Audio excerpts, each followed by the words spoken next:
Good day to everybody. We welcome you uh, for the fifth Inter-American Forum for the Protection of Children. In a few minutes, we will begin.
No se escucha. No tenemos audio. Hay más piso, suerte. Paciencia, paciencia.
So, good day to all. We welcome you to the 5th International Forum of Protection and Comprehensive Protection of Children. We invite you to take a seat. We will begin soon.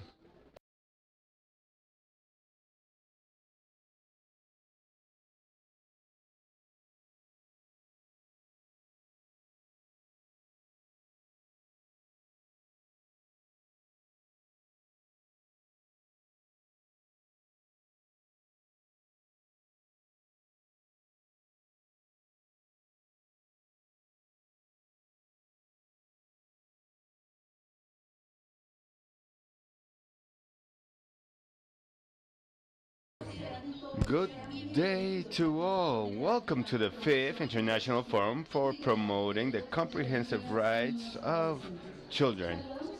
We salute those who are here in Bogota and those who are with us through streaming uh, of the ICBF. Today, we are joined by a common purpose: strengthen collaboration between systems and subsystems of promotion and comprehensive protection to guarantee the rights of children. We will be, this will be the fifth edition and is being consolidated as a reference for dialogue, exchange of experience, and joint building of solutions. We are here to give continuity to the compliance of agreements. We have representation of member states, of the member countries of the American states, children, and organizations committed with childhood. Diversity and the richness of voices here present are the best guarantee that this space will contribute to advance to a fairer continent and protector of its youth. From Colombia, as a host country, with special pride, we welcome you and we invite you to keep working jointly in defending and promoting the rights of children.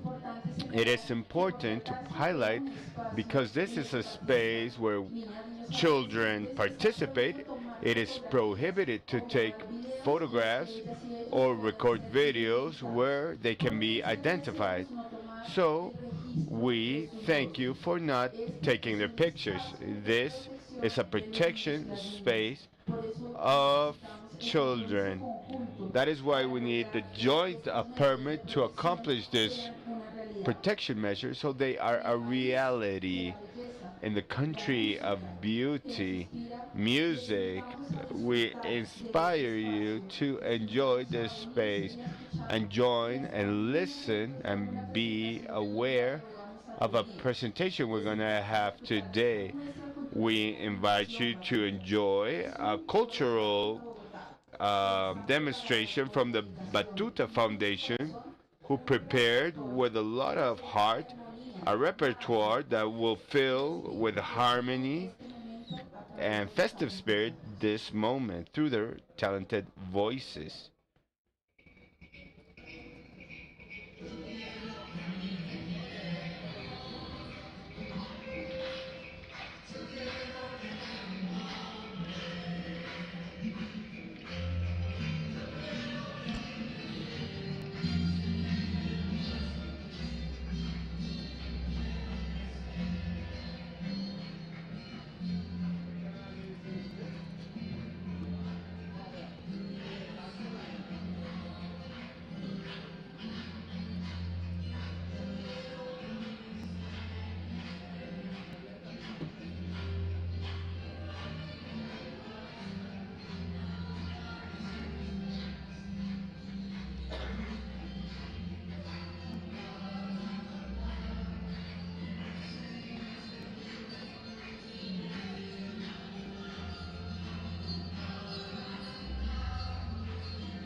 So, good day.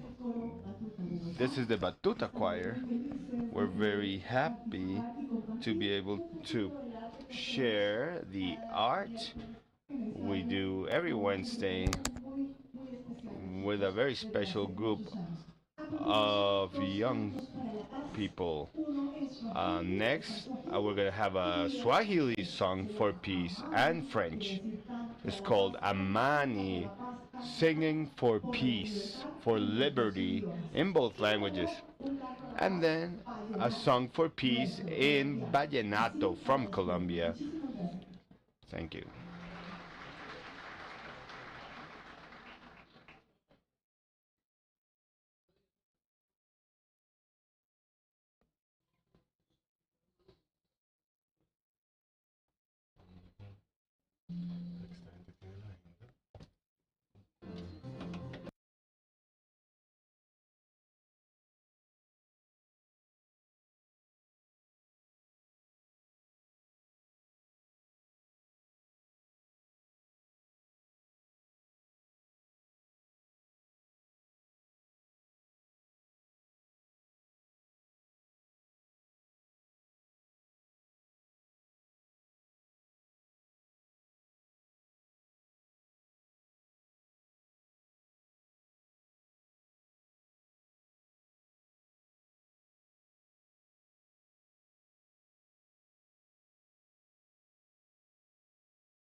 We thank the presentation of Batuta Foundation for this spectacular beginning of this forum.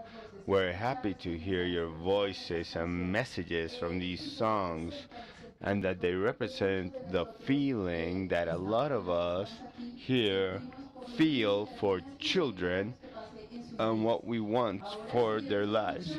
Now we continue hearing children's voices and will tell us what it means for them to feel protected.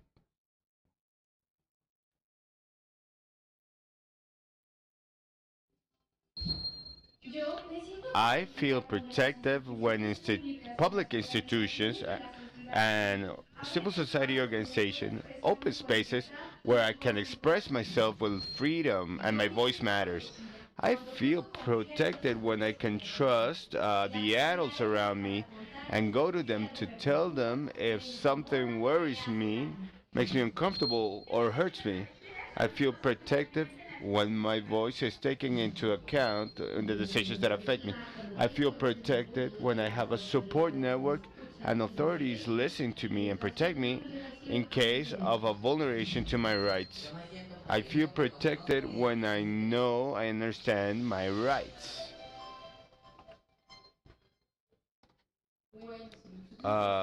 So if you notice, here there was a central element, and that is why we want to invite Isabel and Lina and Matthias and Samantha and Heider and Lucy, Shaylee, Amelia, and Valeria, who will be with us in this space. So today we welcome you to this important commission that is going to deliver something very important.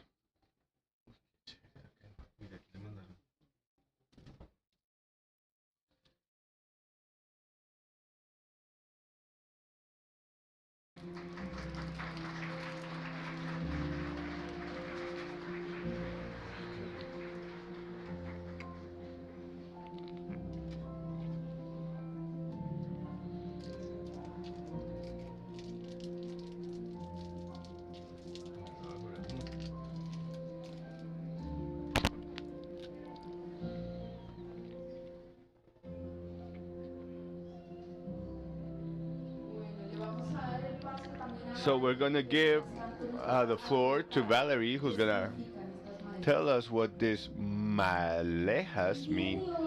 Today, we do the symbolic act because we want to say we continue creating dignity, respect, justice, but above all, the fight to guarantee all the rights of children around the world. Today, we deliver so that from your countries, you strengthen the systems of protection for children so that each of these children has a dignified life and the quality of life they deserve.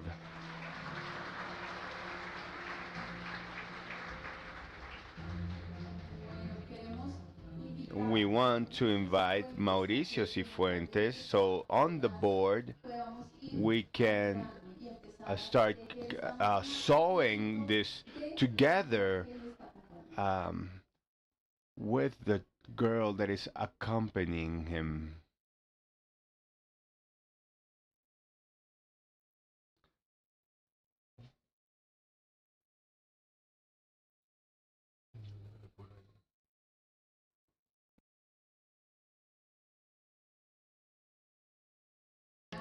Please, on stage we invite Ana Maria Laura, Lorena Villasencio, Maria Julia Nestor, and Astrid Cáceres.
So, as we saw, we invite you to come back to the main table to continue with this aperture of the forum for the protection of the rights of children.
So again, we invite you to take your seats. This space we've built together is going to be available because the idea is to keep sewing.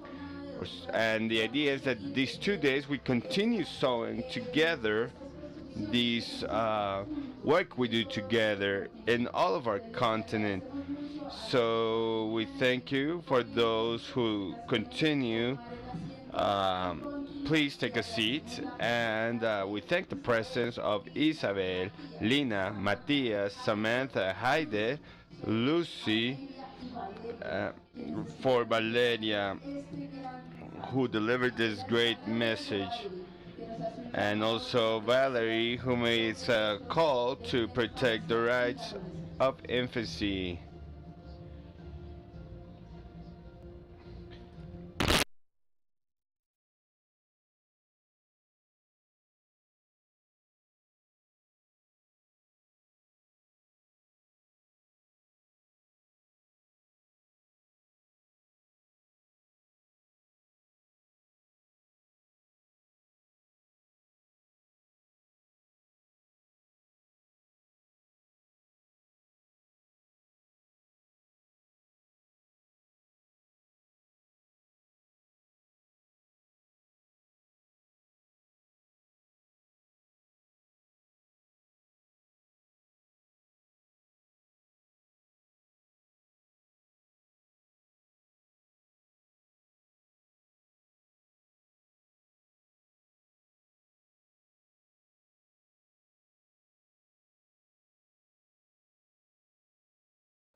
This song that is just started is a symbol of union and collective commitment for the protection of children and adolescents in the region. So this is going to be shown in the outer part of this main room during the entire forum. So each and everybody can be there and saw the line that was delivered in the moment of the registration. So we invite you to visit this construction and to be helping us in this construction. So to continue with the installation of this event, I invite you to listen to the message sent by the Dr. Najab Mahab, representative of the UN against the violence for children.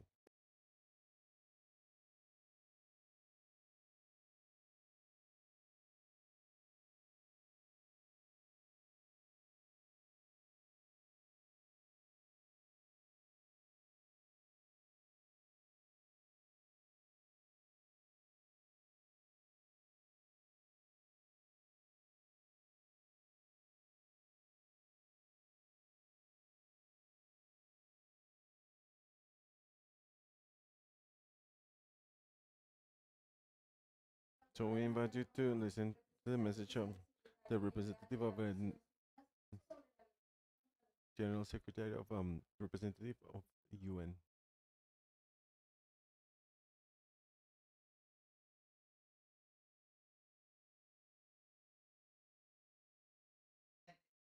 Distinguished participant, it's a great pleasure for me to give you these words in this fifth meeting of the comprehensive systems of early protection of childhood in the Americas. I feel very glad that I have been in Mexico with many of all of you in the regional meeting of countries pioneers in the Americas to end the violence against childhood.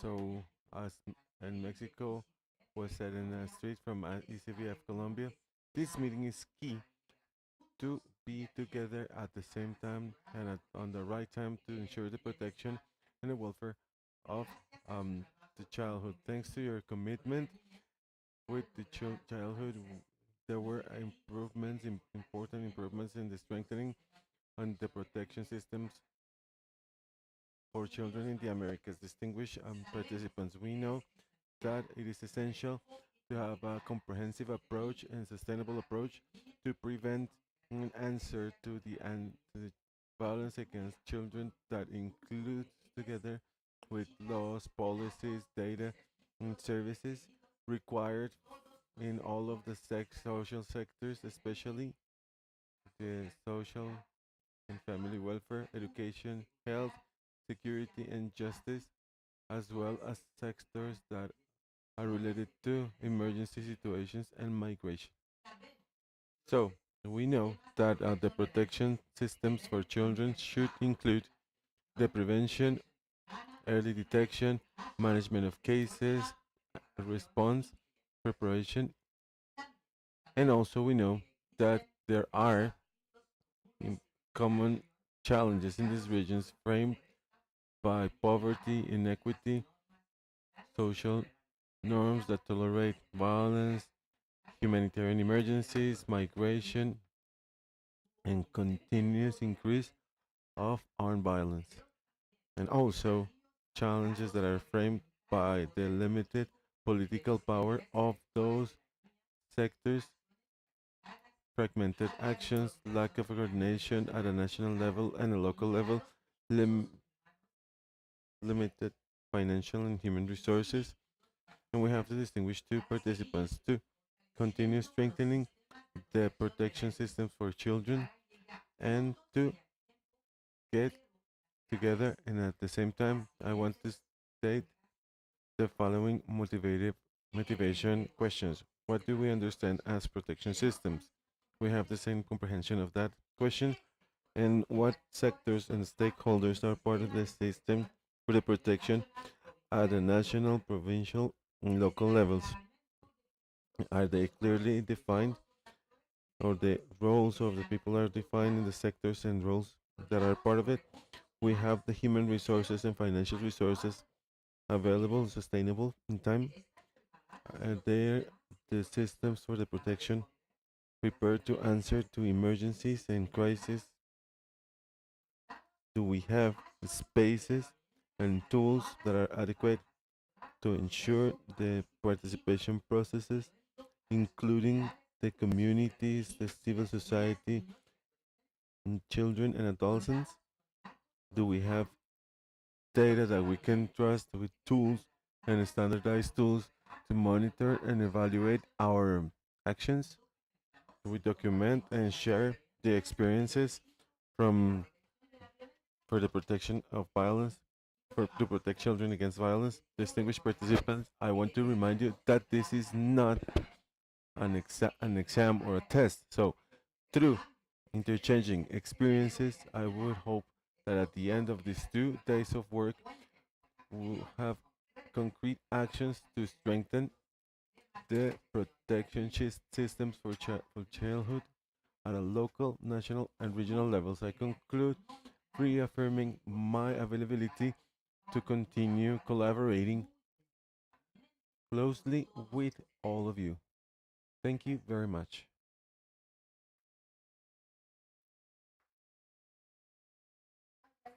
We thank the words of Dr. Najab Mahala, who invited us to concrete actions, and that is in those 2 days we can build together on these questions that she stated. Now we invite the General Secretary of the American States, Dr. Laura Hill.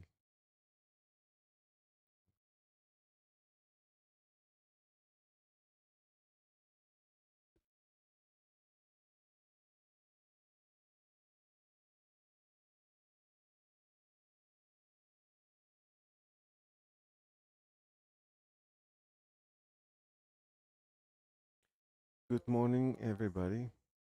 It is an honor for me to come back to Colombia as the General Secretary, attached General Secretary, and inaugurate this fifth Inter-American Forum of promotion systems and the protection for children and adolescents. Thank you very much, Astrid, for inviting me. Thank you for giving me this opportunity to be here. I would like to start greeting Ms. Najat Talam, the representative of the Secretary of the United Nations for the Violence Against Children, and Ana Maria, who brings the voice of girls, boys, and adolescents, to Ms. Maria Julieta Garcete, Director of the Institute, Inter-American Institute of the Children of the Ms. Lorena Villavicencio, Executive Director of the National System for the Protection of Boys, Girls, and Adolescents in Mexico, Mr. Mauricio Fuentes, President of the Institute of the Protection of Childhood in Uruguay, Ms. Candida Salcedo, National Director of the Casa Alianza Honduras, in representation of the civil society, Mr. Nelson Restrepo, Director of Human Rights in our Chancellor's office in Colombia, and my greetings to Astrid Cáceres, and Director of the ICBF in Colombia. While preparing my words for this forum, I started to think, what does children or men, and I went to search for it, and this word, since the Middle Ages, it is used to describe those that do not have language, those that cannot speak, so those that mumble. So children is a word that is stated that someone that depends, and being a child is depending from someone. Maybe for centuries that word dependency erased the words rights. So we have to wait until the 20th century so the world will recognize officially that boys, girls, and adolescents are subject to right with the Geneva Declaration in 1924, uh, later with the Declaration of the Rights of Children in 1959, and the Convention on Children's Rights in 1989. The Treaty of Human Rights that was ratified in the entire history.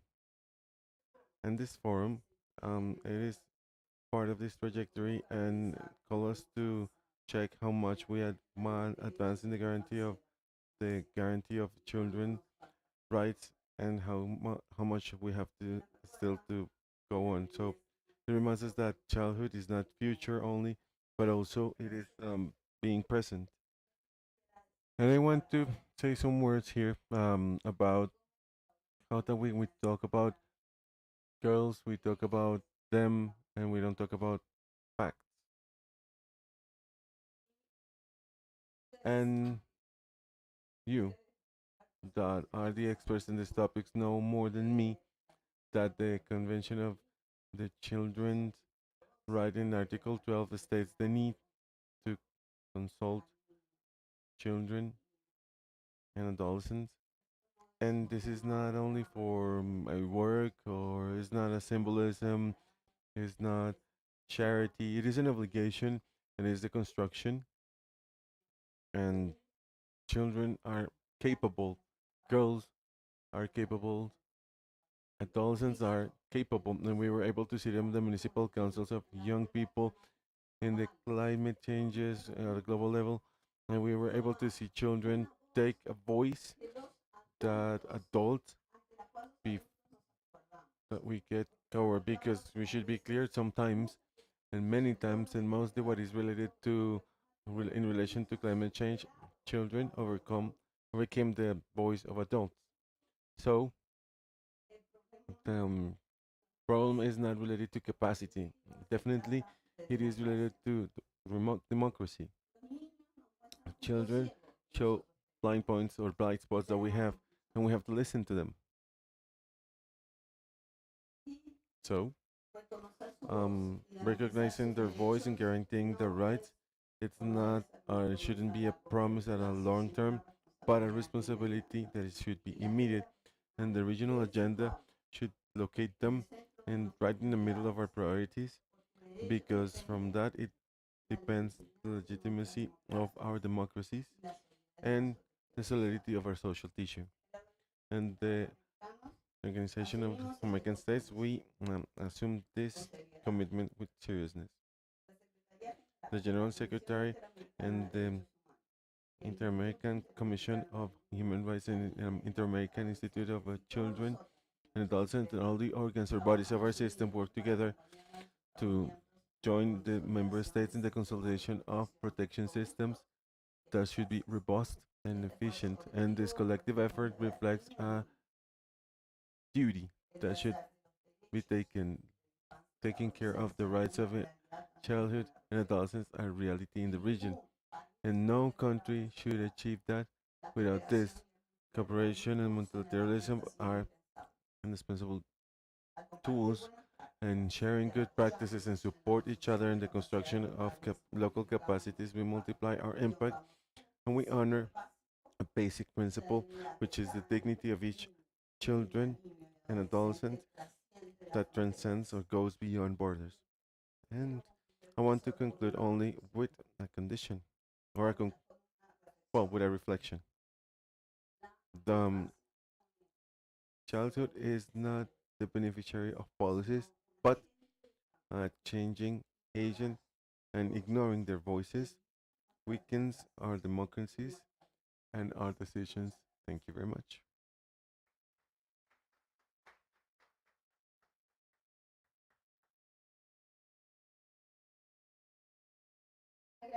We thank the words of Laura Hill, Attached General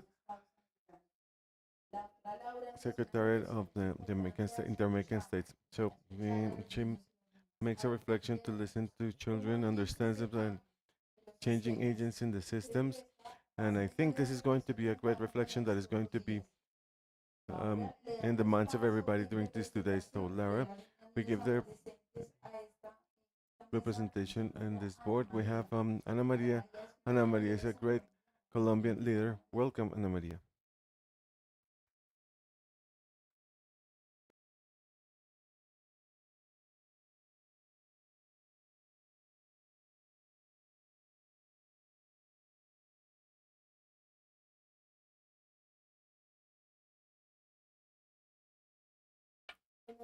Good morning. My name is Ana Maria Duque Salazar. I am 15 years old. And today I'm not here to talk on my behalf only. I want to represent the voices, the dreams, and also the fears of thousands of children in a region, in America, and the Americas and the entire world. I want to start reminding something really, really simple but powerful at the same time. We all have rights. Rights that were not located there like ornaments or nice words in international treaties, but instead they are commitments that the states and societies assume with all of us. And those rights should be complied with right now. I say it with all of my strength. Children's, children and adults cannot wait. Every day that we pass without any actions, there are children that suffer from abuse, that are victims of maltreatment, that are exploded or silenced, one way or the other. And that is not a small issue. That destroys lives, turns off smiles, and breaks futures. That is why, from this forum, I would like to make a strong call. States should have the obligation to protect us, not in a partial way, not in a slow way, but with decision, with concrete actions. And we believe that the protection system should work in a good way, that will not stay just in paper or in statements. We need institutions that should be present in our schools, in our communities, in streets, in any corner where children could be at risk. Because protecting us is not a favor, it's a duty. And when you, adults, decide not to act or decide to wait, what happens instead is that we are unprotected, and usually this gap is full with pain. So I want to talk about something that for me is fundamental, the right for peace. We know that peace is not only the absence of war, peace is being able to walk around without any fears, being in a school without expelled from classrooms because of violence, is playing in parks without listening to shots, is growing in a house when respect and love should be more than screaming and hitting. So peace is the air that we need to live.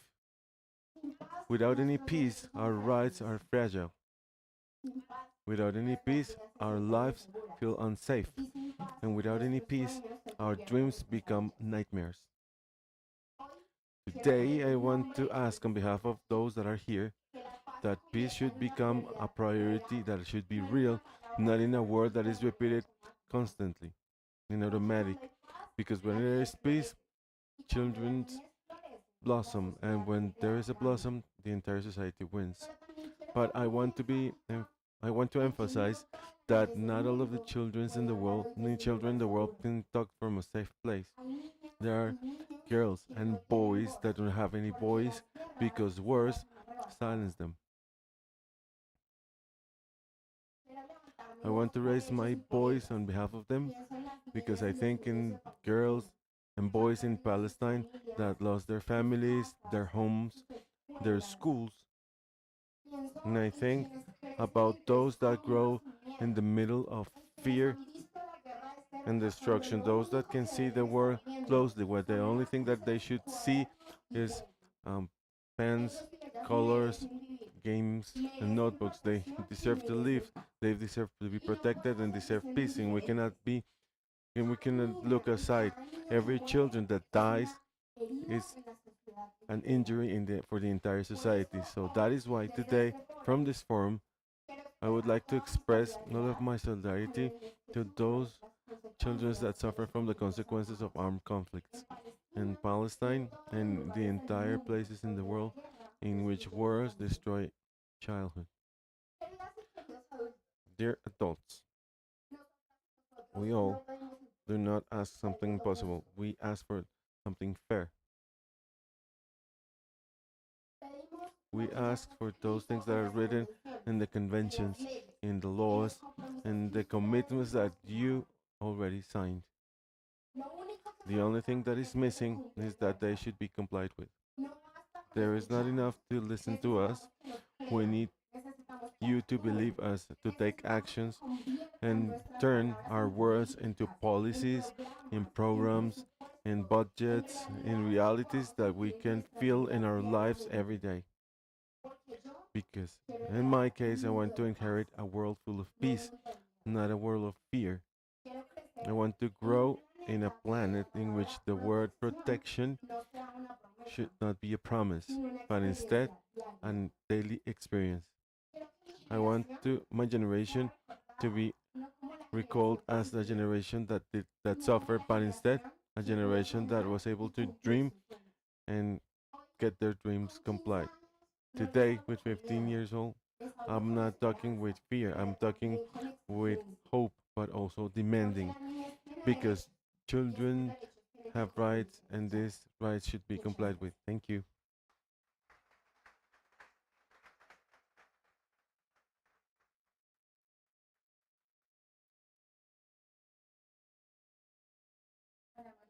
Ana Maria, thank you very much for your beautiful words. And I want to highlight many things that you said and many calls that Ana Maria made to everybody. One, that children should not be a promise but a reality. For children, that right for peace. The right for peace is not only that's not only start and that ending wars, but ending maltreatment, yelling, kittings that are etc. against children. So that is the peace, the starting of peace, and that is the commitment that we want to have today to make it real in these 2 days of conversations. Uh, Clear agreements, budgets, resources, articulation, actions, systemic actions committed that should be materialized in programs that go to schools, cities, and different spaces in which children inhabit everywhere in the world. So thank you very much, Ana Maria, for your words that are inspiring to start this forum. So now the turn is to Ms. Maria Julia Garcia, the General Director of the Inter-American Institute of Boys, Girls, Adolescents, and the OAS, organization that is in the service of protection in the of childhood in the region. Welcome, Maria Julia.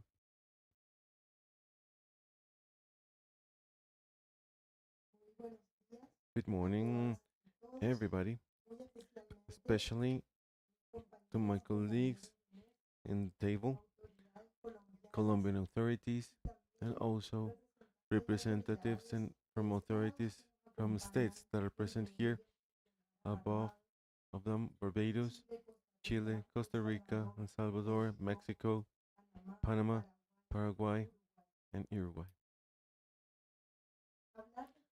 Talking after Ana Maria, or speaking after Ana Maria is a great commitment, and I feel it like that. But I celebrate the fact that I can find resonance in their words with the words that she prepared for this occasion. I want to greet especially those representatives from the civil society and also the families that are here today, parents, grandmothers, grandfathers that are here, join together with their children and grandsons and granddaughters. It is an honor for me to be part of this fifth edition of the International Inter-American Forum of Comprehensive System for the Protection and Promotion of the Rights of Boys, Girls, and Adolescents.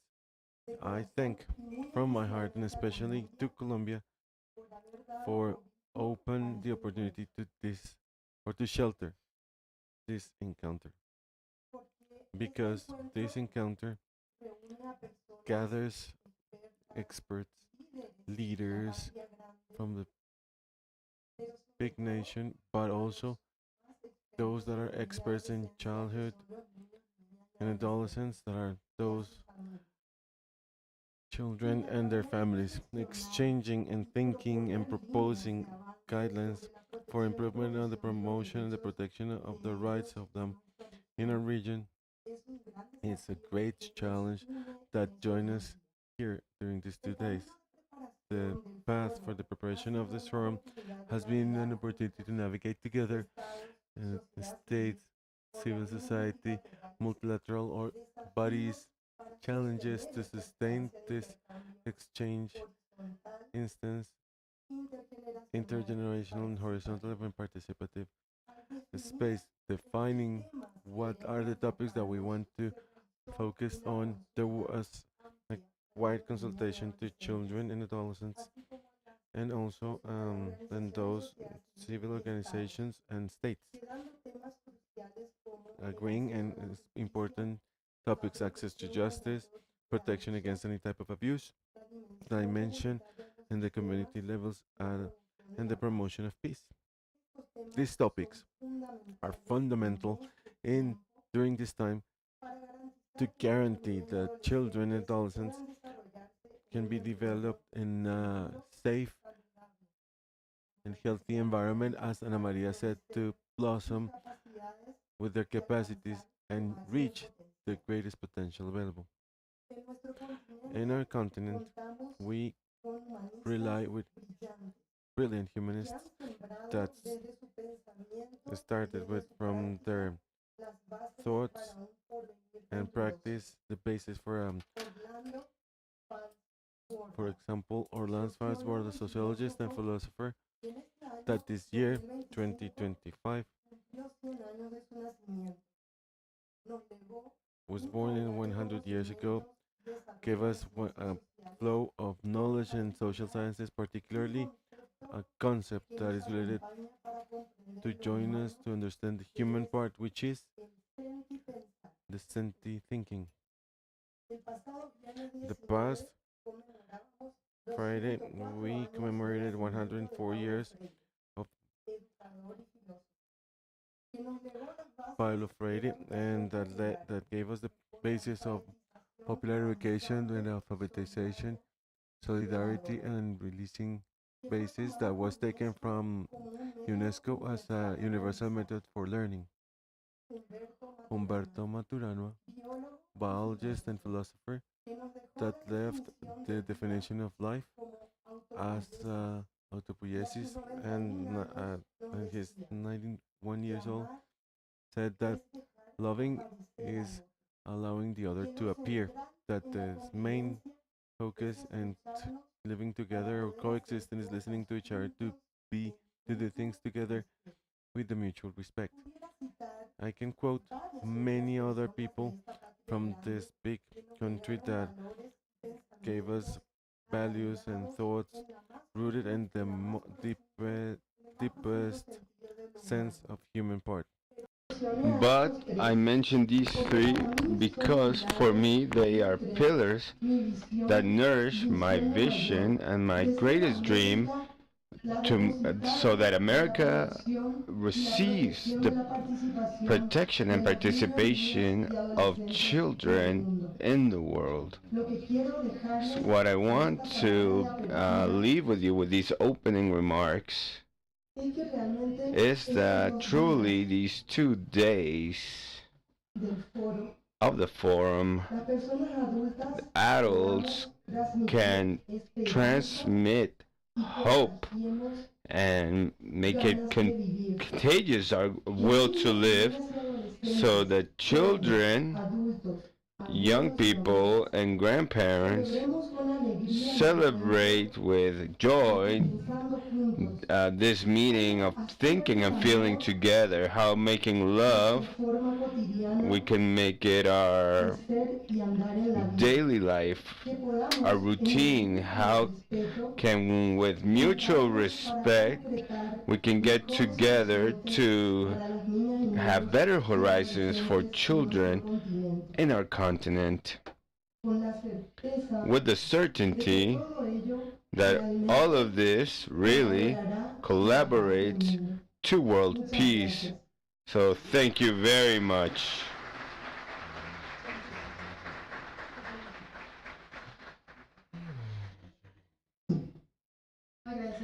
We thank the words of Maria Julia Garcete, who invites us to feel and think in these 2 days to work together for this America that listens to the voice of children and puts them at the center of decisions.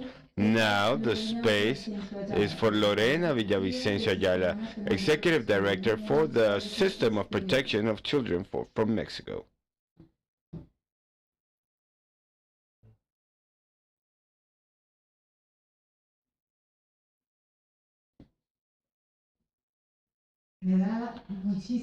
I'm very happy to be here, very honored, and I'd like to salute in particular Astrid Cáceres, the director of the ICBF, Laura Hill, Joint Secretary of the OEA, Laura Julio from the Interamerican Institute of the OIM, and I would like to profoundly greet all the authorities, all international organisms, and in particular, with a lot of joy, I want to salute the children and adolescents that are here with us in this 5th edition. I would like to begin with a story. It was a Friday in Sweden where a teenager sat alone in silence in front of the parliament, and her name was Greta Thunberg. This image of a girl facing with courage the indifference of adults became a worldwide movement. Greta reminded us that nobody is too small to make a difference. From then, rose in all continents to demand actions regarding climate crisis with words that are still resounding today. You come to us, young people looking for hope. How dare you? Your example inspires us because it demonstrates what the participation of youth means. It's telling the truth even though it's uncomfortable, acting with determination even though it seems impossible, and reminding adults that if we wait for them to grow up to become protagonists, it will be too late to act. We must support them. We must let them act right now. This is the transformative force of youth, a strength that cannot be measured by age, but the clarity they demonstrate that protecting youth and life is the same cause, is saving humanity. It is a privilege for me to be here in this opening ceremony of the 5th International Forum for Protection System and Comprehensive Protection for the Rights of Children, and doing it from Colombia, a brother country that receives us with generosity and commitment. Mexico has an unbreakable commitment with youth under the leadership, under the first female president, Claudia Sheinbaum, who is also the president of the protection system for the protection of children in Mexico. We've given a historical step.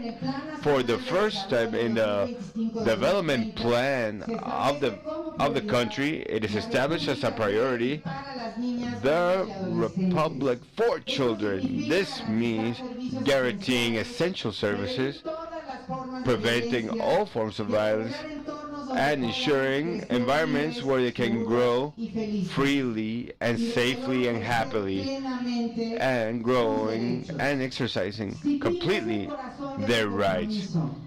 So the heart of this commitment, the mission is clear, articulating at all levels of governments that the interest of youth becomes a reality. Our horizon to 2030 is sustained by four priorities: guaranteeing full access to social rights for children in all stages of development. So in few words, finishing with inequality and child poverty. preventing violence in all environments with access to justice.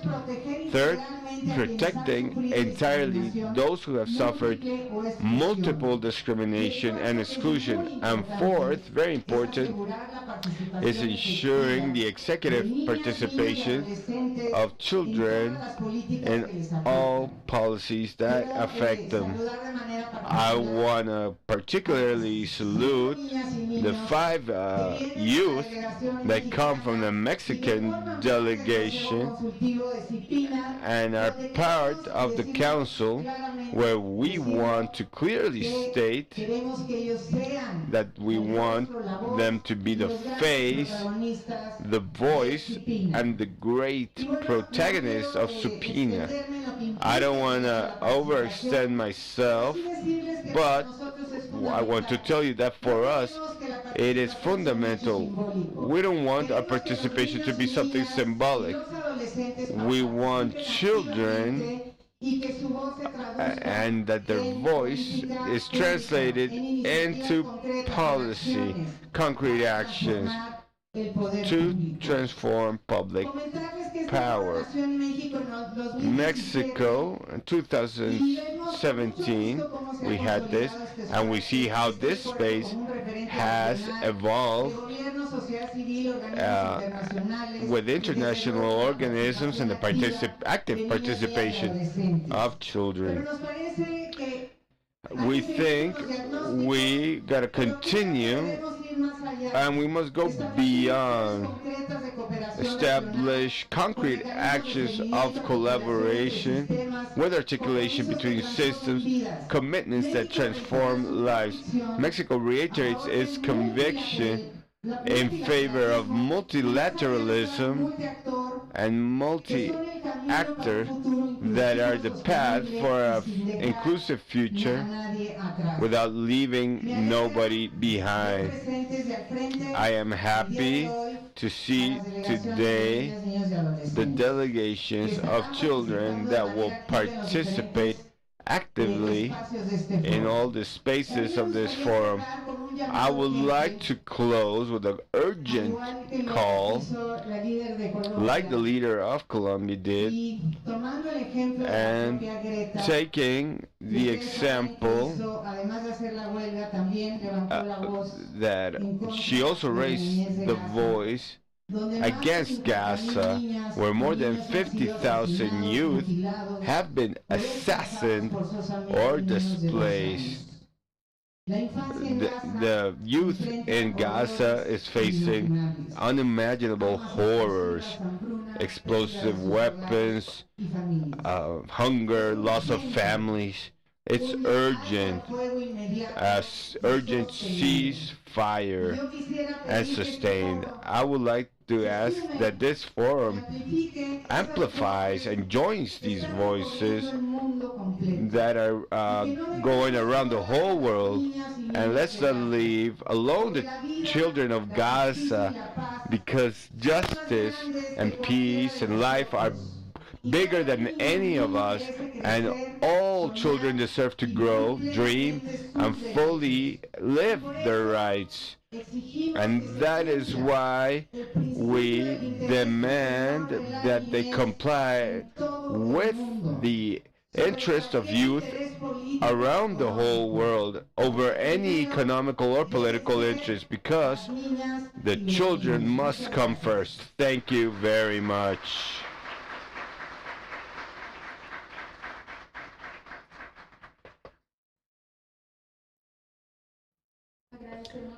We thank the words of Lorena Villavicencio and her active participation for children, and act immediately with this transforming force so we as adults can be attentive and listen to them, so that their proposals and actions become a reality in the public policies we have in each of the countries. We thank for this intervention, and we ask Mauricio Fuentes to please accompany us, Vice President of the Uruguay Institute for Children, to share some words with us.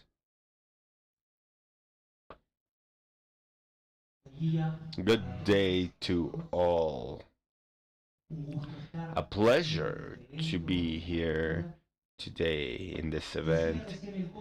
The chorus just said when they sang the vallenato that your voice joins with mine and bring happiness and hope. And I feel what is happening today speaks about that, about joint flags, about colors, about textures, textiles, and a common perspective that inspires us. And I think it's part of the sense that something beautiful happens in this today forum.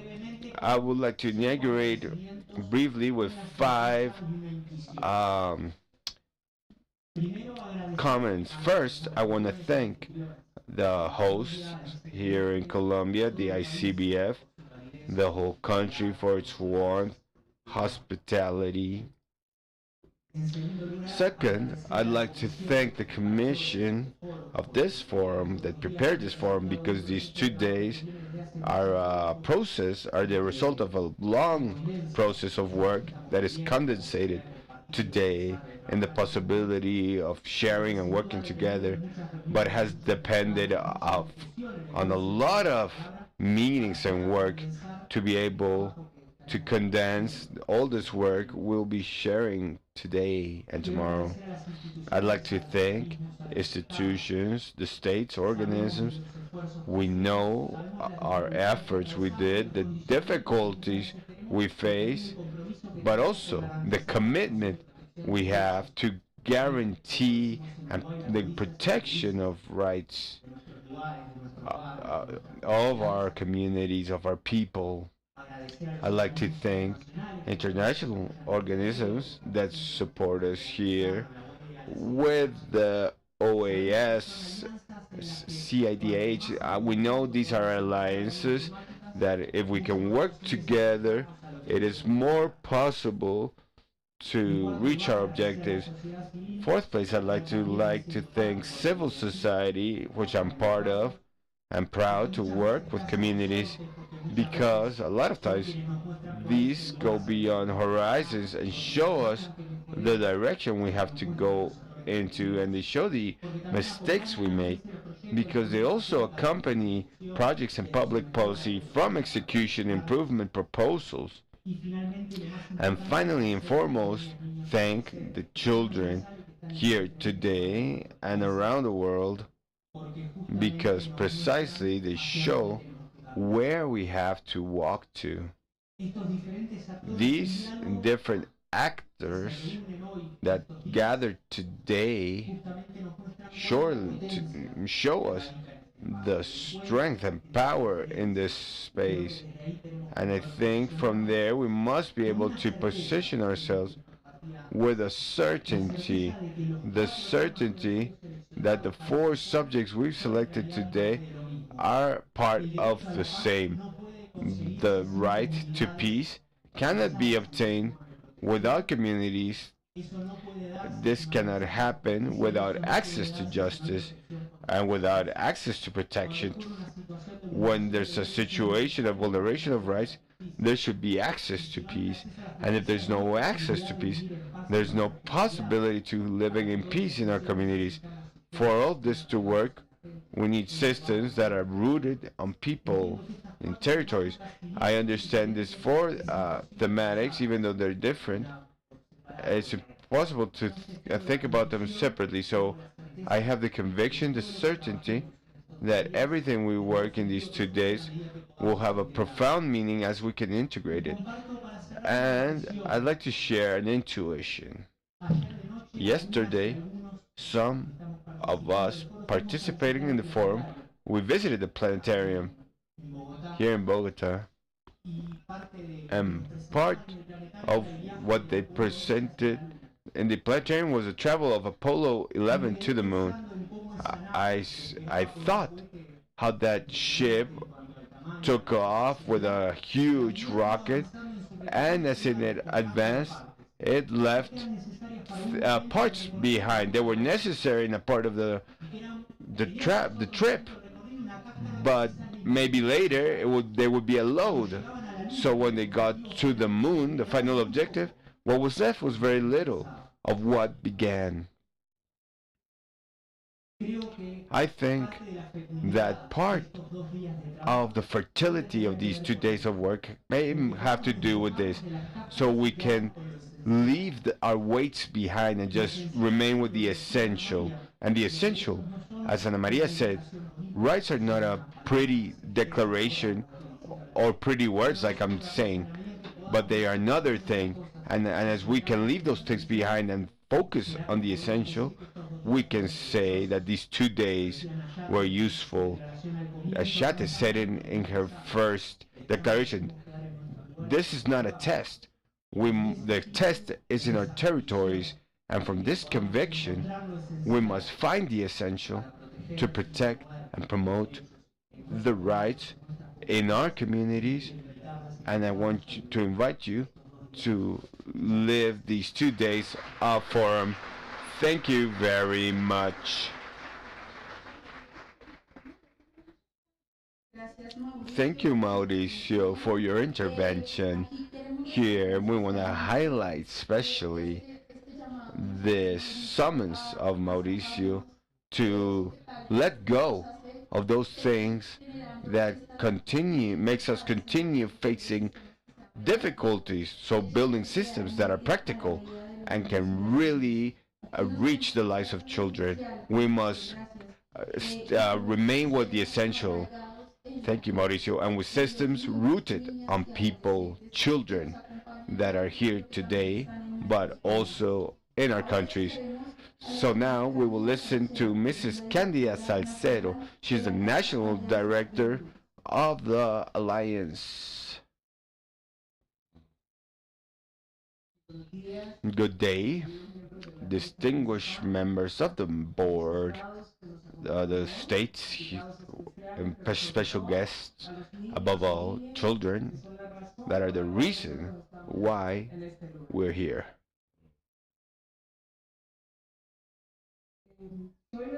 I am the director of Casa Alianza from Honduras, an organization, and today I am speaking on behalf of the global program. It is a program integrated by 3 organizations of civil society from Bolivia, Coincidir of Guatemala, and Casa Alianzas from Honduras. 5 years ago, we began as a global program the development of preventive actions in communities, and this stage in which we began, obviously, we identified thousands of children that face violence and exclusion every day, not only staying out of the educational systems, but also at the service of health without protection mechanisms and without the coverage of basic necessities. The 3 organizations work with methodologies related to the community dimension. We are convinced that the determining role of the community for being the sphere of daily life is a place of exercise of rights, but also where they are vulnerable. Community, this instance, that generates protection and care. Therefore, it could not exist better environment of co-responsibility with the state that is not the community. For global program, the dimension of community is a treasure that drives us to improve from protection of violence and the implementation of rights of children. We contribute with the construction of effective environments, and this we do through community actions where we can empower families, children, in being protagonists in the processes of change because their voices, when heard, have the power to be able to transform. Every time that a community organizes to care for children, every time a teenager raises his voice, every time a family chooses tenderness instead of violence, we're building a different future for children. We've overcome a lot of challenges, and we've done this creating strong social tissues in communities. This has been possible through direct work with three countries, families, community leaders, local institutions, and above all, children and youth, strengthening community networks and coexistence committees through participative methodologies in these spaces. Children and adolescents, together with representatives of the community and key actors, learn to dialogue and express their opinions, proposing solutions, and also assuming commitments. Thanks to these processes, we've seen how voices of children of three countries resound not only in their communities but also in government spaces of decisions, demonstrating that when we hear them, the community as a whole strengthens. When we heard children, when we hear them, we strengthen communities. They strengthen each of the lives of families. Global program promotes communities. And we make a summons to co-responsibility to protect youth, because it's not only a responsibility exclusive of organizations, it is not exclusive responsibility of organization. It has to be a shared duty that involves us all. I close with this message. We are convinced that the states and communities that care, that listen, that educate their children are walking towards the development of our countries. Thank you very much.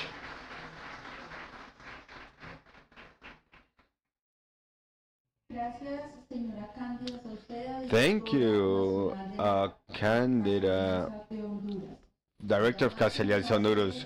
Her summons to strengthen communities and a summons to co-responsibility, and exercising that co-responsibility we have as states, society, and families. Now, Nelson Restrepo, Director of Human Rights.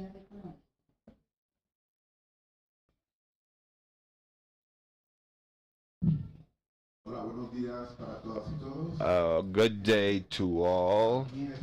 For me, it's an honor to be here in this fifth forum for protection of the rights of children. With salute to the director of ICBF, host Diana Cáceres, Honorable General Secretariat,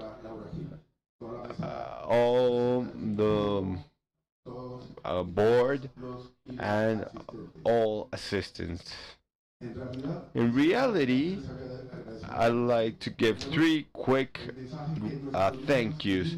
First, or messages. So first, this message that our children placed on this map with specific proposals to the challenges we face. Second, enormously thank our communities, political, social, cultural, and territorial, all of them. The presence of the Academy, leaders, and that is the second message, that between us all we must propose alternatives, and that we cannot live here without concrete proposals, dates, agendas, and a reasoning and a reflection of context of what is happening. But also, third, thanking an invisible team that is here, that from the fourth forum started working on this space and opportunity with Diana and the director of ICBF, all public institutions, all communities that make this collective effort possible of a construction, a process in defense of the rights of children, civil, political rights, economical, social, and cultural rights.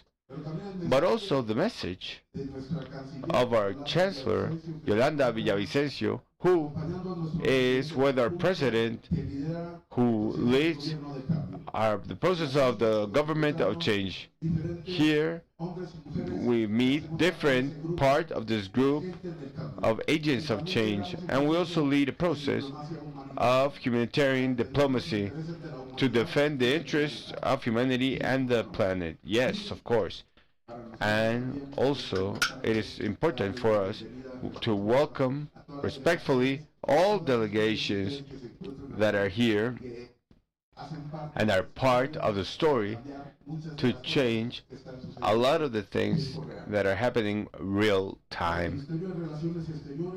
To the Minister of Foreign Relationships, it's an honor, and we really enjoy that is celebrated in our country. Colombia is not simply a power of life and beauty. Here we want to be protagonists, and our protagonists are our children. From all of this, I want to summarize two important things. The universality is an essential characteristic of compliance with the commitments of the rights of children. Because human rights, to be universal, it means that they must remain for everybody, without matter of their context, condition, or social, economic, cultural conditions. But also human rights do not admit exclusion anywhere in the planet. Here in Colombia, we recognize the children as social agents from their birth. Our legal framework and puts childhood at the center of public policy. We promote special protection measures and the progressive exercise of the rights with comprehensive development. So, with our President Gustavo Petro, he has put at the center a qualitative change in the social process of the country and the whole region. So first, communities first, the Colombian people and the regional people are those who create history. And I cannot say anything else from what has already been said. Ana Maria said it, and I tell Ana Maria, here we're not just to talk about or write a story. We want to make a reality Ana Maria's dream, that context goes beyond what we're saying here as authorities, representatives of the community or civil society. So we are aware of the great responsibility that we have, and we are starting with the space in this and I wouldn't say anything different from that before the presence of people fighting, which is the Palestinian people.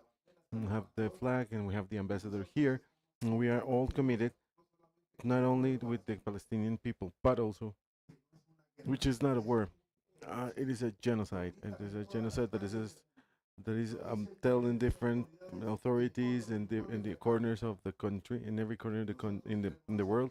So we want to make this fight our own, and it shouldn't be the genocide normalized on the TV, on the media, and the call is to start the initiative and the role of the humanity. And this forum should give an answer, should provide answers because there is another genocide that is invisible in Palestine. It is a genocide that violates systematically the rights, the civil rights, political rights, and social rights and cultural rights, and of course, social and territorial spaces from the children in Palestine. So this is a genocide against the children life and in the right. So the call is straight. Today, more than ever, we should remember that protecting childhood is defending humanity, and we cannot allow that children could be the victims, silent victims of this genocide and all of the armed conflicts in the planet. Peace, justice, and the protection of childhood should be the focus of our actions. And I'm going to leave this message to you, and I'll end with this: being in love with life and resentful with death. Life, we're going to give everything to it. To death, we will never give anything. Thank you very much.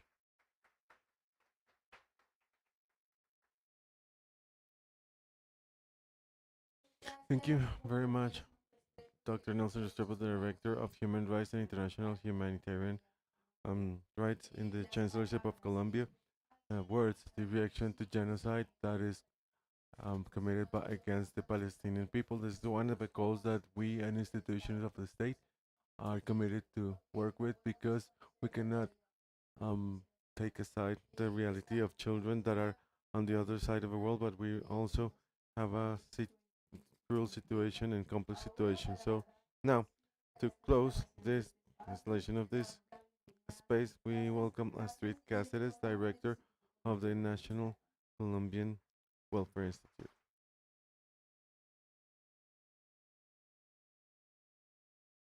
Well, as understanding that having this forum today is emotionally a lot for all those work with children. The work for childhood has many ports, and I've been able to be in many of them. Many of those ports I've found many of those that are here in this table and those that are in the ports around. So I would like to outstand and highlight this encounters to take us to this path that, of course, is going to open new seas, new options. Thank you very much to be here, and Nayan that sent her message, and we work together with her in many topics to Laura Gil, because when we arrived to this government, and that is part of the first government that is progressive and on the left in Colombia, we found Laura, and we talk about the situation of children that were without any family and that were from Venezuela, and how the rupture of those relationships make that many families broke. And we talk about 8 cases of children that were going to be uh, given in adoption and will still have a family, a Venezuelan family. And talking today with Laura, we can tell how we improve. And with a memorandum of understanding, it opened the door to reunify families that with the notion of borders that should be overcame by the principle, and the principle of the girl and boys was closed. So those children together now with their families. So Ana Maria, because with Ana Maria we have 70 children, and we have to consider that 70 children from countries from Uruguay, Paraguay, Panama, Barbados, and Chile and Costa Rica to talk to us about the protection systems. And we remind that when we signed the Convention of the Rights of Children, many of us were children. And now we are here. Many of those children open doors, and we still have to include more and more. To Maria Julia, to that we said that this event should be here, to Lorena Villavicencio, who we talked to this new condition in Mexico of families that were going in transit, but their children were born in Colombia, and also have the Venezuelan origin, but now they were in Mexico but wanted to come back, and they were from all over countries. Of the children were all over countries. So how we not can start to understand the superior interest of children is also um, have to be taught in the multilateralism way. So we have to discuss many more. So Candia, in relation to the civil society topic, and Nelson, for the because of their words of companionship with this fight that we have in Colombia. So I would like to tell you that for us and those encounters and those findings, the song that we start with the begin at the beginning, one of the songs that for us is fulfilling in terms of what should be the rights of the children, and we sung it, and when there was on the TV, and we also have it in our minds, and it was there, and it was simple and practical to understand. I want to be loved. I want to have a name. I want to be taken care of. If I'm sad, if I'm sick, because I want to grow, I want to know everything. I want to be taught my family and my teacher to count, to make the letters, and I want to have fun, to play and sing, and I want to be taught to be free and and be told the truth. When listen to me when I speak, and they don't want me to they don't make me cry. And I want to all of the children have whatever they want because they want to share it. That they have all of the children in the world would have a home, so the children in the world would have a place because all of the children in the world deserve a place, and we are here. And we put it in here so we can remind in a simple way. We can have four big topics that involve a global concept that was described by our president in the United Nations. And here we have to think as humanity. We we can have we cannot think as each country. We have to think that children are facing global issues. And therefore, the solutions should be global. The climate change, war, migration, situations related to when they are adults, but the situation that is expected for their children and grandchildren, and how this world is going to be when we deliver the world to them. It is not a world for a future, but for a continuous present. That is why we chose these four topics. Peace, that clearly for us, even if the rights are trying to guarantee peace, and the right for peace is not there, it is going to be complex. And because we cannot left aside um, war in every place, and we cannot stop talking about Palestine. My friend from the chancellor's office said so. We are here because the world should raise their voice, and not only to understand the conflict and what is happening in Palestine. In Palestine, 50% of their population is under 18 years old, so they're underage. 5,600,000, so the average ratio is between 18 and 20 years old. So it is a country which the most of the population are children and young people, and they are massacred. The Right to Peace is going to talk about this topic, but the other countries that also suffer from conflicts and the rights are attacked, facing those things are there. So if we think about humanity, we cannot stop talking about Palestine. The other topic that was proposed by the civil society and we which we consider it is really important are the community systems. How the communities can see their children as the heart of their own generation, and how can we protect them from this rupture between the state, civil society, and start working from a community care system that in which we all have something to do. When we move from the notion of a child as a private property of the families and a notion of community and the possibility of development. The other topic is related to the prevention of abuse. It continues to be a situation that is the mental health of many adults that is um, questioned when children are abused. And this topic that the boys is going to be getting by the children is going to be taken by the children, and they're going to show roads, lights, demands, and also new ways of understanding the prevention against abuse, and also the new ways of violence that are in the world. So, and the access to justice, because there is no justice, no reparation, there is not going to be a generation to heal pain and injuries that were there. So, we are here because we think that multilateralism can do something, and we are here because we are not talking as countries, but also as a generation of adults that joins the new generation of children as humanity. And we are here because we want that big, the greater interest of children should be there. Let's take advantage of that those ideas, and there are many ports, and we for sure we're going to meet in many seas to continue growing in this. That is actually, and to be honest, is believing in humanity, and that hope has a possibility of life, and it is corresponding to us to make the reality. Welcome to Colombia, Uruguay, Mexico, Panama, Barbados, Salvador, Chile, the 70 children, Costa Rica as well. And you are here in the country of beauty. Thank you very much.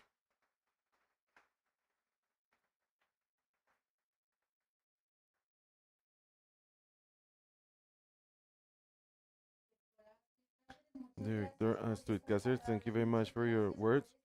And thank you very much for this warm welcome that you gave us and that invites us to believe in multilateralism and understand that it is possible to work together and have systems that mix with each other to attend the necessities of our children, not only in each country but also in an articulated way with everybody in the region. So we thank those words, and with these words, we conclude the installation of the fifth Inter-American Forum of System for the Promotion and Protection of the Rights of Boys, Girls, and Adolescents. So now we invite you to continue with the journey, opening the space to the panel forums that connect. In this occasion, we have Yvette Mecot Rivera from Mexico with a presentation that allows us to think about the connection between territories, the politics, and um, living of children and adolescents. Welcome, Dr. Mecot.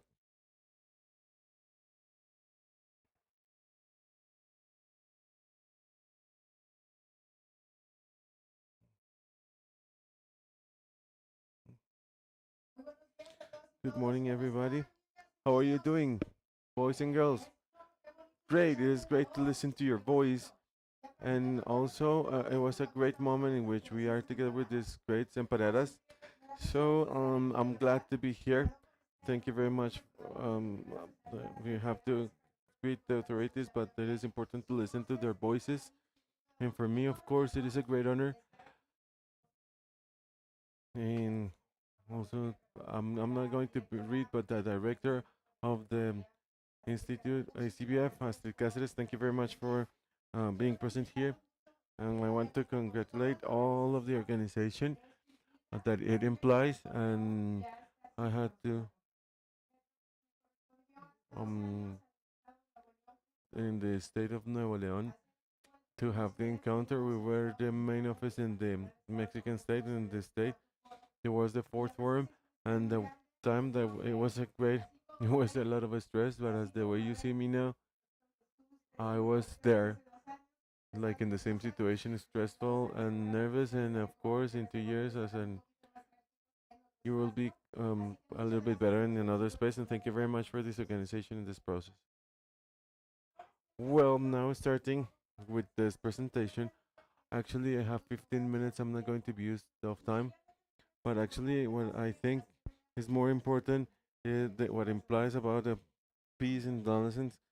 As we said, there are some other experts in the topic, and we think that it is important to know about the summary and summarize what are the agreements that you girls, boys, and adolescents reached in the 2 years ago in the fourth forum of the systems or the protection and promotion of the rights of children and adolescents. So for this, it is really important to say that, and particularly as said by Ana Maria, and with that voice, with uh, with the way you said it, that of course it was means the strength of your voice and the right implied the recognition of for people to demand, and that is something that I want to transmit. And we are talking about the elements in which we, all the authorities, the civil society, and this relationship that we had, we are bound with all of you that are the ones that have the right, and the right implies that is the prerogative to demand.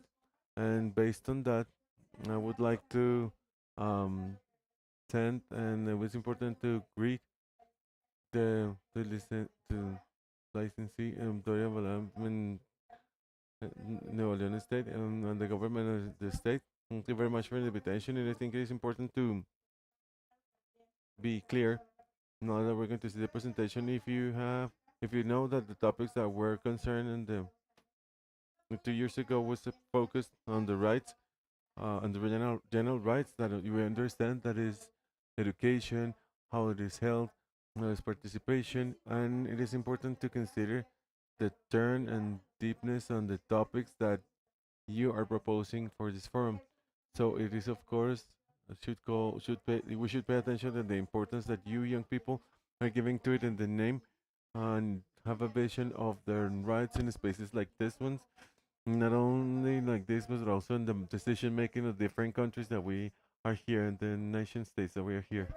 I'm going to make the presentation now from the this picture exactly is from the 2 years ago. It's great to see faces that were in that forum. Ana Maria Garcetes, thank you very much that you were there. Juan Martin, that also I am glad that to be here. The precursors of this process of work.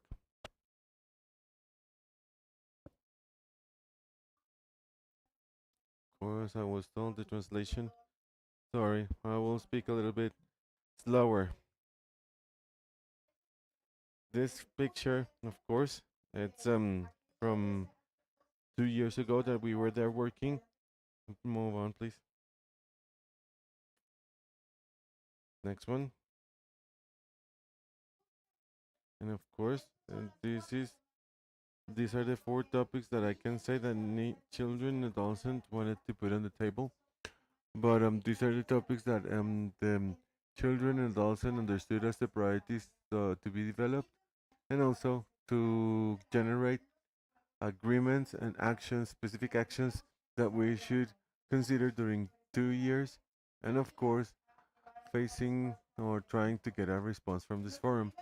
The first topic is related to the participation of children and adolescents in the planning on development and starting or public policies to guarantee the access to the right of health.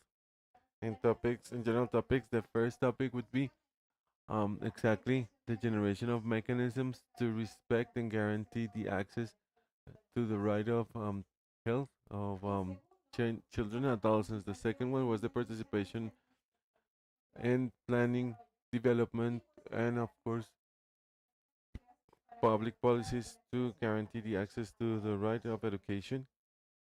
The third point was establishing challenges and improvements, political and institutional, that guarantee the citizen participation and integration and monitoring of the operation of the SIPPINNA or the protection and promotion systems.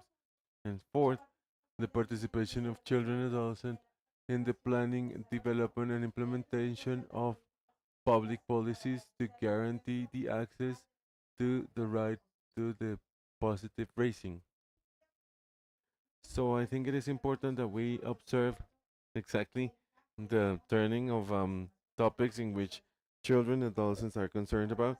So more than talking about these topics, we are talking about peace. That, as said, if we don't have a peace structure and security, it's going to be very difficult that these rights would be materialized. So this is an important part that we should consider and think about. And passing from one form to the other, the problem and deepness of the topics that you, children, and adolescents put as a challenge for adults. Next one, regarding access to health, the specific elements to those that need children and adolescents sent to us was specifically to analyze the equalitarian access to health, and it is related to democratization of access, and this is related to access exactly. How can we make that all of the children and adolescents in their diversity, in this diverse structure that they can be found, guarantee that each space in the territory could have access to a response in health and comprehensive health. Of course, it is a challenge. There are complex spaces, and municipal administrations have a lot of challenges to generate mechanisms, even in mobility, regarding children and adolescents that are constantly moving around. It is a challenge, of course, but of course, we are in a good way because there were improvements regarding coverage and opening new systems of health access, instrumentalizing guarantee topics. This is an important topic because um, considering this, and how can we make that everything should be institutionalized in the regulations, even if it is through protocols, guidelines, and of course the regulation should be there. Is not also the not only the will of people, but this instrument should be obtained if we are pushing and if we are working and with the legislation environment. So this determination should be structured and of course accompanied with a budget logic. Otherwise, it wouldn't be just good intentions and there is no budget to execute it. We also have a picture of what we have been working with in the Nuevo León state with new mechanisms and of course how to make that children who should have a dialogue, a direct dialogue with the authorities and also with the modifications and meetings in the generations so we can understand each other. We need to understand as adults, children, and we are about to leave and we have to understand the way of communicating, the way they think and adapt ourselves to their own realities because of course that is going to be the best way to structure like some to or to guarantee the materialization of the policies that you said in the dialogue in which we all are understood. So in the topics of vacation, there is a problematic that were analyzed by children, and it was access to education. There's a high percentage of people in a situation of literacy, and they don't have access to the school and the rights to adolescence and transversality. These are challenges that are needed to be that need to be overcame to reduce the percentage that is related to access to opportunities, to work, to have a better mobility for children, to access to those options. And I'm glad to say that INEGI, that is the mechanism to measure the political, social, and situations and generation of public policies in Mexico, established and gave a result that 2022, 2020, 2024, there was a reduction of the poverty in Mexico. So these results that we are showing, at least in this state, is zero point 0.5, translate into better opportunities for children, access to the guarantee of their rights.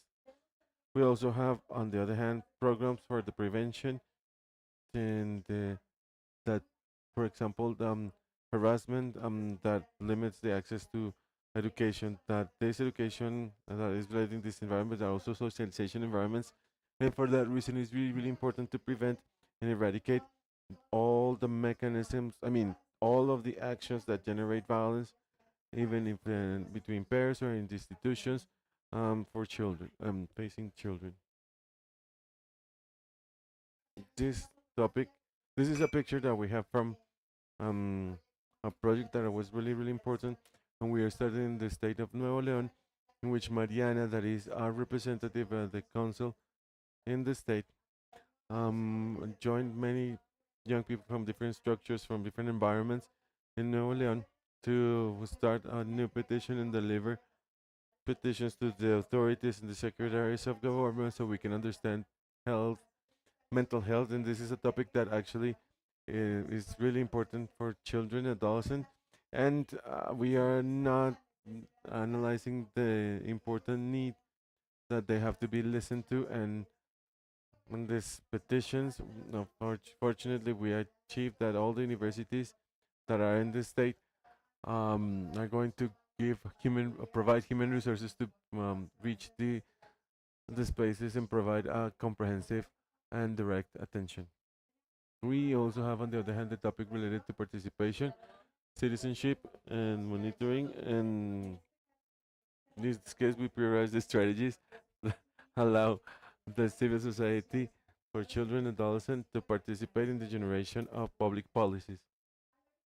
There are many points in here that, of course, this is the most important part of listening, and participation processes do not imply only um, giving the role for children to learn and speak and memorize, but they have to speak about the best way to make them their participation is a process that we can provide information for children and adolescents, and if there is no information, there is no generation of criteria, and if there's no criteria, the children would not provide any advice, or they will not be able to explain with their own knowledge what do they need and where are the best solutions.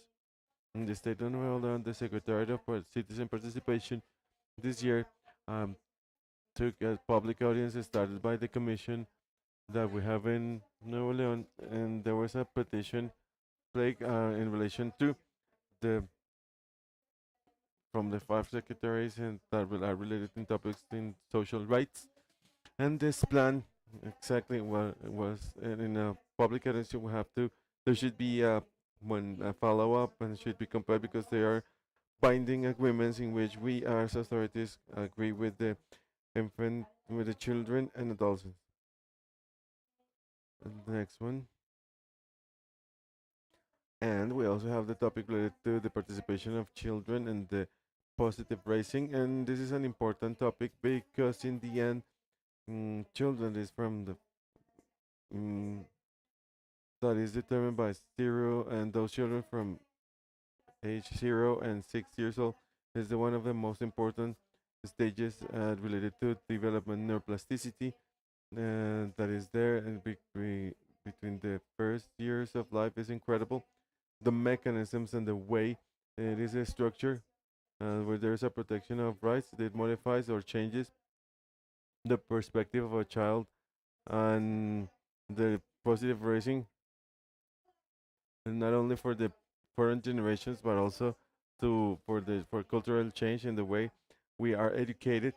So if we change the structure, if we find out about the importance of this stage of life and we have the rights and accompaniment, and we join mothers, fathers, and caregivers to have a manuals of positive raising. These manuals will, together with the parents, that they shouldn't be stressed. We raised in the way we were raised. But if we switch the structure through the knowledge and listening, we are going to generate not only the empathy among the parents, but we're also going to change the structures of socialization.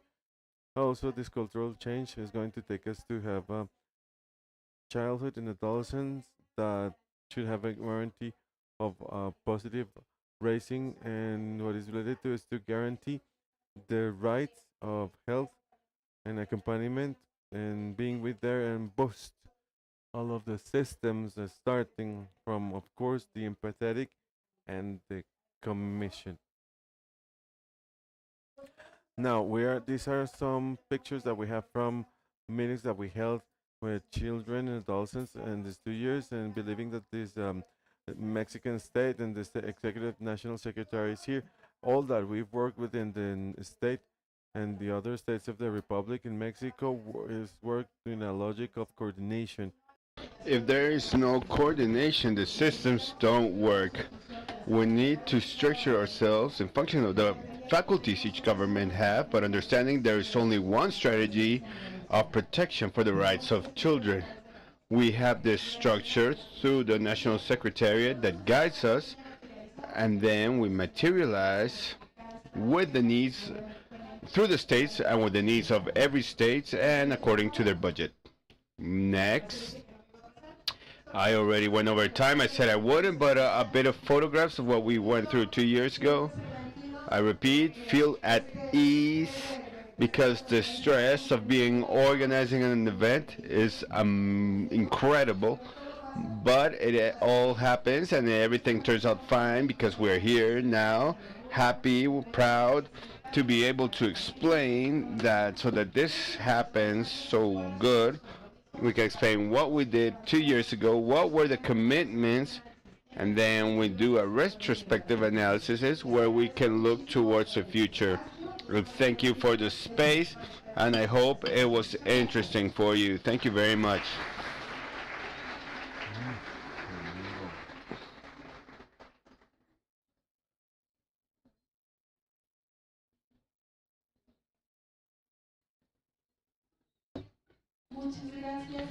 Thank you, Yvette, for this presentation of what it has been to be here and how we got here, how we built this, what have been the agreements that are very valuable and to keep on building. In this sense, and taking into account that several of you are taking the snack, we invite some of the members of the main table, Astrid Cáceres, Dr. Laura Hill, Dr. Maria Juliana Garcetti, Dr. Nelson Restrepo, and Ana Maria, representative, to go to the press conference with our Director of Communications, who is right here, and she will guide you to this space. To the rest, we'll give you a 10-minute break to stretch your legs. We ask you not to leave this space, but maybe talk amongst yourselves. And we invite you to have this space. And we will come back with the presentations and the agenda of the forum. Thank you very much.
they see the children, not only in Uruguay, but many other countries. Our mission here, as my colleague says, is to be a representative of those children of Uruguay. Thank you. What a pleasure to know that you recognize not only that we share spaces and represent Uruguay, but how pleasing to know boys and girls from different countries from our continent. This means a lot. This means sharing experiences and also learning. I would like also if you could comment, if you can tell us what priorities are you having. Well, what you mentioned, I think, is completely correct, because in reality, this forum is is done to talk about us, and all these adolescents that we represent of different countries, different institutions and organisms. I think the idea that we can bring to the table ourselves and the authorities present, the things we see in society, and maybe present a problematic, but also recognize that we bring our accomplishments, how we've worked for our rights, what results we've had. That is why this is a very enriching space. Yeah, the truth.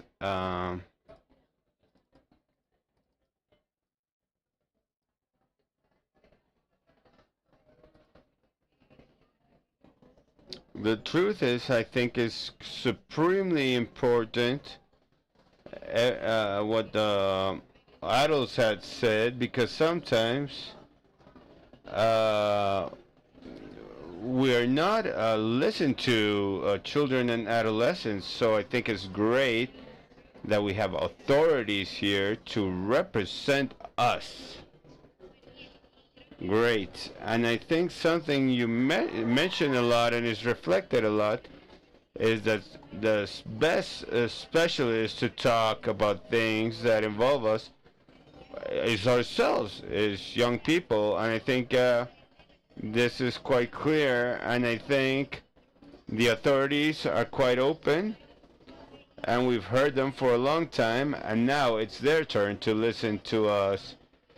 So everything can change, but if they saw it from our perspective, things would be different. Now, I would love to send a message, for you to send a message to authorities or children to get to know more about these spaces and get to know more what the youth is demanding.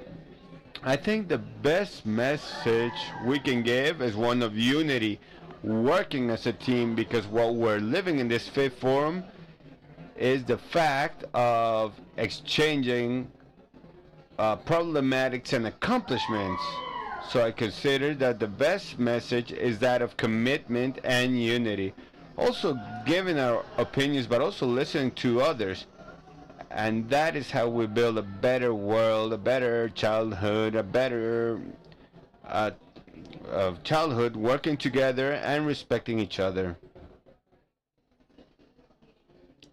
Uh, I want to mention to all adults and authorities to listen to us when there's a case, to act fast when there's a case of vulnerability. And children and adolescents, I invite you to participate and encourage yourself to talk, because your voice will always be heard. Thank you. Thank you. With this message that is so powerful, we finished this small interview. It was quite significant. I thank you for your answers, and now I'd like to tell you that stay with us. A lot of interviews are coming, so you get to know more about this forum, so we can continue working collectively and changing the world from the perspective and experience of girls, boys, and young people. Thank you very much.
So we invite you to take a seat to so we can continue with this important scenario we are building for the youth. We have a special invite is that you can enjoy from experience we've prepared with a lot of love for them, which are the dream catcher dreams. So please look for our colleagues that have a green ribbon and they can accompany you in these Dreamcatcher spaces. And you can go to those spaces participating in the Dreamcatcher spaces.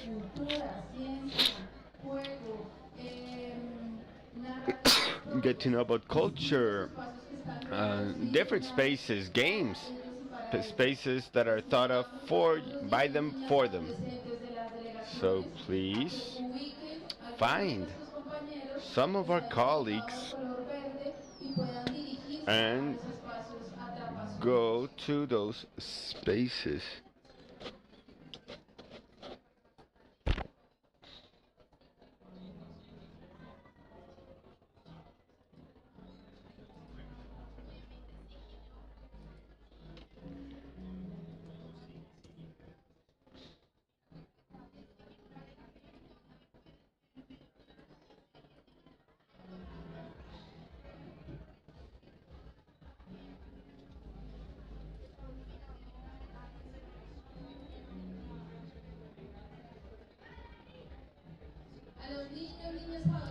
Uh, Teenagers and children that are you interested in getting to know the Dreamcatcher spaces, I invite you to find some of the colleagues of the Institute so they can accompany you to these spaces for interaction. For this building of proper narratives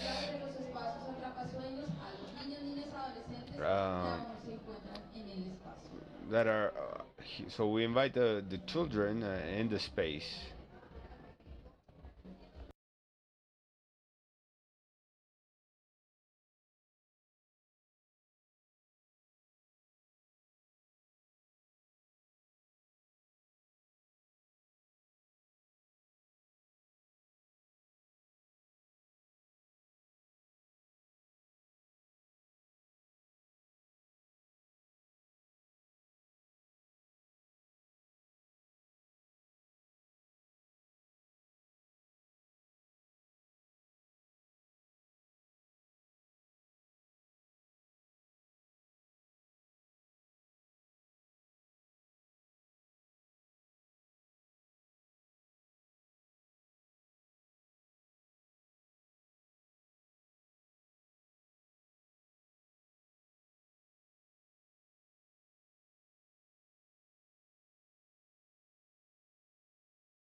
So we invite you to take a seat.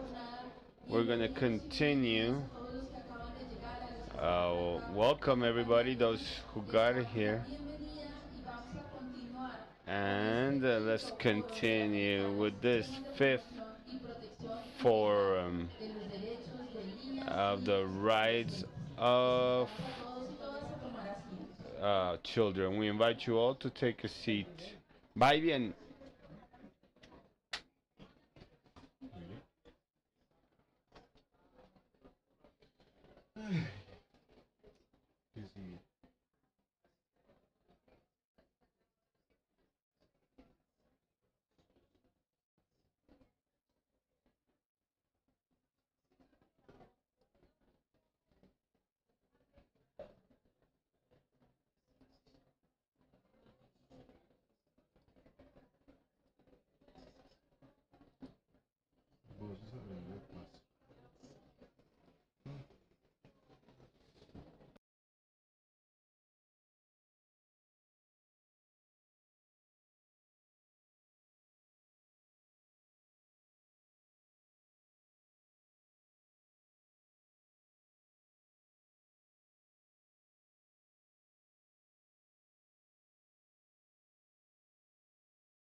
So we welcome you to this space. Let's retake the agenda of today.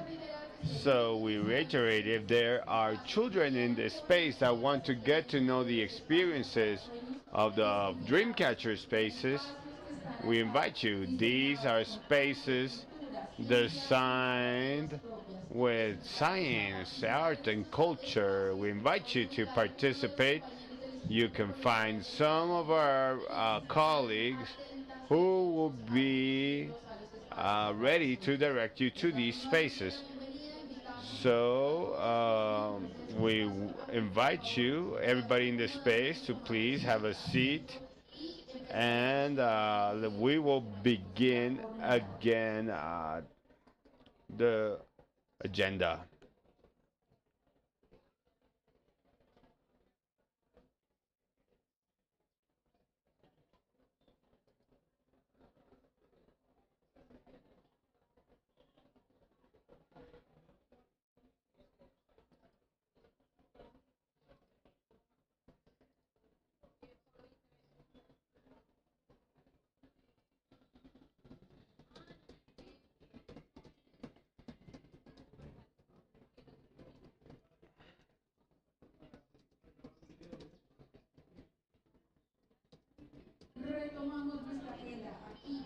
So we begin again in this fifth forum for the protection of children's rights. We greet again those who are here with us and connected through streaming, through our digital channels. Uh, we will continue with the first thematic block, the right to peace. Mhm.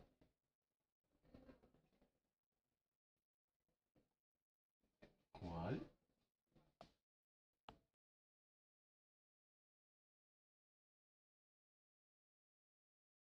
Uy, por eso con esta empezó.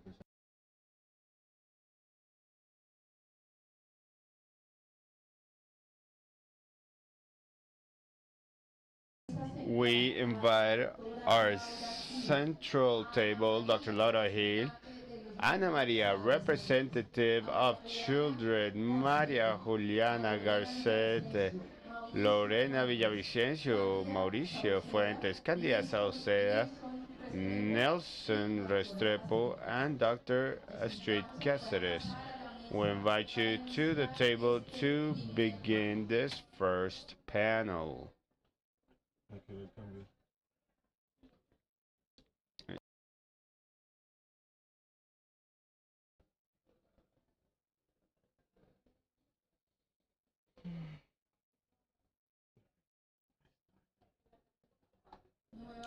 Again, we invite you, Laura Hill, uh, Maria Juliana, Mauricio Villavicencio, Nelson Restrepo, so we can be there beginning this panel, which is one of our most important commitments, and is starting to talk about a very important subject, peace building.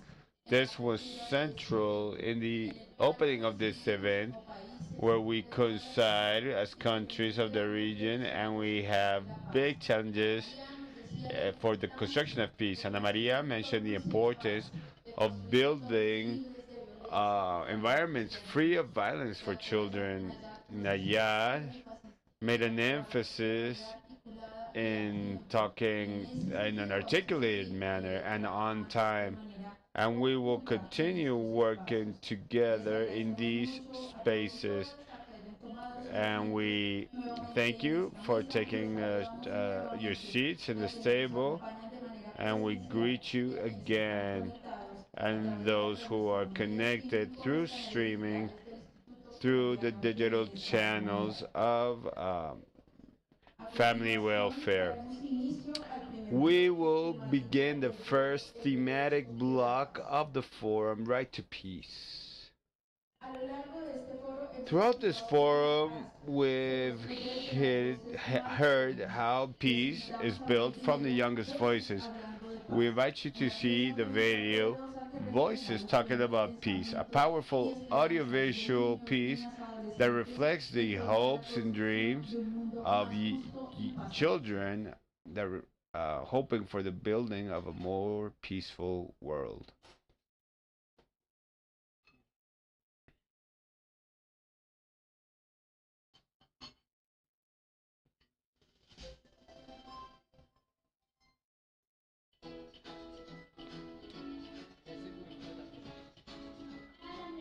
For me, peace is an important right that allows us to live in harmony.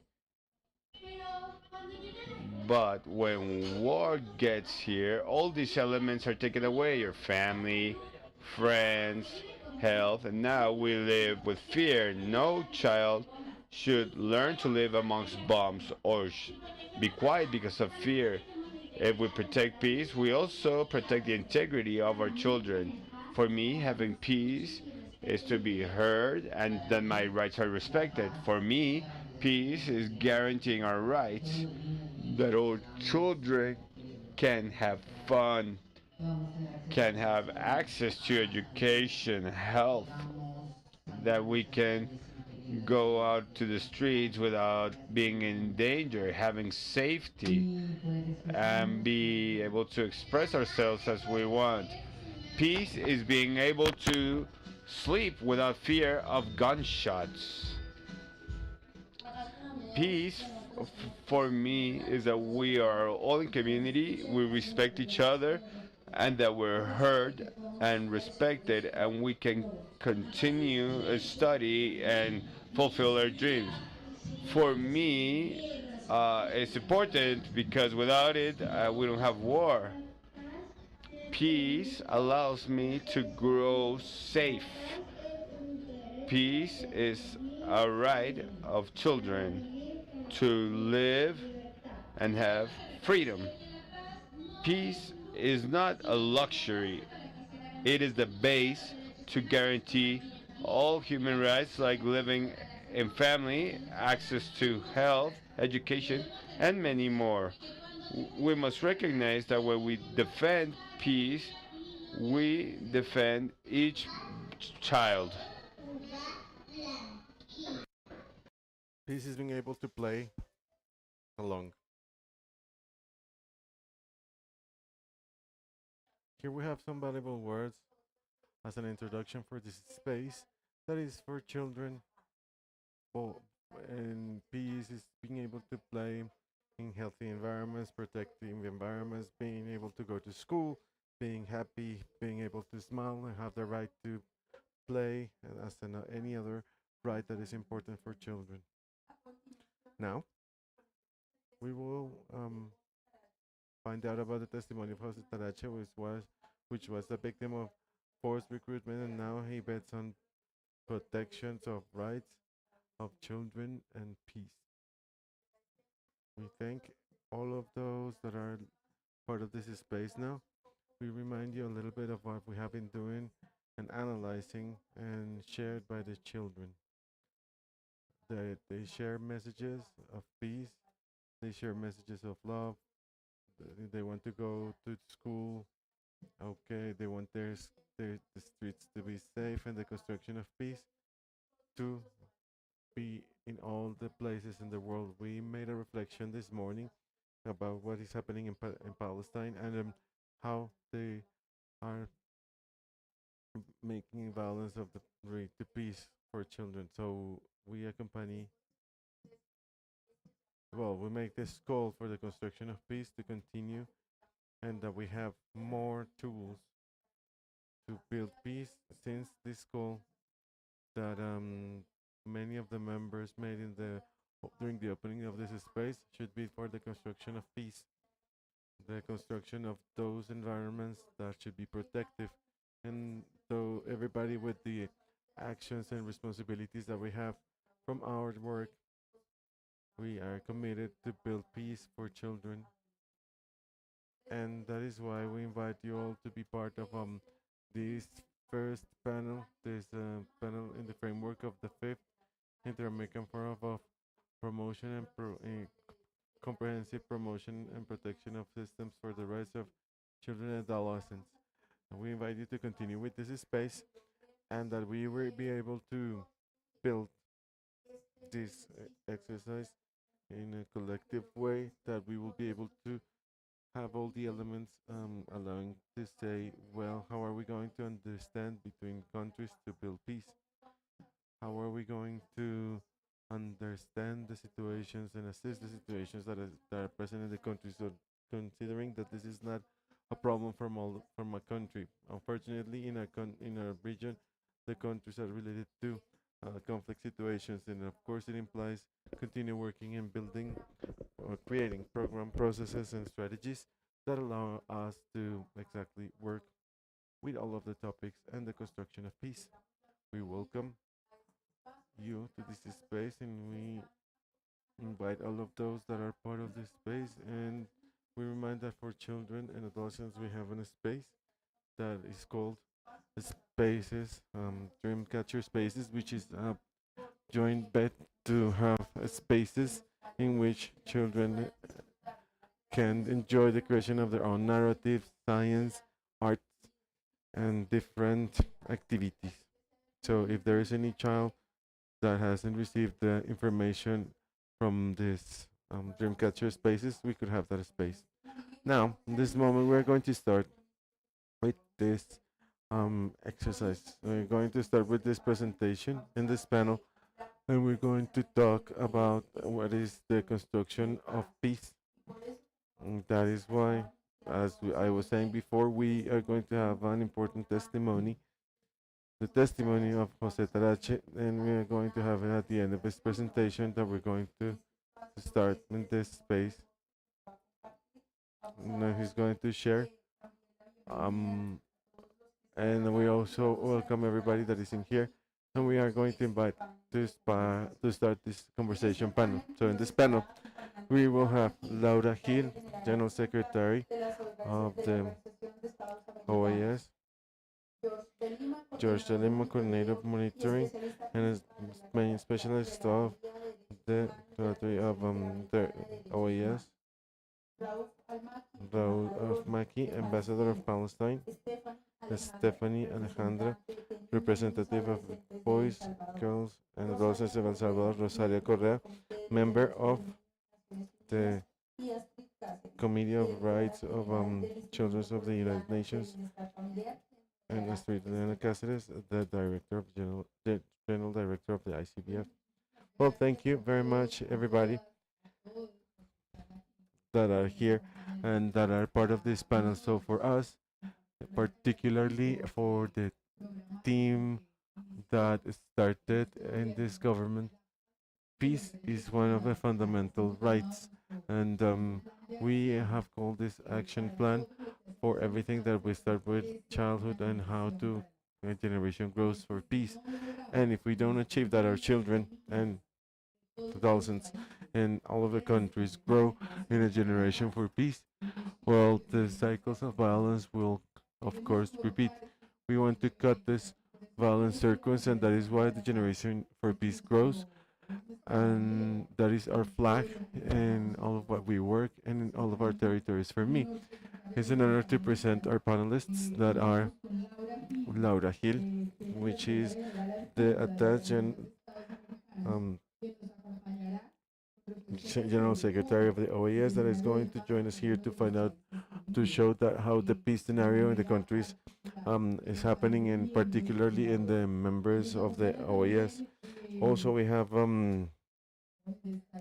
where is Stefania Alejandra? Where Stefania comes from El Salvador. She's going to tell us from about the topics related to peace and how the right for children can be violated, so we cannot be taken away. We also have George de Lima. Thank you very much. He comes from the IACHR, and his voice can be listened to, so we can make a note on all of the countries about what it implies to guarantee the right for peace. And we also have Ruf Al-Maiki, Ambassador of Palestine, the Palestine and Colombia. Thank you very much for coming. And you, as always, are here and bringing a voice for us that is really important right in this moment to speak about peace and how children are affected because of that. So we also will give the floor to Stephanie.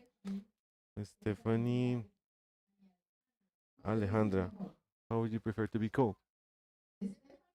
Stephanie or Stephanie Alejandra? Okay, Stephanie, when this is on in red, it's because we can listen to you. That's right. Thank you, Stephanie. You come from a wonderful country, from El Salvador. It is a beautiful country. I hope that you can visit. Stephanie, but El Salvador had to live war, and they had a difficult time that we're in Central America, and it has been the heart that is started to heal with a generation of children. And what does it mean, Stephanie, when you can speak or whatever you want to talk about, and what does it mean for you and children, peace after living in El Salvador and having those conflict scenarios, and what should we do to make this a reality? Well, I wouldn't answer on my behalf only because I have spoken with many colleagues from the consultative council, my friends from school, and little by little I said, what is the meaning of peace for you? When do you feel at peace? Well, they mention things like going out and play in a calm way, waiting for the bus without um, having any situation, without having any fear, going to sleep in a calm way. So, doing homework or completing their homework without any stress. And little by little, we got to the conclusion that peace is inside of us, and at the same time, it's a collective responsibility because many times maybe I can be at peace, but if the other person next to me do not feel any peace, it affects me and affects everybody because we are not isolated beings. We are people that live together, and the environment affects us as well because we are part of that environment as well. And also, for me, um, well, for us, peace mean to be able to grow, to express ourselves, to be listened to, and feel what we need without the fear to not receiving it, right? So, peace for us also means being in stay in harmony and not always being alert, not feeling afraid that maybe something could happen to me, or having a safe spaces in which we can access to, and also we can grow, and we'll be able to develop what we have inside. So for me and in El Salvador, it is a good example of how even in the waiting for the bus, it was dangerous because something might happen to you. Many children were not allowed to participate in sports activities because they were afraid to be recruited. And in the end, peace is not like not being at war, but also it is the other way. It is uh, the power to grow, to express yourself, and decide, and being able to decide what to do, dream, and also being able to achieve those dreams without any other limitations like fear. Thank you. Let's give her big hands. Well, Stephanie, since this forum is, you are the main characters of this forum. You can make these questions whenever you want to make questions. Thank you. I know that many of you would like to talk to you. So, Laura, more and apart from the history in the Latin American countries, the experience that you have in the OAS and this position, particularly, it gives an idea of the member countries in terms of the right to peace. So, how do you see this right to peace? Have you seen this from the attached secretariat, and what mechanisms can be adopted to achieve that the right to peace would be materialized in our countries. Well, thank you very much, Director, for that question. Mm. In a region, there are no open international wars, but it is clear that that we have listened to, according to what we have listened to, that boys and girls that are afraid they are subject to violence, armed violence in the territories, organized crime, forced displacement, and they go to bed um, without having eating anything. They are victim of violence in the families. There is no open war.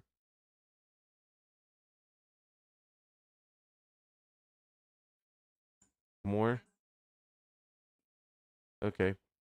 So I think it is evident that there is a depth that is in there and that persists, and as multilateralism should take care of this to make real the right to peace in the region.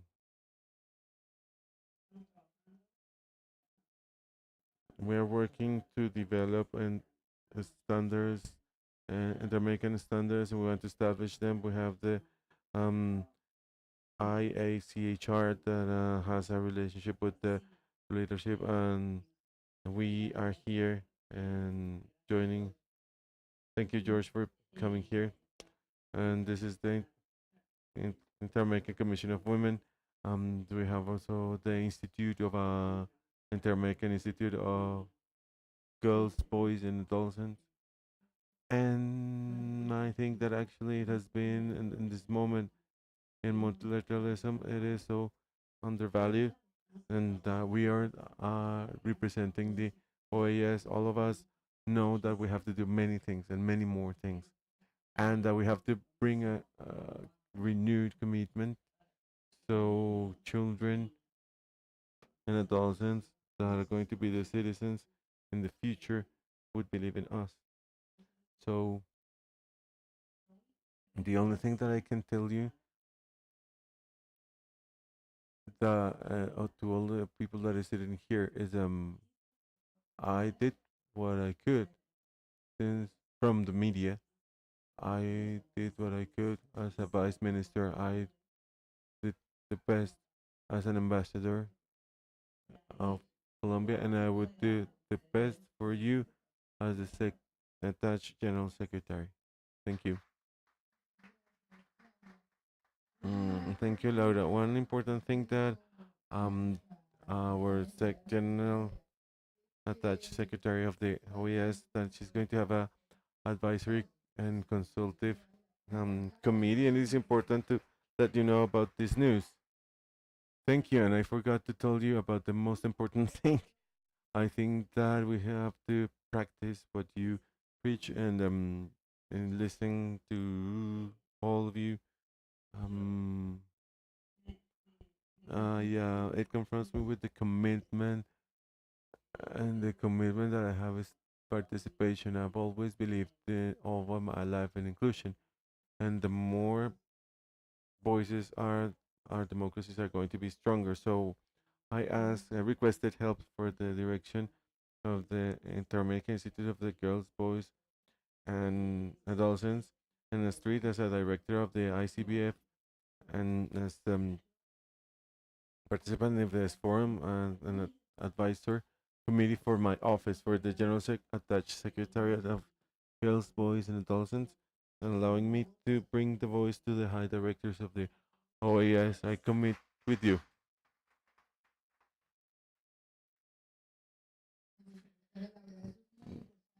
Miss Secretary, apart from having from they have solutions and alternatives. Children have solutions and alternatives that are more practical, and if we listen to them more frequently, they could guide in a better way decision making in the member countries. So we celebrate this announcement, and we join the General Attached Secretary to achieve this. So I think, Secretary, do you have to leave? I'll leave you here with the representatives, with the um, IACHR. George de Lima is going to represent the OAS, but I will come back in the afternoon. I have to do something urgent, and I'll be back in the afternoon. So don't forget about me. Thank you. Thank you very much, Secretary. We see these transformations from the OAS. Mm, sorry, there is no sound.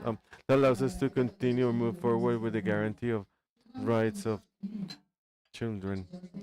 And we go with George de Lima. So we have a lot of respect for the Inter-American Court. For those that have worked in topics related to peace and no sound now. Everything that is related with the court allows the countries to be accountable and being aware in the importance for human rights, in this case of boys and girls. So widely the court related about different scenarios in which boys and girls have been affected, and I think there is no case or sentence that would not touch children that are always affected by many of the circumstances that adults generate, if it is inequality, violence, or conflict or armed conflict. I would like to listen to you on how this violence affects the region and how have you seen that, and how have you seen like expectations of hope when the countries would achieve any type of reparation regarding violence against children, and mostly in topics related to the right of peace. Thank you, Director. Um, since this is the first time I've addressed to this forum, I would like to thank the incredible work that is Colombia doing performing this event. I would like to congratulate the call. Many people are participating shows the commitment that we effectively have, not only debating and also thinking about actions related to public politics that can change the reality and will guarantee the rights. So, before answering your question, I would like to greet, especially for I'm about to give you the greetings from Jose Luis Caballero, which is the president of the IACHR, and then is the related to the rights of children. So sorry, I give you my back, so I won't forget about you. Therefore, greetings from the Commissioner Jose Luis Caballero that wanted to be part of this event. And for him, the topic, as leadership is his priority, but unfortunately, because of other commitments, he was not able to be here. I would like to start to answer the question, particularly at saying that we agree with children and adolescents in all of the videos and interventions that the but peace is not only the absence of war. No, um, we agree on all of that. And because for children and adolescents, since we were able to see in the video, we have the peace. We have the power to be able to sleep without listening to gunshots or going outside to the street and not being afraid, or going to the school and not suffering from bullying. Um, these are expressions of what we can call peace at all, that we are all entitled to. So, from that perspective, the Commission published different reports that they talk about the context of violence in which many children are included or are part of, and we talk about the physical punishment, about a report that was published in 2011. We cannot forget the violence that unfortunately goes or is part of the family environment. They discuss about the violence that suffered by children and adolescents in their own communities, in schools. Also about the effects of organized crimes on the rights of children and adolescents, not only as victims of the violence, but also the violence that comes together with forced recruitment. So the commission, in the role of as an autonomous body of the sector that supports the states in the Americas, after having this role of documenting these violations, establishing standards and compliance with what documents are, and also the rights of the Convention of the Right of the Child. And this total part of our states that ratified and signed this global agreement. So, well, this global commitment. So, affectations that girls and adolescents suffer from are the ones that in the diverse forms, but from the IA, IACHR, there's something to say something that is not that mentioned. It was indirect violence, and when it's the child part of an environment of violence, that the violence is not focused on the child, but it's affecting this child um, directly. So it is important to analyze these aspects as well that impact from their physical health to their mental health. Also, um, count with the Commission to continue starting with these points, documenting violations, and of course, raising the voice for the children and adolescents will be guaranteed in our region. Thank you. Thank you, George. These documentations of the side effects should allow the countries to make or to consider common points to find common solutions regarding what it means to have a generation of children that could, not only as Stephanie said, to consider the peace of the other, but also to consider my own scenario of peace. So I would like to talk the ambassador, to the ambassador because Palestine is having a very complex situation right now, and it is a situation in which we have stated this, and this is our responsibility in terms of a country, and we have so we are so together with this situation in Palestine, and we cannot stop talking about what is happening. And this is not a scenario that is related to um, that is a complicated, but the Palestinian state is part of 50%, includes 50% of boys and girls. An average um, life of people from 15 to 20 years old. We have at least an amount of Palestinians that have been affected by what we call the denominated genocide. It's something complex, it's something hard, and it is nothing that we cannot understand because we believe that life is above everything and the higher interest of a child should be above everything. So we have seen terrifying and painful images, and we already had an internal panel that we had in the conferential um, ministerial conference, and we started the complaints. So, can you tell us a little bit about the situation? How do you see this international community, and how can we be with you and join with this situation from the place we are now? And of course, what alerts, what lessons learned can you share about the difficult situation that the Palestinian people is living right now? Dr. Astrid, thank you very much, and thank you very much on the board.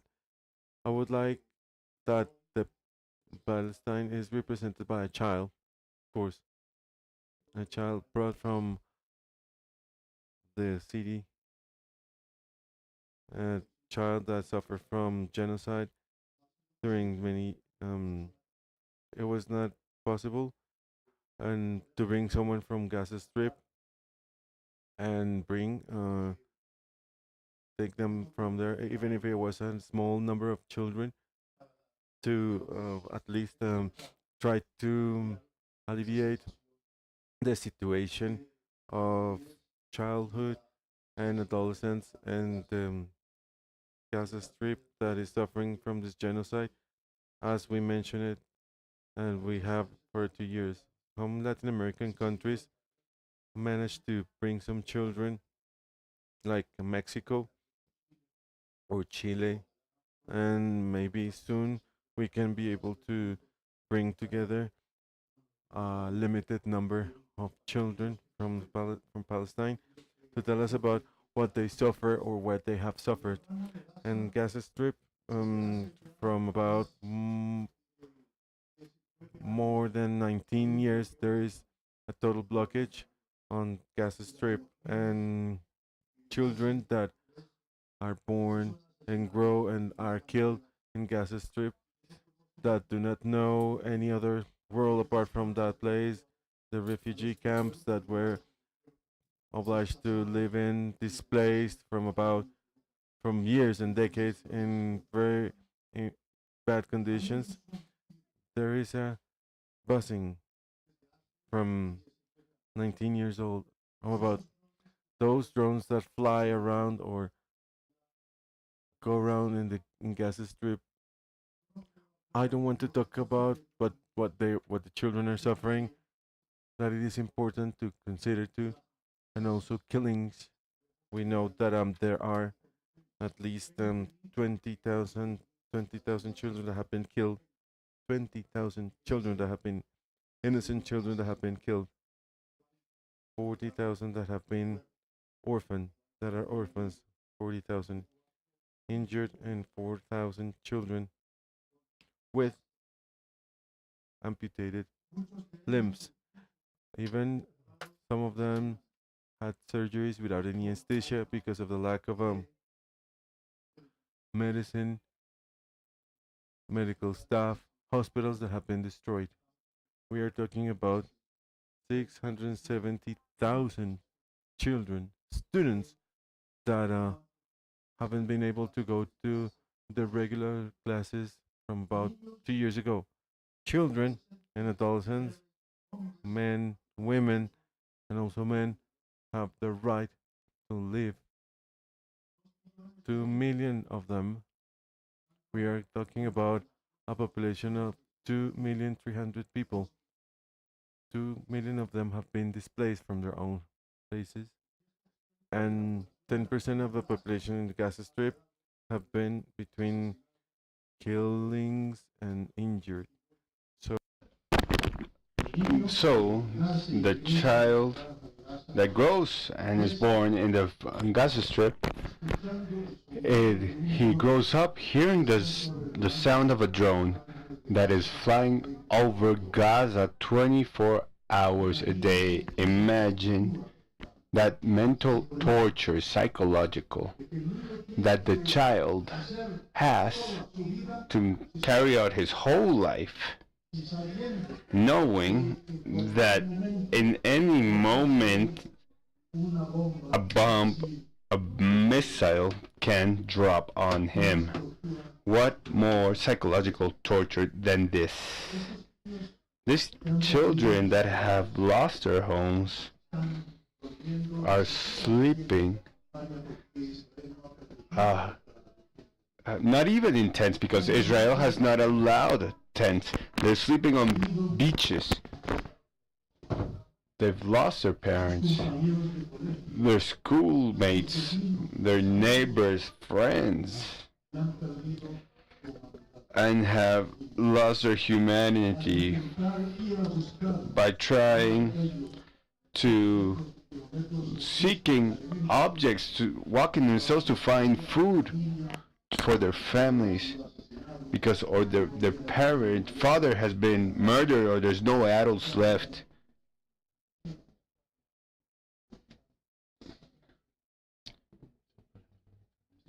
This never before seen situation.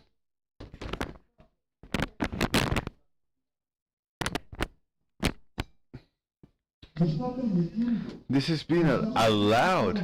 We're seeing it every day.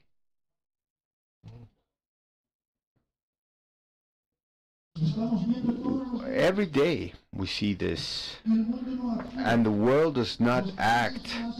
Countries don't do anything, and some countries say that the right of legitimate defense, Israel have it. They have the right to annihilate a whole population, to kill 20,000 Palestine children innocent, and they put it under the framework of the right to self-defense, and they vote against of a ceasefire, and they vote against the right of the Palestine people to be free, to be sovereign, to be able to live in their homeland with dignity. And some of those countries are present today in this event. How could it be?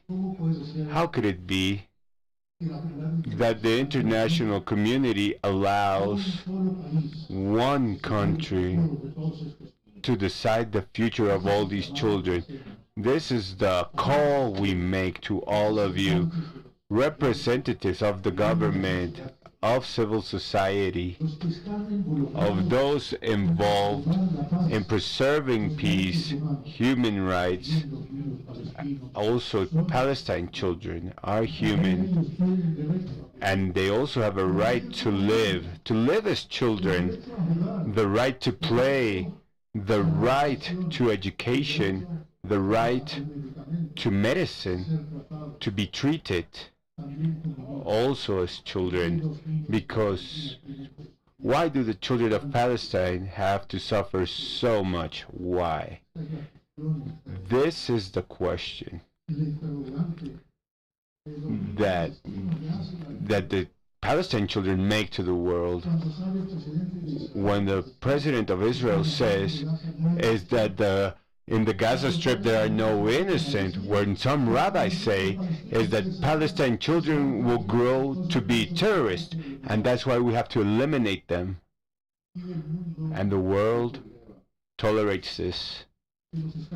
If what is happening to the Palestine people would happen to the Jewish population, what would the world do? If this would be happening, God forbid, in some of your countries, what a bestiality. So, Dr. Astrid, I come with this call of desperation, maybe, because this genocide has been going on for 2 years, and this occupation, and this colonization, and this apartheid that affects us all. When the occupation began of Israel, of Cisjordan, began when I was 10 years old, and look, I'm an old man, and still, not only still, every time is more and more advanced the colonization of the Palestine and its territory. Thank you for the invitation again, and may peace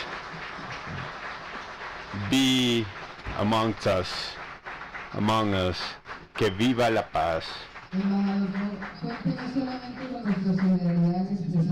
Ambassador, please count with our solidarity and commitment in this panel.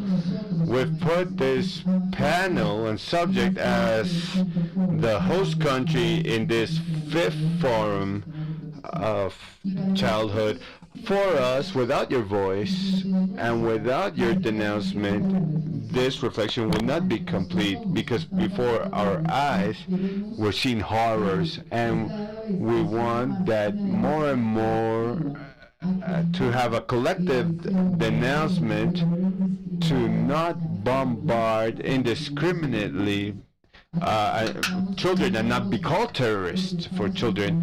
We must unite our voices, because we're facing a profoundly painful genocide, and humanity has already lived through these scenarios, but we must act differently with this scenario. And now we're joined by two important voices to go more in depth in the reflection, and of course the panelists that already spoke. If you want to make questions and have a conversation, we invite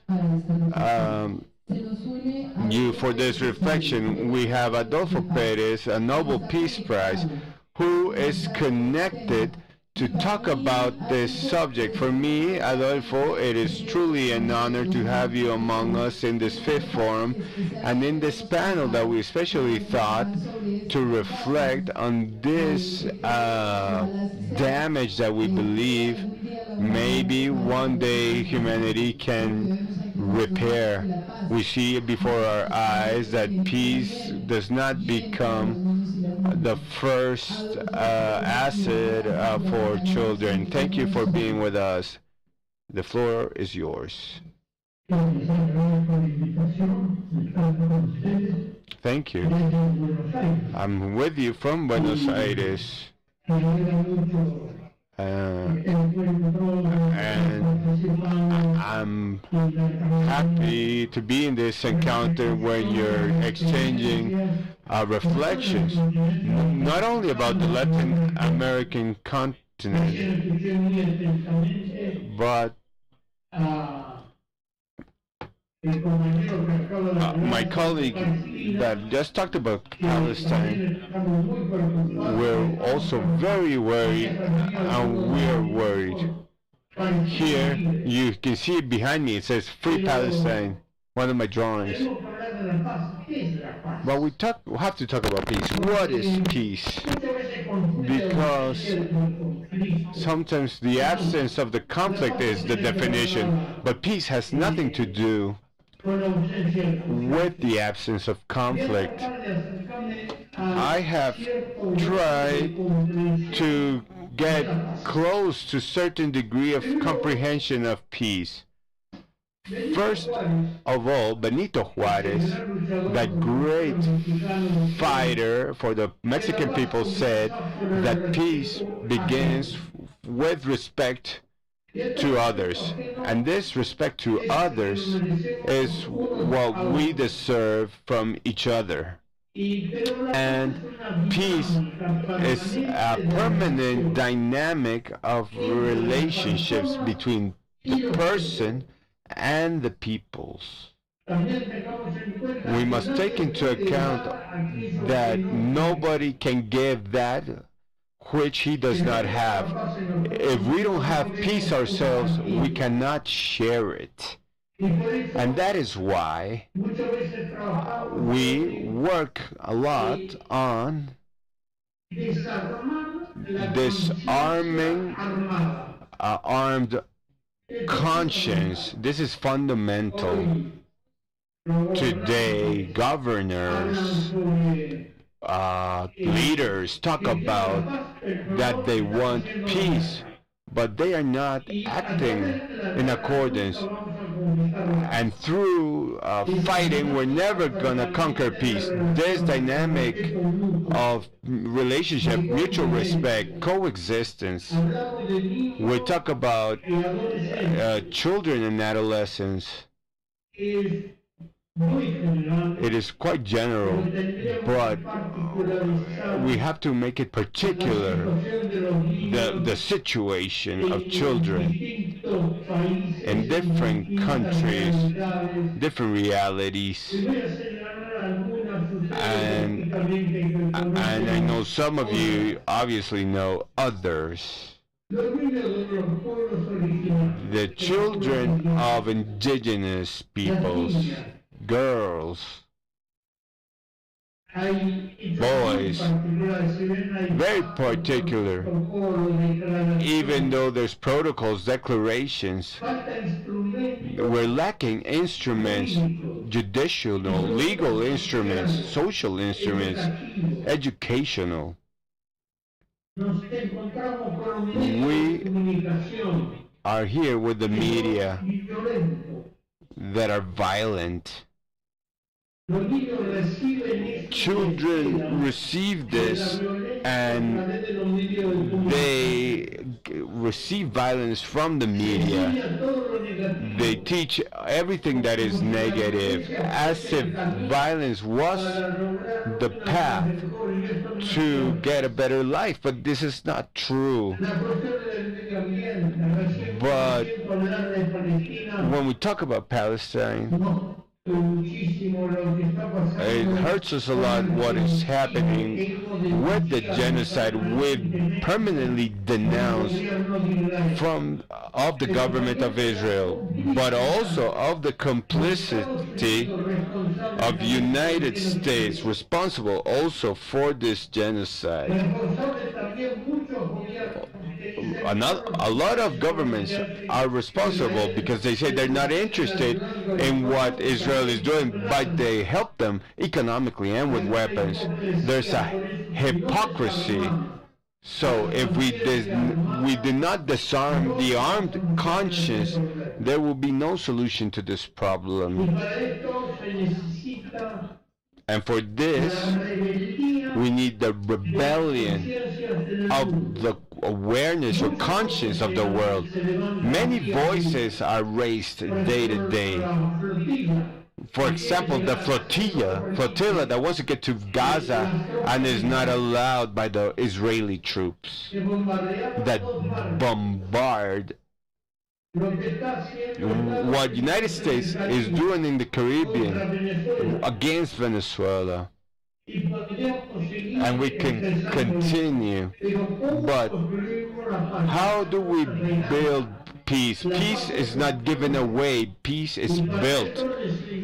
And for this, we need the unity of the peoples. When we talk about human rights, not only of the Universal Declaration proclaimed by the United Nations, human rights come from way before, from the French Revolution, from the sacred texts.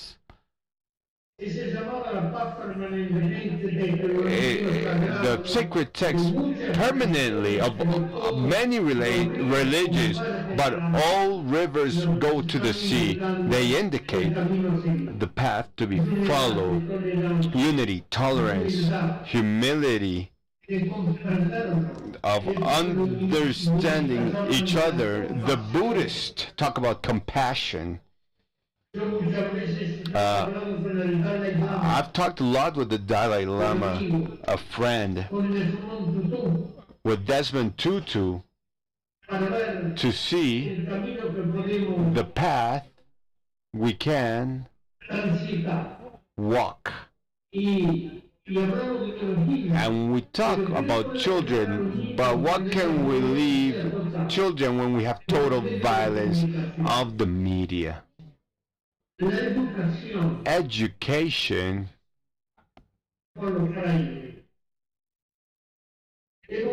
we've participated jointly with education as the practice of freedom. How important is this? Education and freedom and peace. Freedom to love the other, to love ourselves. And I think that this is in all religions, that a society that cares for, that doesn't care or care for their kids, that doesn't care for its kids, is a society that mortgages the present and loses the future. If we cannot today, children, today we have to care for them. They are the present, they're not the future. If we don't take care of the present, we lose the future. What world are we going to leave our children and the children of our children? I'm an educator mainly. I keep teaching in the University of Buenos Aires, but this education as the practice of freedom, for me, is always a challenge. Why do we teach? Not only to accomplish, to learn the discipline for medical engineers, but we can bring them from the university and be good slaves of a system of domination. We need critical awareness for freedom. This is what they was pointed out. The education of the educator. We educate ourselves together, and together we build. We have to open the doors of hope. Today we're living a crisis, a deep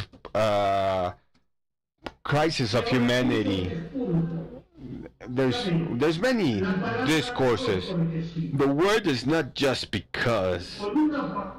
With one word we can love, and with one word we can destroy and be as fatal as a weapon. So let's care for the speech, the word, because words are energy, and that energy must be put into practice. I'll tell you briefly. In Paris, we were with a nun called Teresa of Calcutta. She worked in India with those that were in the worst situation. And we were in the Elysian Palace in France. And she said, I don't know what all these people are talking about. Ambassadors, special guests. I don't know what these people are talking about. So I kept talking. I said, what do you understand, Teresa? She said, I understand only one thing. And I kept talking with her. What is she going to say, this nun? What is she going to say? And she says that we have to put love into action. That is the secret. If we don't have love and we don't put it into action with children, with those with whom we work day to day, with the family violence, but with a society that drives them. There in Colombia, I know them well. I've worked a lot in Colombia. We've gone on international missions with a grave situation of violence in that beautiful country. How do we overcome it if we still have the armed awareness? Let's change this. Let's start checking our conduct, our plans for children, for childhood. But let's open up the dialogue to hear children, that they can be the protagonists. Let's not talk on their behalf. They are subjects. These subjects that are going to indicate the path to follow. So, when today I heard the prior speaker who talked about the murder of more than 20,000 children in Gaza, and United Nations is not operating because they employ the veto right to not condemn Israel. I have a lot of friends in Israel, but a lot of friends that are fighting to stop the war and the genocide, and that is fighting for peace.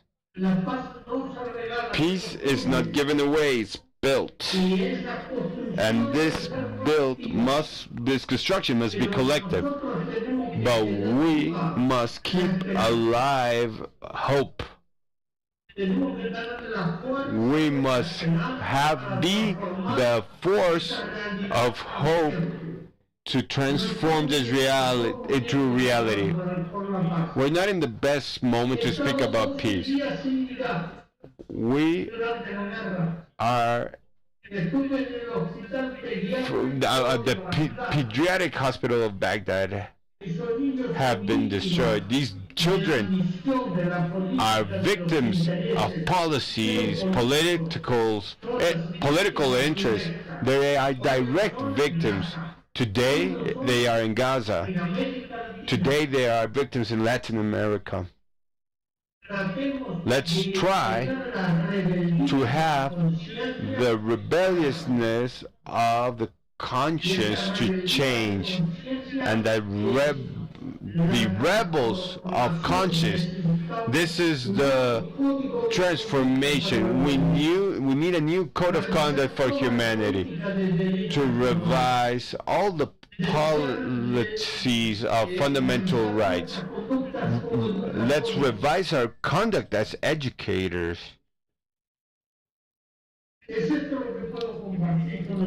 This is what I can share with you. And I believe that there's a structural violence, but there's a social, political, and cultural violence. Culture, we must generate a culture of peace. So I talked with a great friend, Baltasar, who was the director of UNESCO, Federico Mayor. He was a man that worked a lot for a culture of peace. So I wish a lot of strength and hope. And please, the children that are with you, tell them the following. Please don't stop smiling at life. The day you stop smiling at life is when this must never happen. Life, hope, and smile to a new dawn.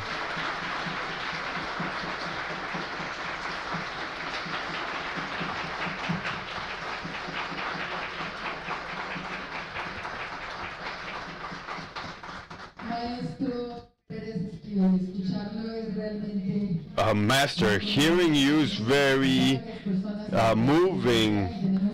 We have a lot of people here, and we have a strong audience in YouTube, and hearing you is remembering about education, an education of tenderness, and the policy of love can meet to find an exit to the infinite pain of the deaths of children that is happening. And we can and should avoid when the causes can be prevented.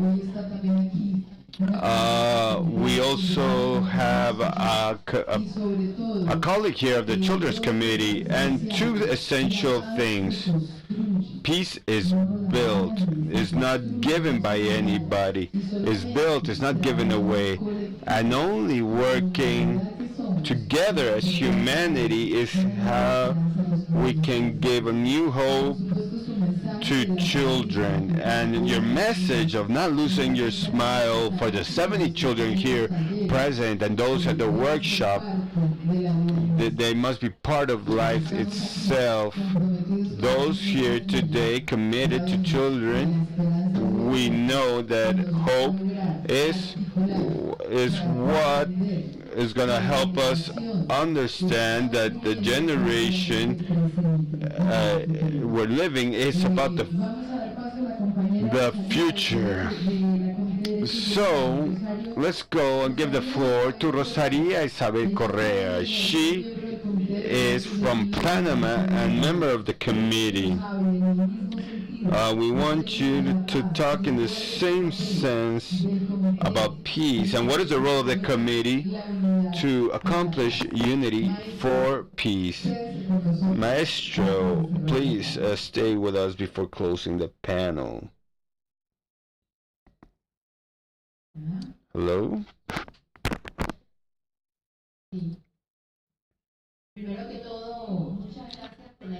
So first, thank you for the invitation.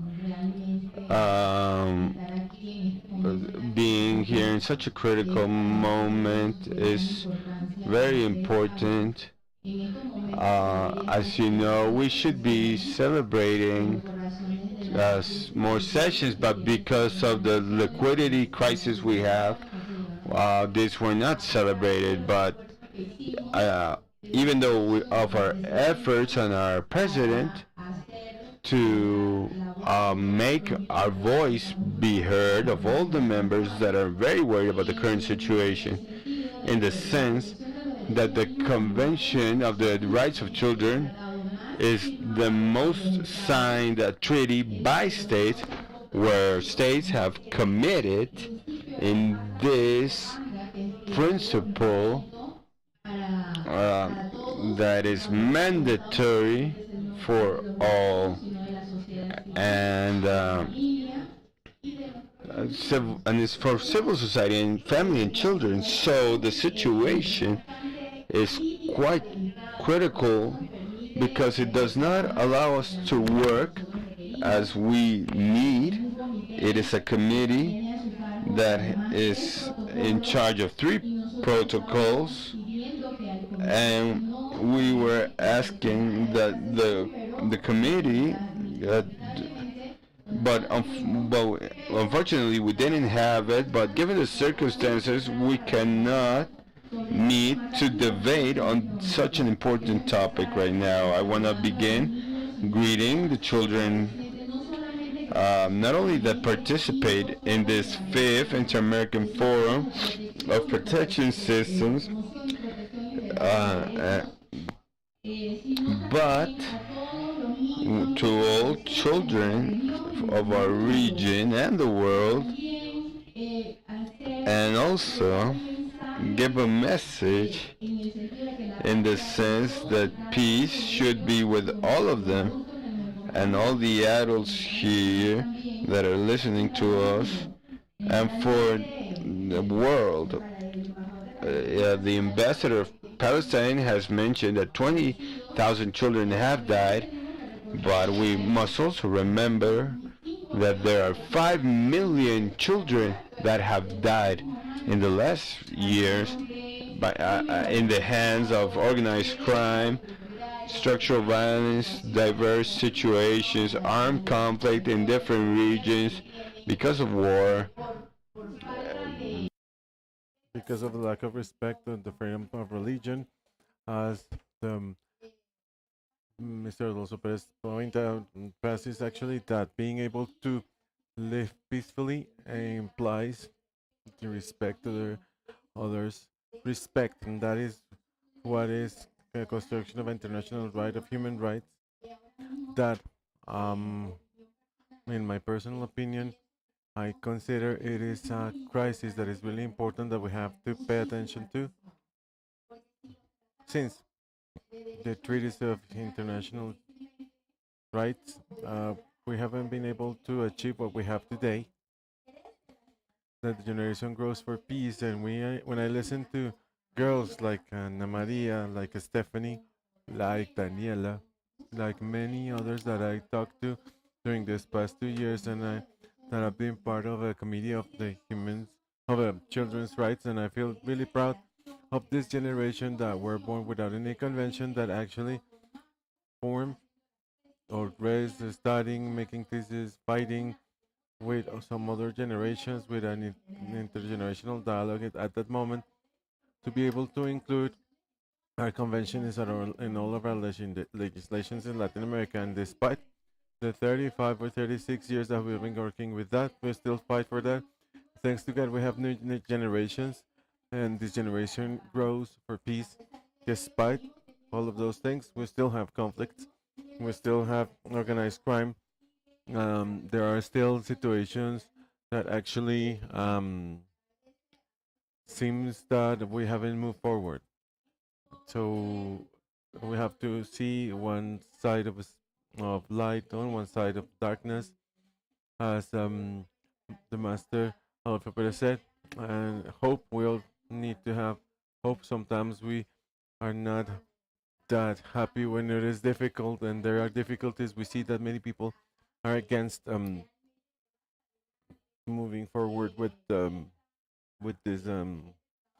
this job that with a lot of effort we um, made every day, so the rights of children would be guaranteed by states, and this guarantor function that the state should work together or collectively. In this sense, I would like to talk to to say that the right of to peace, it is a fundamental right of the children's rights, has been a development and ethical and regulation and political ideals. I would like to go back and check the preamble of the Convention of the Children's Rights, because we go to the regulations but we don't read the preamble. And this part starts from something really important, that is recognizing that we start from a declaration of the United Nations in as the Nobel Prize said, that human rights go further,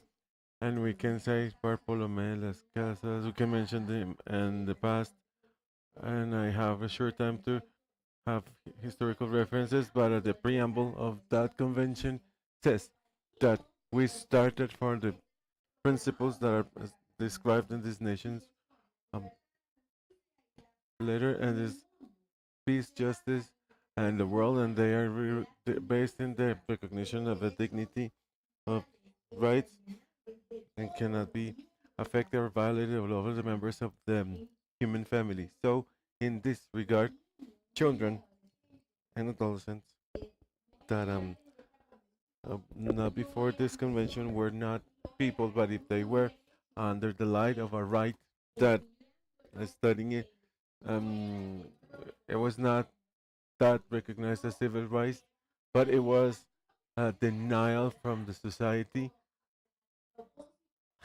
with a purpose of showing like an adult-centric position that is still maintained in different environments that would not allow us to move forward to build in a better way, uh, protective environments, granting environments that which actually the children or the girl and the adolescents would have environments in which they could be happy, live in an environment of love and comprehension.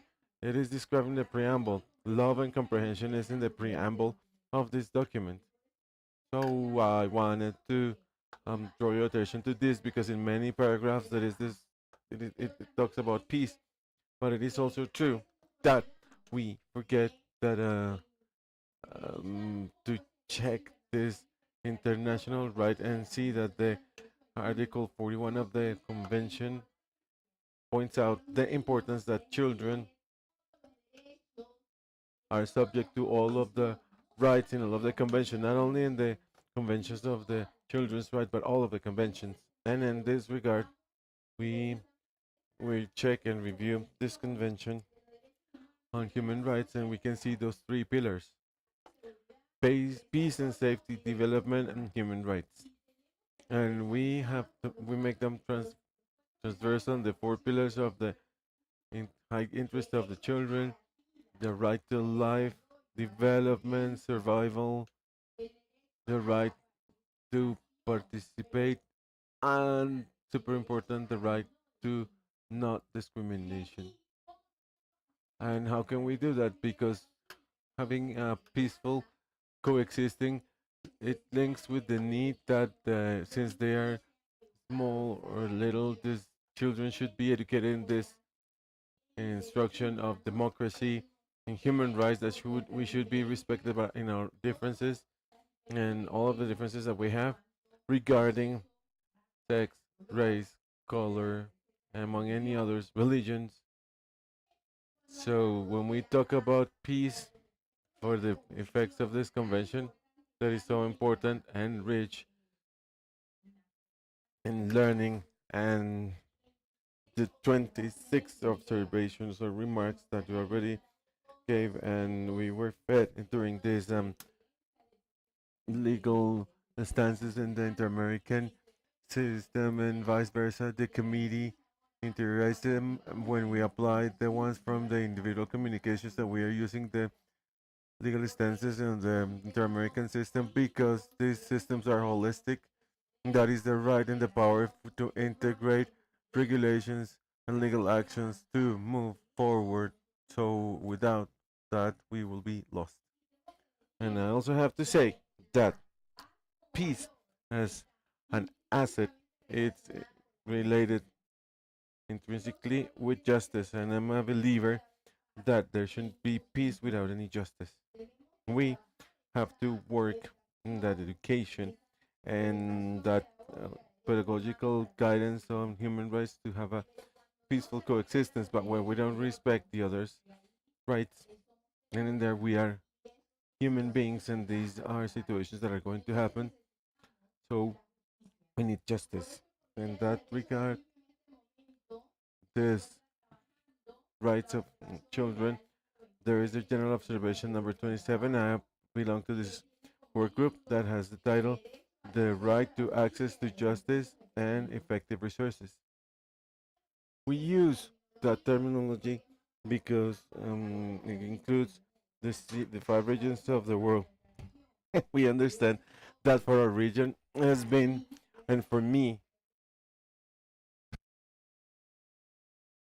and in a specific law. So I want to say that specifically justice is a condition that is important for peace because because we have to transform and ask forgiveness and ask for forgiveness and that is why it's important to participate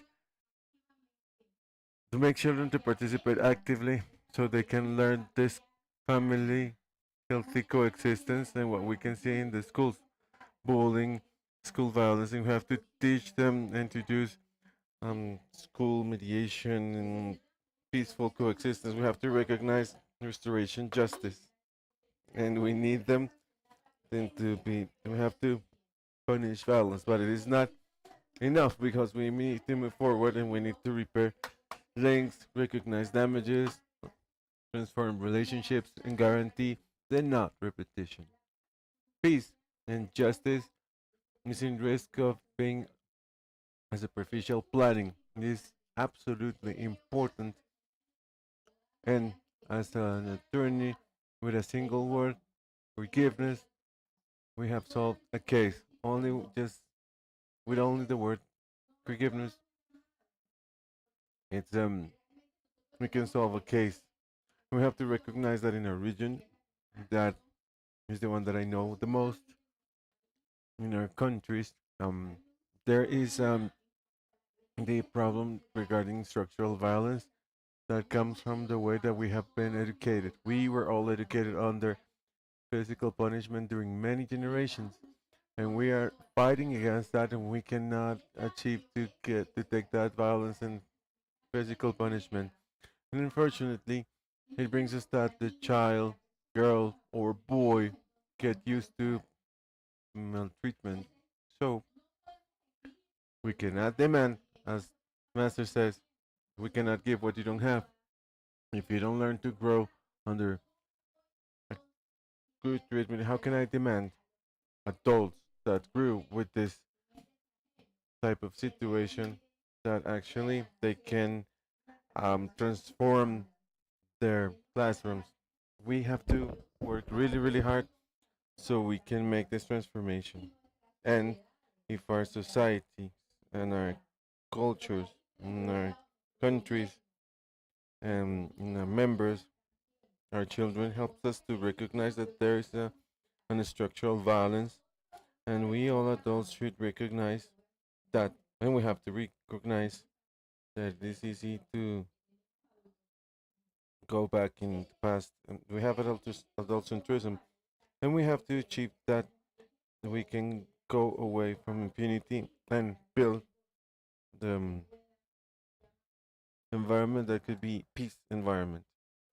That way, what we are doing is making invisible and perpetuating conflict.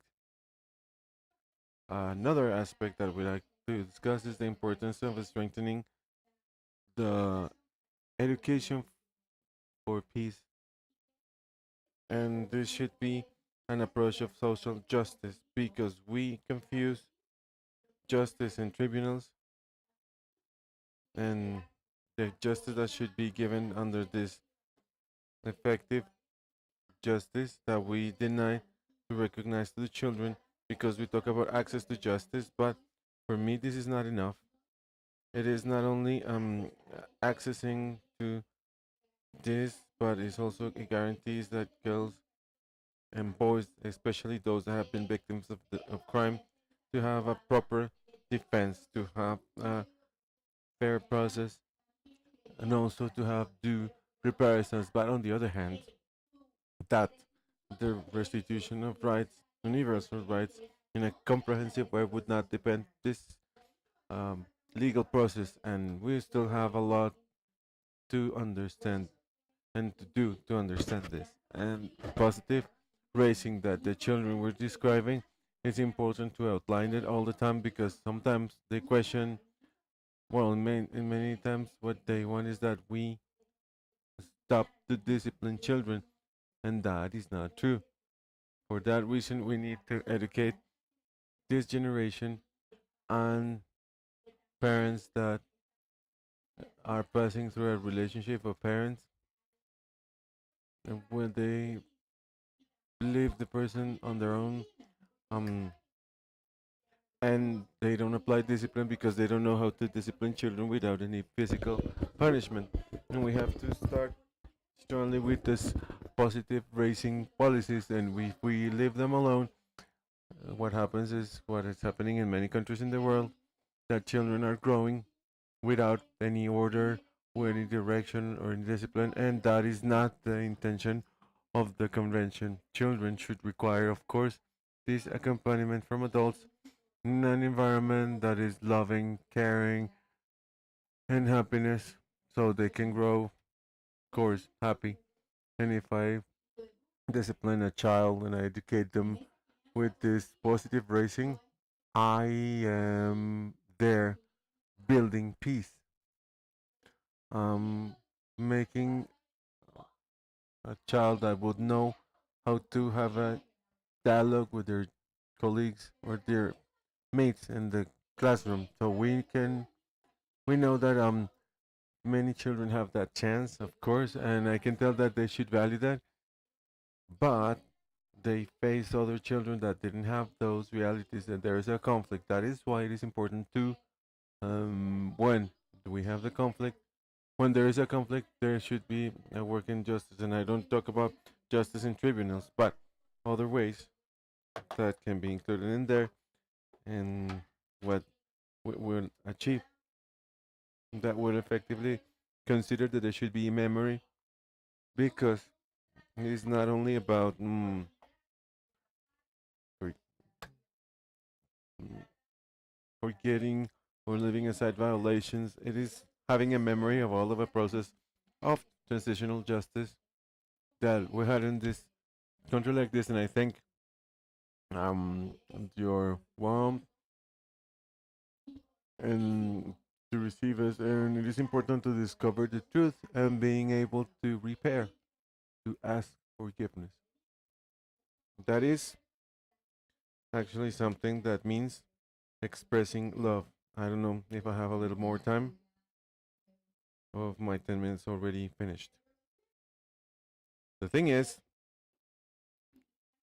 it has certain implications that are important, and we can see in the region we cannot go back, and we are switching from observation and remarks from the community, and after a month we have projects in the different assemblies, that are totally going back and against the rights. So we make a call to think, to the states to think and go back and read the Convention on the Rights for Children, and we should consider these remarks and continue working with their general observation number 27 because we actually need that our environments should be safe, protective, and that we achieve peace for everybody. Thank you very much.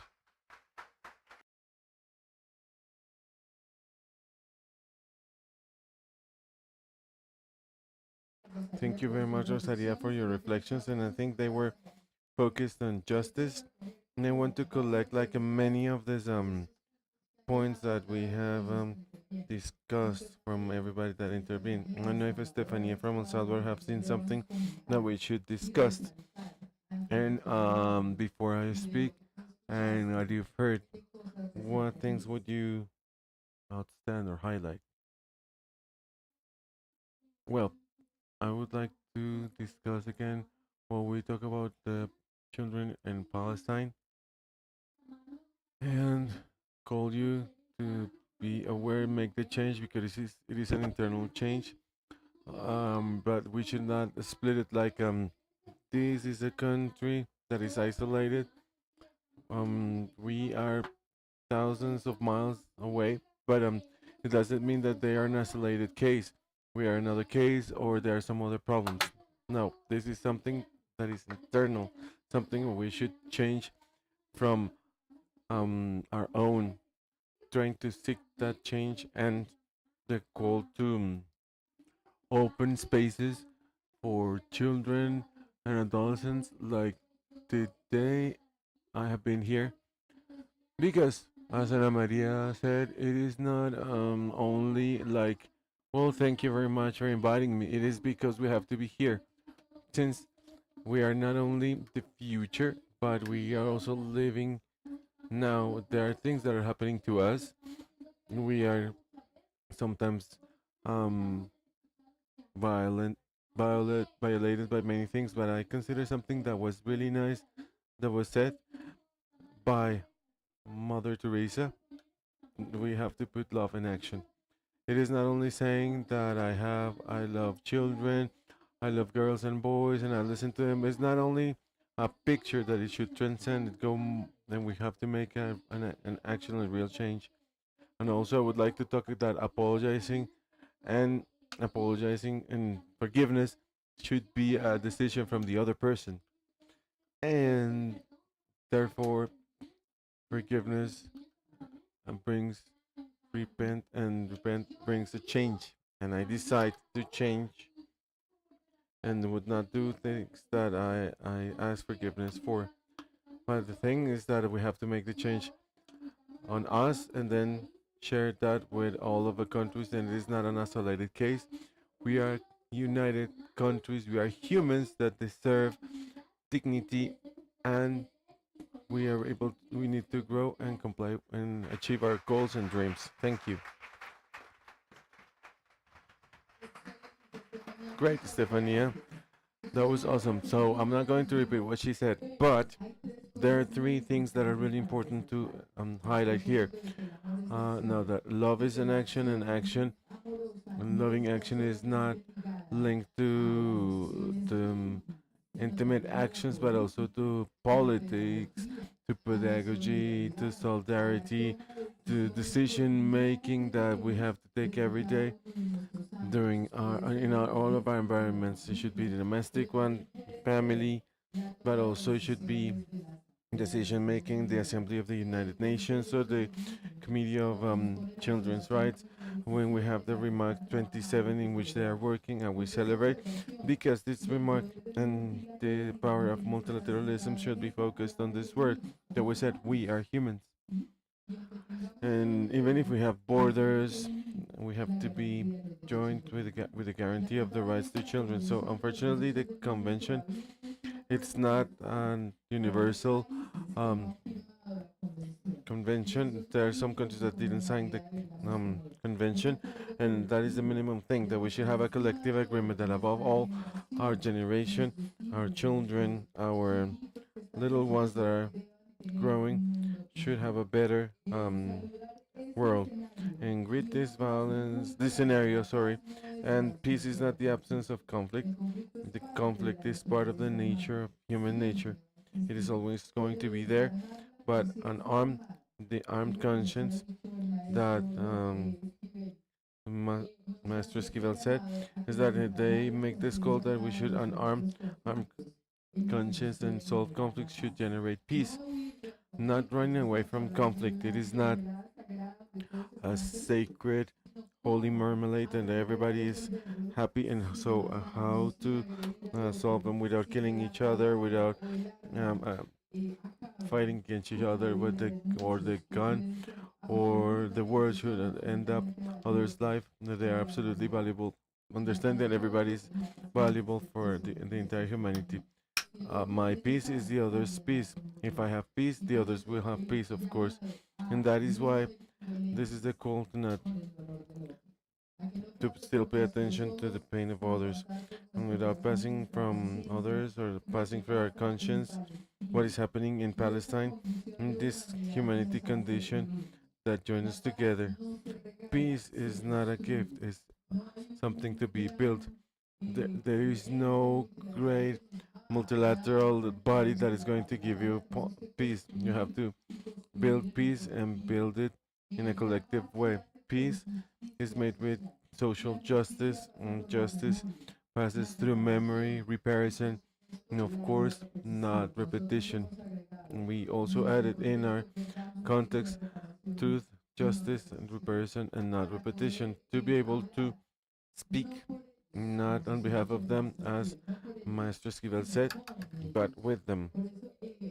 So the event in which we are now continues with the community reflection and also works into fundamental topics. They build girls and boys dialogue related to prevention of abuse and access to justice in a dynamic methodology in which we are going to listen to and make a note of it so we can talk about that, not on behalf of them but with them together, in respect and a framework in which the countries that are reunited here as collective and also as particular persons, private persons, when they understand that the only way to save these generations is working with them in a collective agreement for the hope, a hope that is going to face this armed conscience that still inhabits some peoples. Thank you, everybody, and the participants, and I hope that I have collected all of it,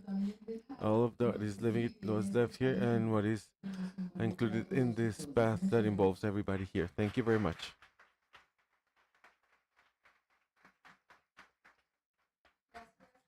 Thank you. Thanks to all of our participants of the first panel that leaves us with a lot of reflections that were collected by Mr. Street Cáceres, director of the Colombian Institute of Welfare. So now we will invite you to close this panel to listen to, attentively listen to the testimony of Jose Tarachi, which in his childhood was a victim of forced recruitment, and now he begs for peace, the promotion, and the protection of children and adults. I'm Jose Alberto Rachi. I'm 39 years old, and I'm a business manager specialized in financial management. And I'm part of the financial manager in the direction of protection. But where I came from, well, at 10 years old, I started working at a mechanic of motorcycles, and I started living there. At 12 years old, I started being linked with the armed group because since fixing motorcycles to the FARC group and self-defenses, and I was situation they take advantage and they manipulated me in one way or the other, and they made me be part of this group, and in an operation I was captured when I was 16. institute, identify my process, and I started the establishment of rights.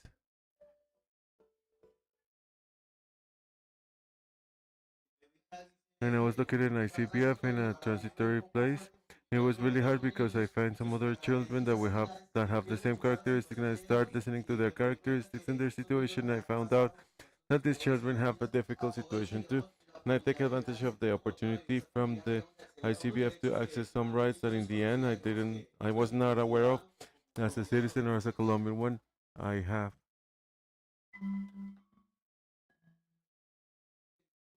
The institute locates me in a substitute on a foster home, and this family changed my chip. And armed groups hurt the citizen. So the way to reivindicate me was contributing from my personal ideals to help the society, so there won't be a repetition. Peace is built from homes, each home, so it is reflected on the ways that the people that we surround. So we have this bowl that is bigger and bigger every time, we include more people and we take space to work.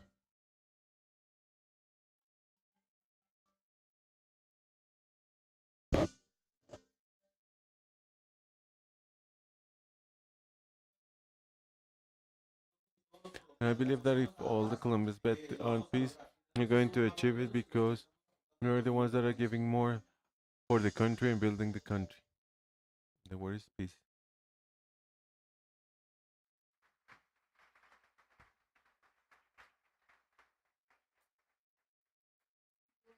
Well, and in this space, Jose is not only here with a video, but he's here, and I'm proud to present someone like Jose because in our dynamics in the institute, I see him many days a week, and I know the commitment with children, and I know that when he see like a budget, when he sees like when he has a resource, he says, "Well, this is how this impacts the lives of a child," and this is a great message, and we need many houses to rebuild their present and their future because we have seen him like in their role as a father, and this role as a father is wonderful.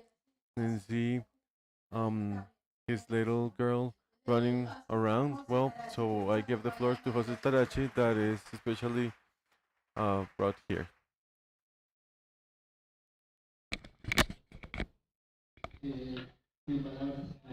No words. It's very moving to see myself 30 years ago strong. It's, excuse me.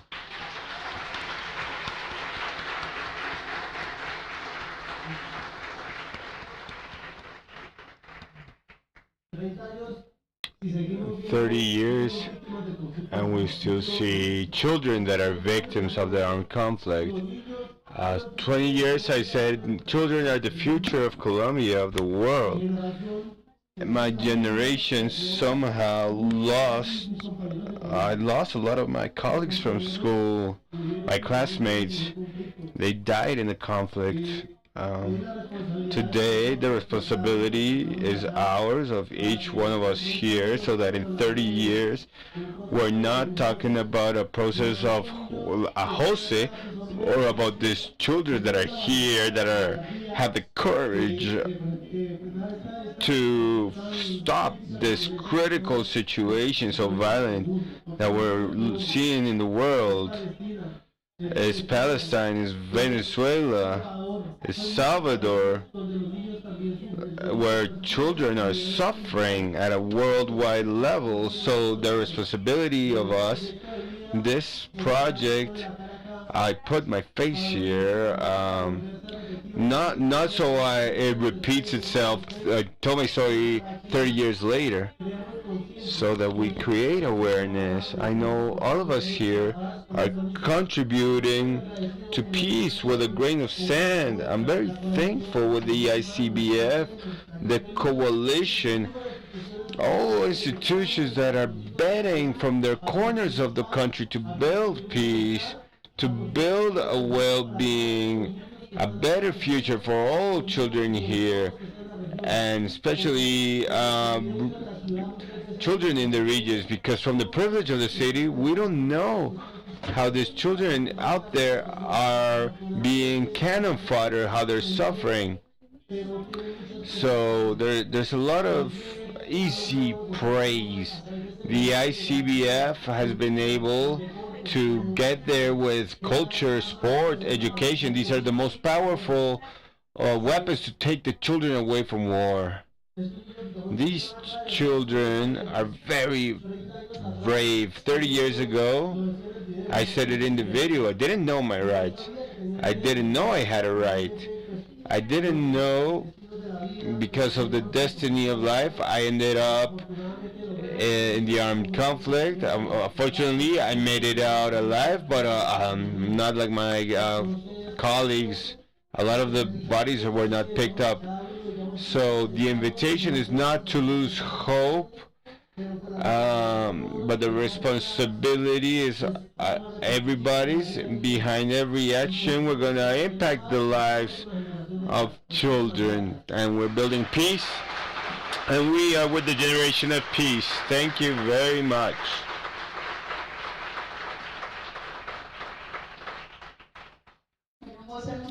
Thank you, Jose. Thank you for your words. This is the amazing closure this panel needed to have this reflection, this call not to lose hope. But every child that we are able to take from the claws of war is hope. And it's a construction of the future of the president, and changing the lives of boys and girls is a task in our hands. I give thanks to Jose because, and everybody participating in this panel, we shared without a doubt the gratitude of the children that today are also here and are seeking and are telling us that they want peace. That is a huge commitment.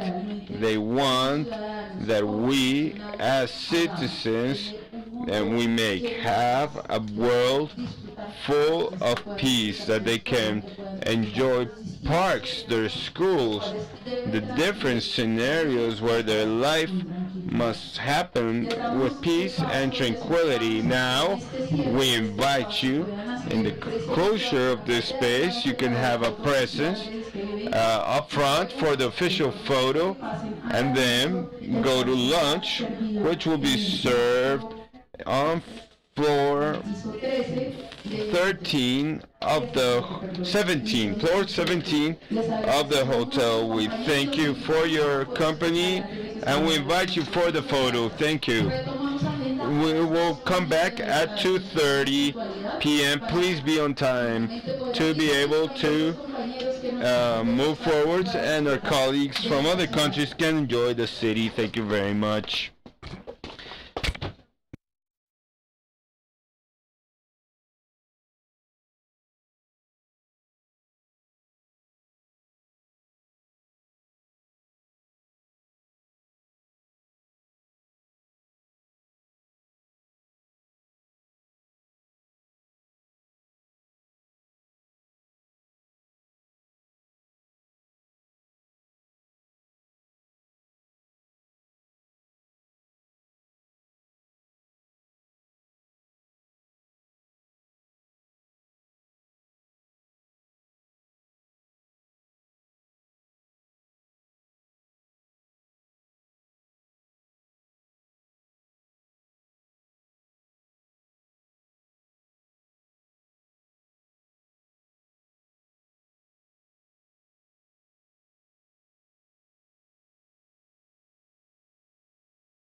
Hello, Paul. How are you? I am from Mexico.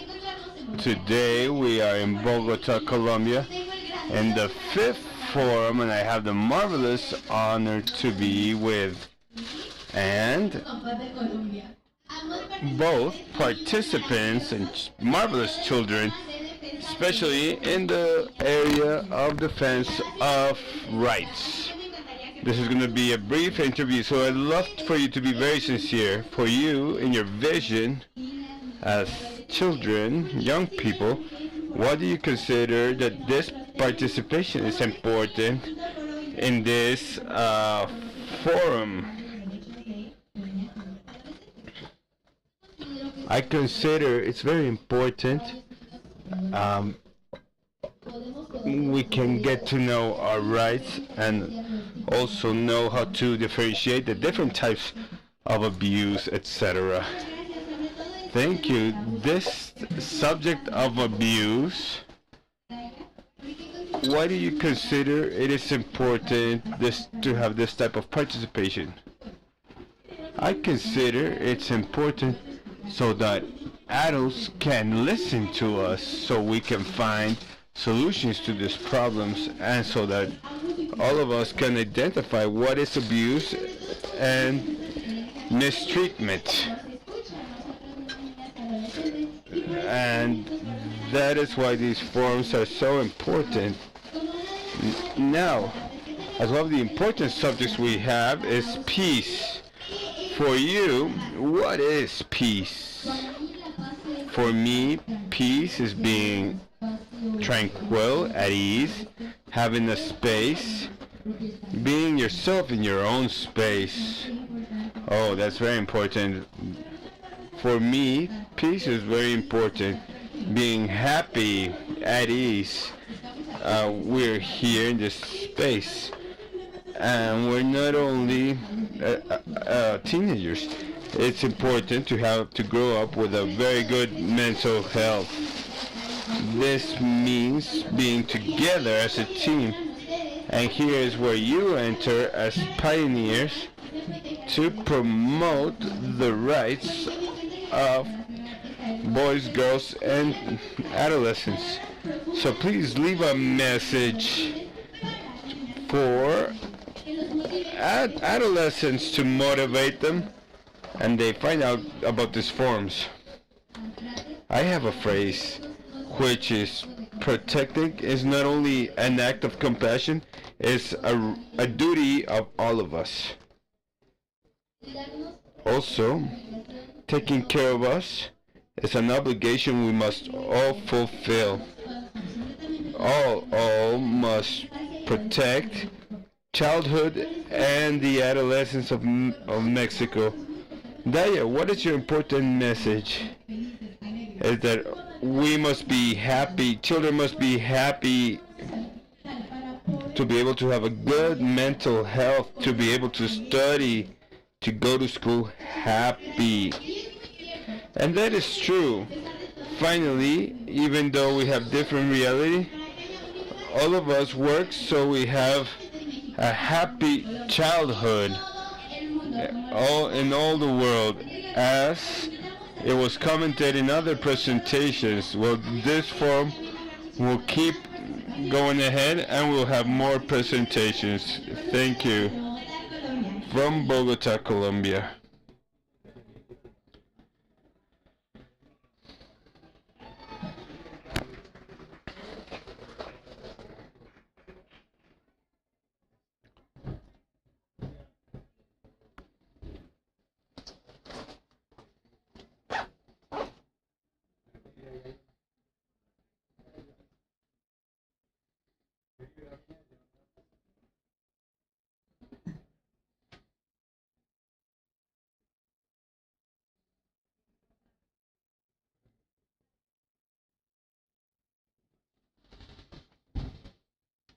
No nos rompió el tiempo en esa intervención.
So we greet again those that are here face to face and those that are online on the social networks of the Colombian Institute of Family Welfare.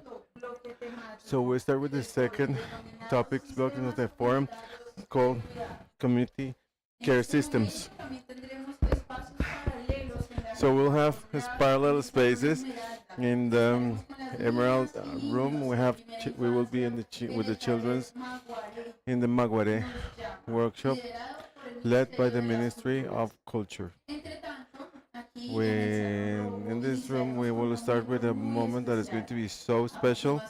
And now we're going to see a video called Needing Interculturality, in which we will see how cultures, knowledge, and territories need to create care, inclusion, and protection environments.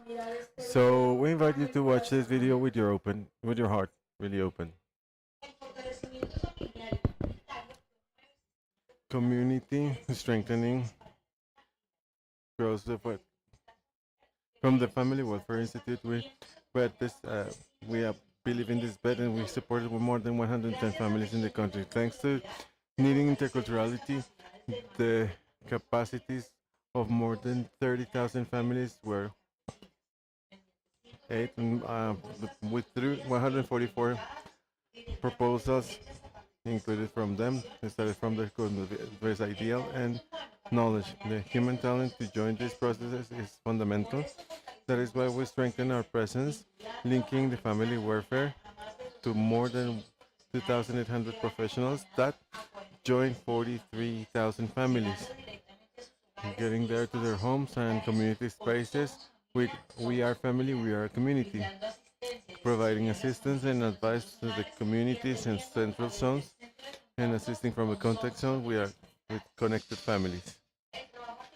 The articulated work and institutional work allowed to assist 31,000 families with a comprehensive model to the Wayu people, including 4,500 projects that was developed with the Regional Indigenous Council in Cauca, Mingas, Juntanzas, Urambas, and community pots were the way to consolidate the social tissue and capacities in the territories, recognizing the knowledge of communities for descendants and rise up as a motor to boost the generation for life and peace. All yours.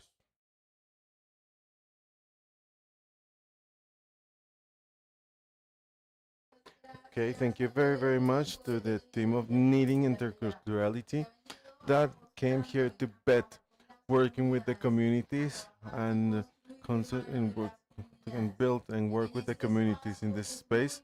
It is really important to have this community job. And that is why we want to acknowledge these pets that also are present in the territories that are present to protect children in the different environments. So we remind you that in the Emerald Room we have the workshop with girls and boys. Maguare is calling us, led by the Ministry of Cultures. And in the community dimension of this fifth forum, we recognize the fundamental role of communities in the guaranteeing of rights of children. That is why we are accompanied today by Vladimir Velasquez, co-founder of the Institution of Social Research in Uruguay, who will share his experience in sharing the strengthening of social environment. So Vladimir, please take the floor.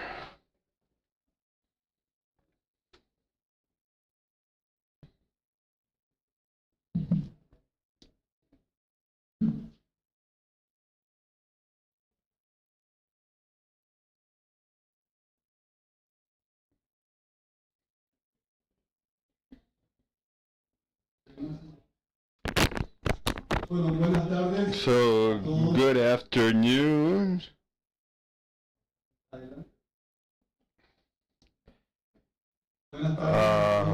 Good afternoon, everybody.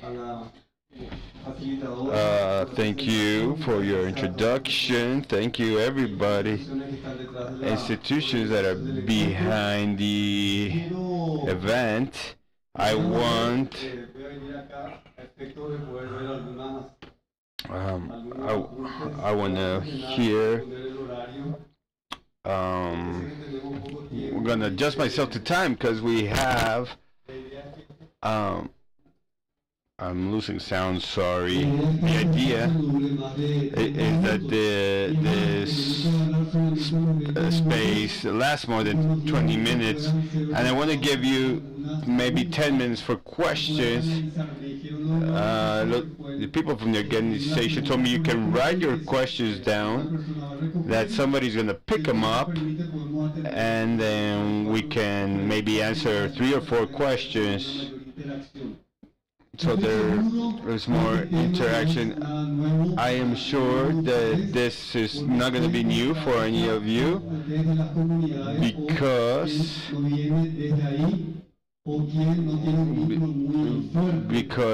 those who doesn't have a strong notion of community. Before all, I want to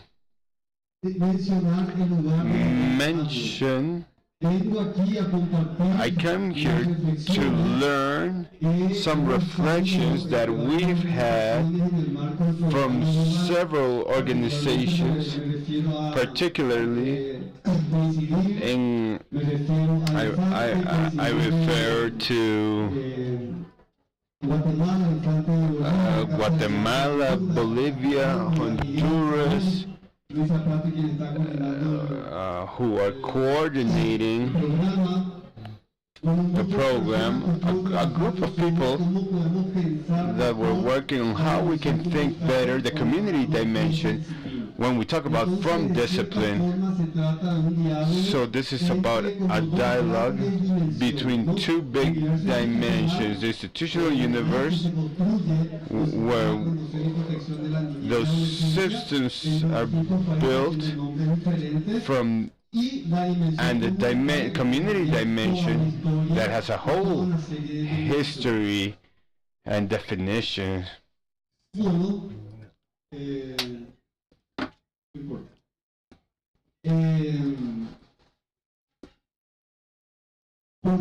Why strengthen the dimension of discipline? This has to do with a hypothesis that came from a reflection of these organizations, of a dialogue. Some way there was a balance that was ambiguous, because there wasn't any doubt that SIPPINNA constituted the fundamental strategy. It was the path. And this notion articulates the effort at the central level, but the three powers, not only the executive, and different notion of working as a team is a strong notion, and is still the path that different states are betting on, and it is not casual that the majority of states in our region have discipline. But there's a but. The balance is not all positive. It seems something is missing in this reflection. As we say in Rio La Plata, how can we get institutions involved in our life? And that is where we start working to go more in depth in this question. From our point of view, when we talk about SIPPINNA, the balance is, yes, it is the strategy, it's the architecture, it is the path, but we are lacking in the evaluation, in the evolution. So, the architecture, there was a lot in architecture, a lot in planning, but it was lacking in execution and results. So how can we measure the performance?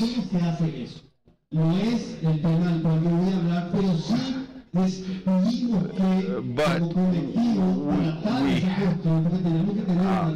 we must have a reference, and to evaluate the performance, we developed this triangle, and we need to take into account some things. One, obviously, the norm and the architecture is not simply, there has to be an organization, a methodology, so that the governing actor, organ, the executive, at a municipal level, and how there had to be an architecture and a lot of intelligence, and that architecture had to have a normative that was not easy. If it's only resolution, only decree, how many years of our lives were spent on this? But the architecture translated or approved maybe it's not enough.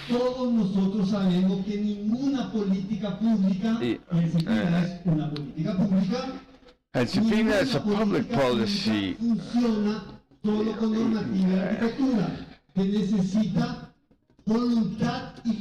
The need of will and leadership and the political authority,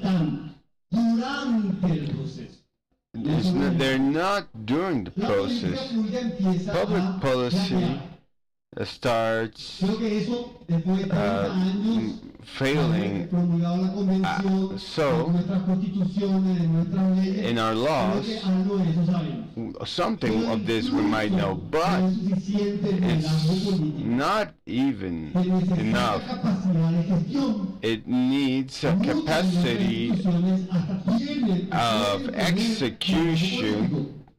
No, una autoridad que está an comprometida, authority that is está committed todo el tiempo trabajando, and is working all the time, expressing their support, pero la institucionalidad no le taking. acompaña porque no tiene la But the institution is not accompanying. It doesn't have the capacity, technology, los aparatos, las formas de llegar a los territorios, the apparatus, etcétera. Pero tampoco es suficiente la capacidad. but it's not enough Y ahí the es donde viene capacity. este grupo que trabajó And there's where we en have this group Se necesita la participación that needs the participation of the community. y ahí nosotros tenemos nuestra hipótesis. Y ese triángulo And this triangle, initial triangle here, mirando hacia ustedes, es como simétrico. it's like synergic, Es como el concepto. and it's a Nosotros concept, nos vamos a la realidad, tenemos and we un go triángulo, to the reality. triángulo sería. Un triángulo This que is a tiene triangle that has un vértice a de vertex mayor de 90 grados. of more than 90 Y acá degrees, está la normativa en la arquitectura. and here's the norms and Y los architecture. otros vértices And the other corners tienen un ángulo menor de 90 have grados. Es una a metáfora lesser de nuestra angle, realidad, de nuestro sentido. and it's a Hay metaphor. una atención y creo que hay un There is desarrollo an bastante attention importante en and there's an la important arquitectura. ¿Cómo development. funciona? Nada es perfecto. So nothing is perfect. Pero acá tenemos un problema. Las The authorities mantienen keep un it. liderazgo político Don't keep permanente. a political leadership that is permanent. I'm not going to talk about that. And we also have problems in the participation of the community. Before, I'm sorry.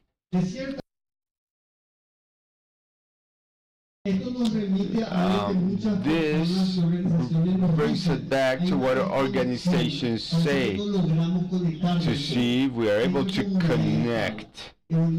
So what happens and how can we strengthen the community dimension, this duty? We'll leave this reflection for later and see why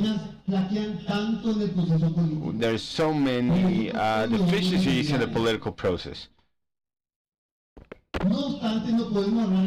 However, from story and the historical context, and in spite of the advances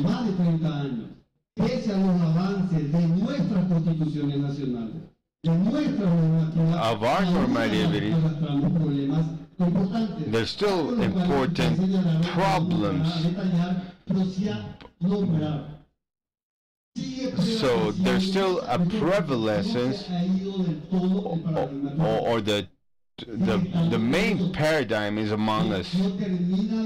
It has not finished dying, and it threatens to come back. And the scope and chronicity of the client system, it's a paradox because during democratic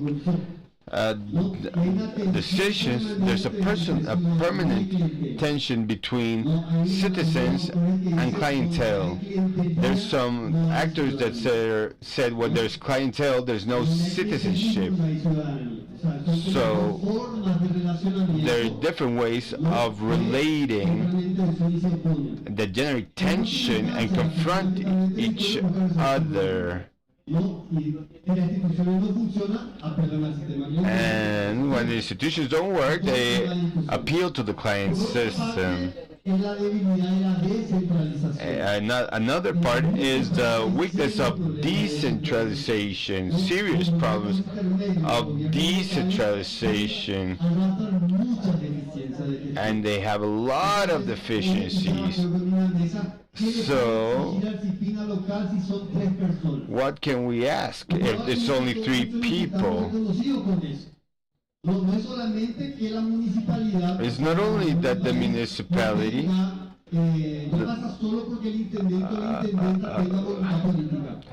no, that there's a lack of political will. And how can they put a fire out? And how does this work in contexts like this? On the other hand,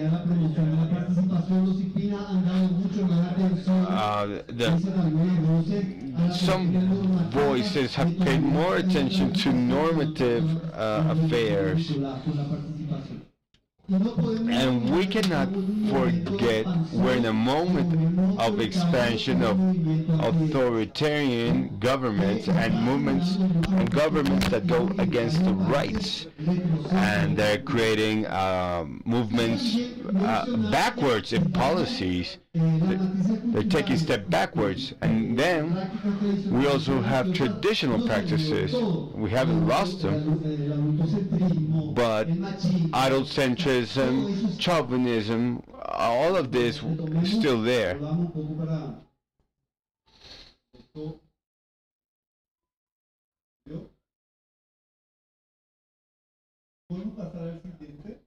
Can we go to the next slide?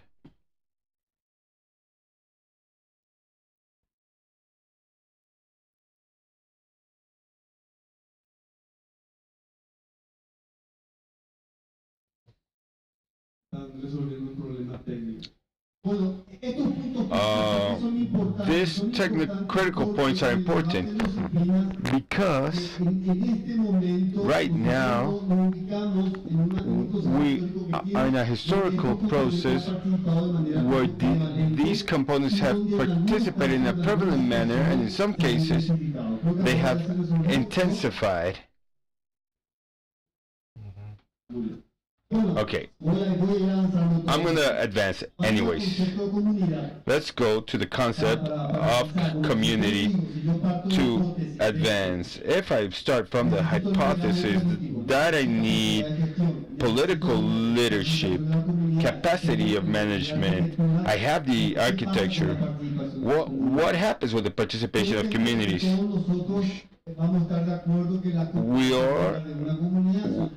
We're going to be in agreement that the base of everything is communities. We can talk about romantically of communities. In communities there's everything, building social relationships, and above all it's important to recognize there's no community without identity. So we build community because we feel part of something, and that is fundamental. I also think we're going to agree on that in communities we have personalized process with the help or without the help of the government. And the question we made ourselves is why in the framework of SIPPINNA the framework of community is so weak. So first,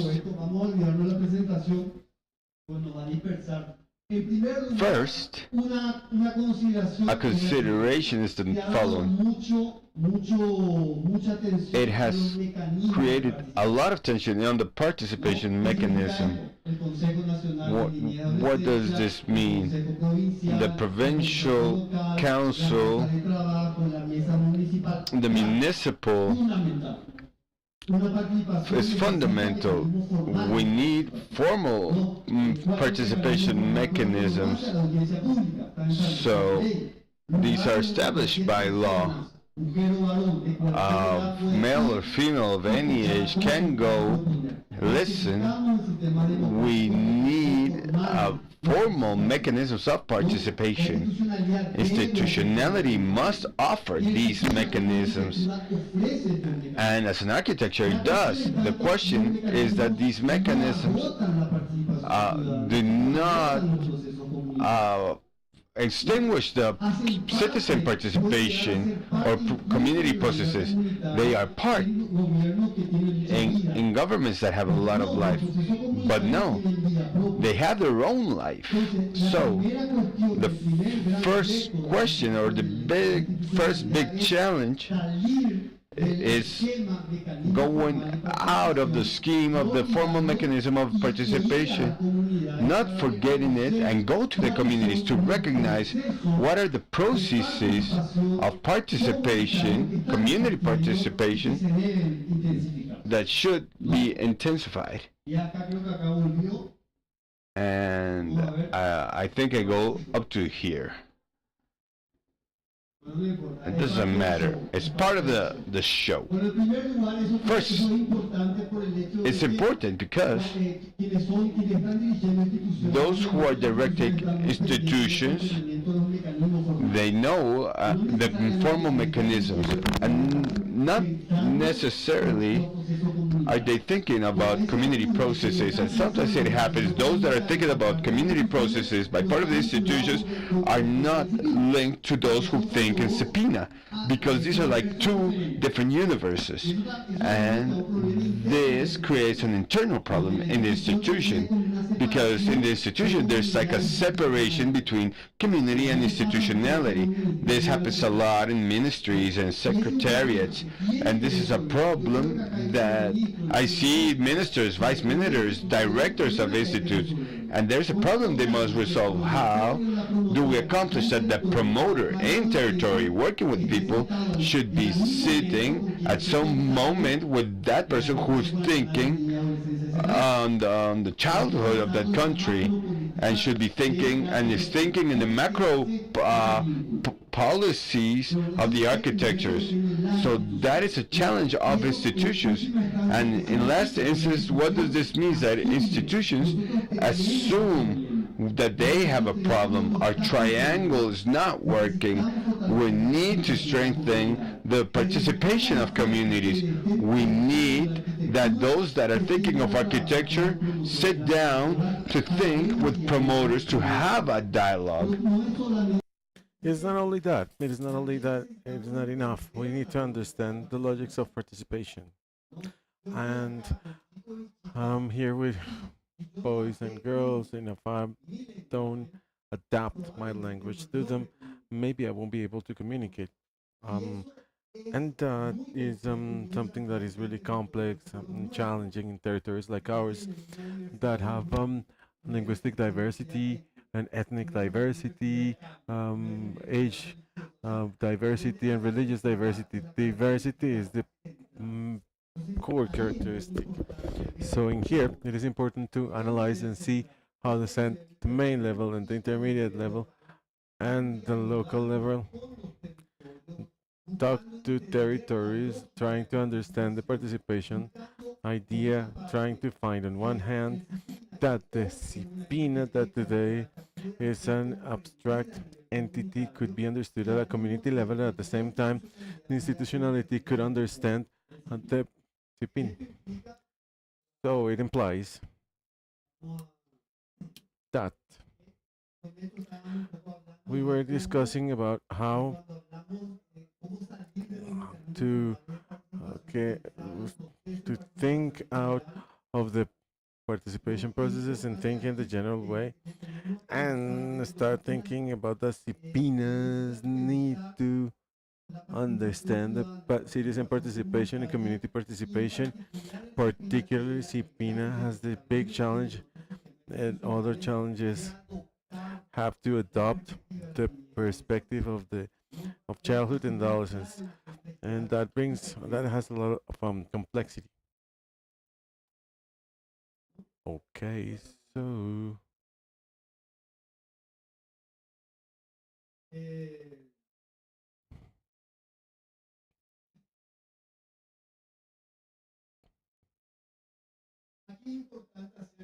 it is important, and I'm almost closing, to make a statement to strengthen the community dimension of the disciplines. There are some other processes in which we can discuss, and the first of them is the care agenda.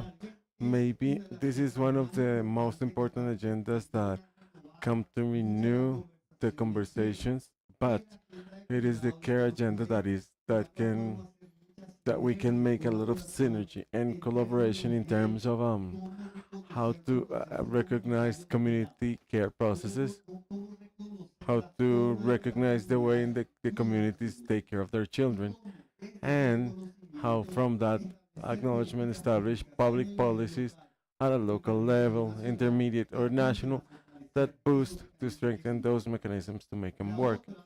And the other one, the other agenda that is important to consider is the gender agenda at a regional level that states one of the most important agendas, and that makes us to rethink and overcome the regular ideas and seeking equality between men and women.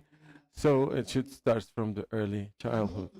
So the, um, the other agenda is related to the Agenda 2030 and the other process which we have to dialogue from SIPPINNA is what the municipal local development plans are working with, which are architects and urbanists that sometimes would not um, have an encounter with social or central topics in their planning. And the planning of a municipality, we discuss topics that could be important to think about the community dynamics, health, health reform, education system reform, the protection of the health system, or the inclusion of people with disabilities and culture um, problems that the CPNA can discuss a little bit more or dialogue a little bit more. So these articulations, as long as these articulations would work, it would be better. So, and to the extent, what like someone said that this morning, the population of children and adolescents, there are indigenous populations, Afro communities, people with disabilities, men and, and male and female. Um, this intersectional view is the same view that we need to have to strengthen the community processes at all. So if this is included at the level of the SIPPINNA agenda, SIPPINNA would be managing this microarchitecture that, of course, the results could be um, something that we can take more advantage of. And about the questions, when we talk about the SIPPINA in general, and the representative of the General Secretariat said it then this morning, and I quote, many components, governance models, legal framework, investment, decentralization, participation, communication, um, information systems, among others. These are components that are common when we talk about the SIPPINA. The question would be that the document that was the result of a global program states questions and proposals for many of these components, for each of these components from the point of view of the community dimension. I close with this. And the last thing is how to think of the discipline from the communities and overcome the lack of connection, and how to think the communities from the disciplinas and trying to understand in a better way the community processes and trying to go further than the community participation systems. Thank you.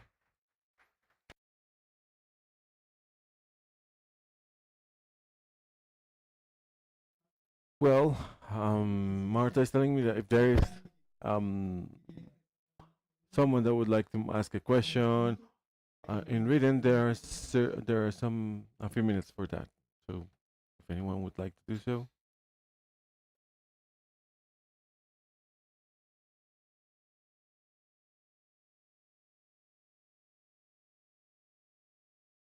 Questions? Yes, there is someone. There is someone that would like to make a question.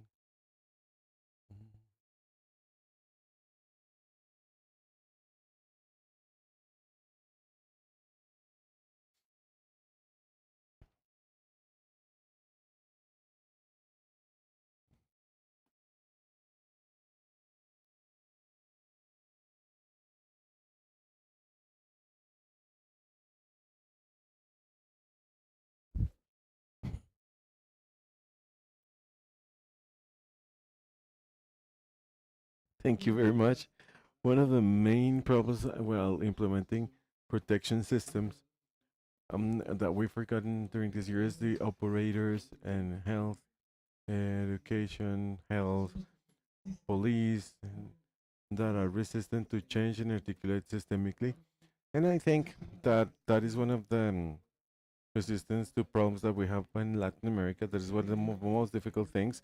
We have to identify them clearly so we can revert in one way or the other this trend. On the other hand, the authority, the guiding authority of the system is heterogeneous and weak. In the countries, there is no political will, and political parties, when they get to the government or a local level, and that is one of the other critical elements that we should consider. And one of the main issues would be, of course, regarding lack of training and political will, would be that there is not translated in financing, so there is no budget, and we are like making and like fixing articulations one way or the other. So we have to prioritize from experience, articulation, and the ethical signal that there is a system in there. So one of the critical things is that people would not know where to go, and they don't have the idea of a system, and this is something that we maybe haven't been able to translate to. So in your experience, what would be the resistance elements that avoid the implementation of systems at a national, local, and well, inter-American levels? Thank you. There is someone that maybe with these two questions or three at tops we can give an answer. Sorry.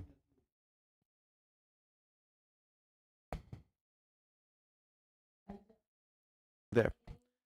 So my question also is related to um, articulation and how what type of programs are going to be implemented to promote um, how this mechanism is going to take place to develop all of what you were saying, because many even children do not have any knowledge of this type of programs, projects, and strengthening this um, environments. So it would be good to have an articulation from all of the institutions, and what would be the way to promote those things.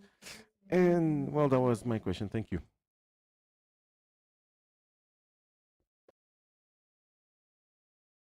Okay, so any other question?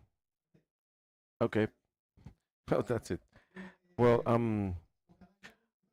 this is this conversation that we're having. It's an important conversation. It's important to contextualize. This is the fifth Inter-American Forum. So I mean, this is the place, and if you don't achieve to deal with these matters, we're doing something wrong. So we have to understand and try to deal with this. Me, in my case, that I move in other topics, and I envy childhood and adolescence, because adolescence and childhood achieve what I call a pragmatic state or discursive dialogue that other topics will not have. Um, and between men and women, maybe in a country there is a system like that. Culture does not have 'em. Education, long ago, there's a health sector, but children and adolescents, it is a contemporary group of the last wave of 30 or 40 years, achieved to get a practice in the state, or pragmatic in the state. What is SIPPINNA? The organization of the state facing children's and adolescents' rights. So SIPPINNA is the state, how the state organizes to guarantee the rights of children and adolescents. That is the SIPPINNA in the end, and from my point of view, explained in a simple and a short way. And we go to what I was saying at the beginning. The regulations have a lot of strength.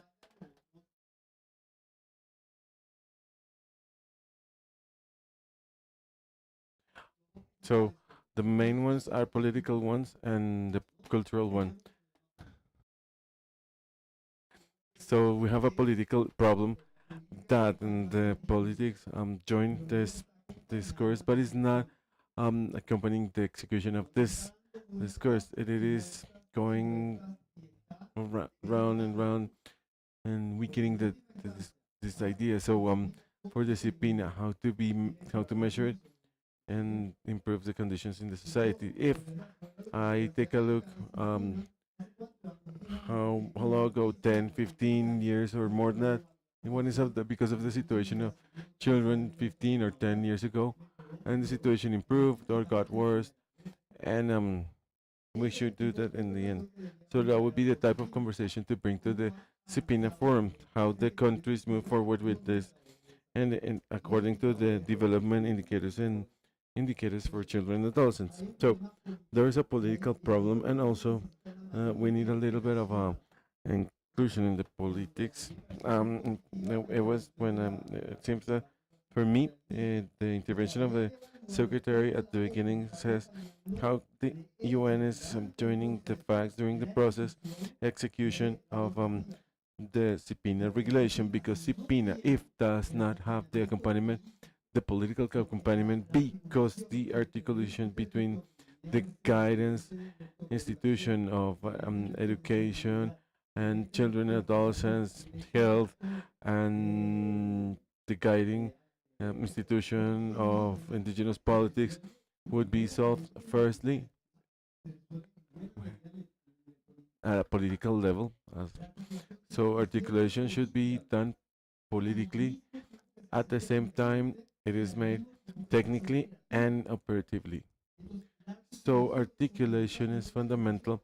This is a political exercise, and if politicians would not open the door, technicians and operators in territories would have a lot of difficulties to do so, and they depend on the people's will that are part of this. The other situation is the cultural challenge, right? That we take a state that became culture. There's a common sense of the state that works in sectors.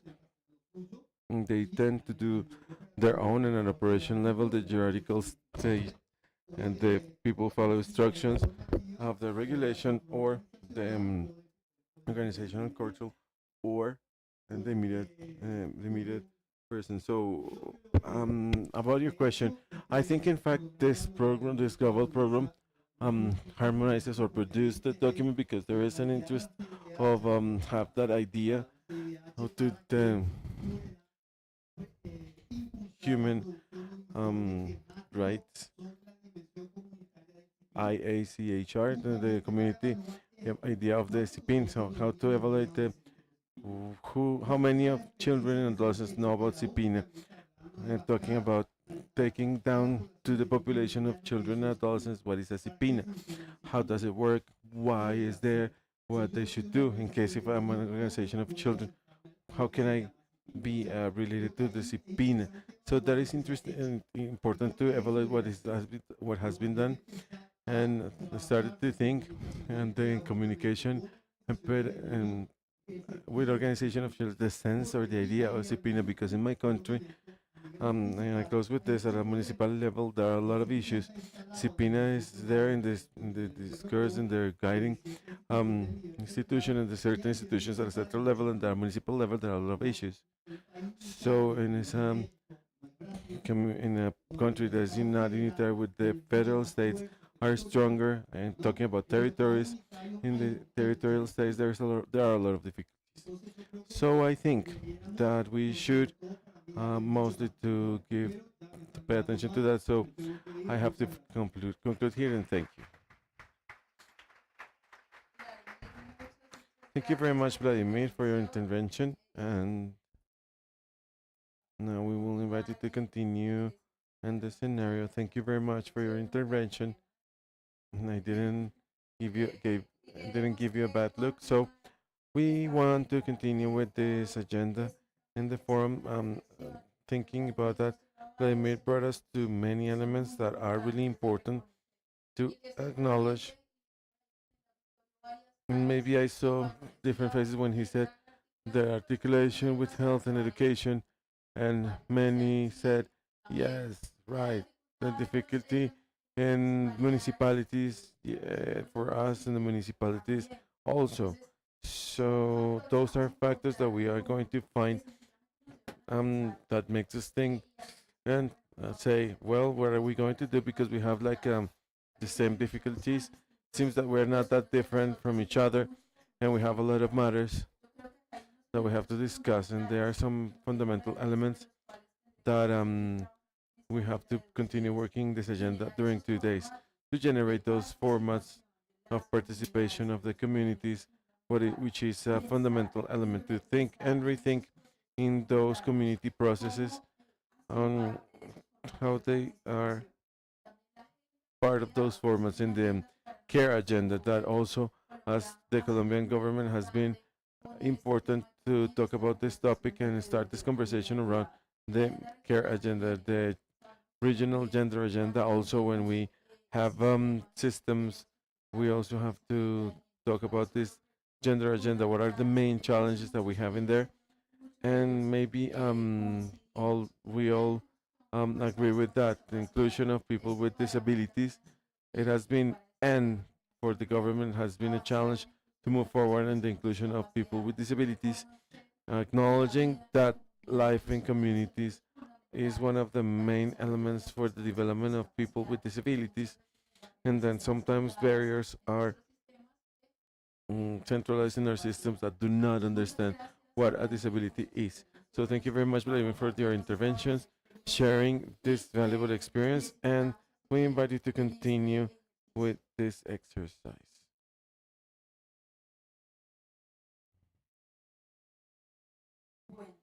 Okay, so right now we have a parallel agenda.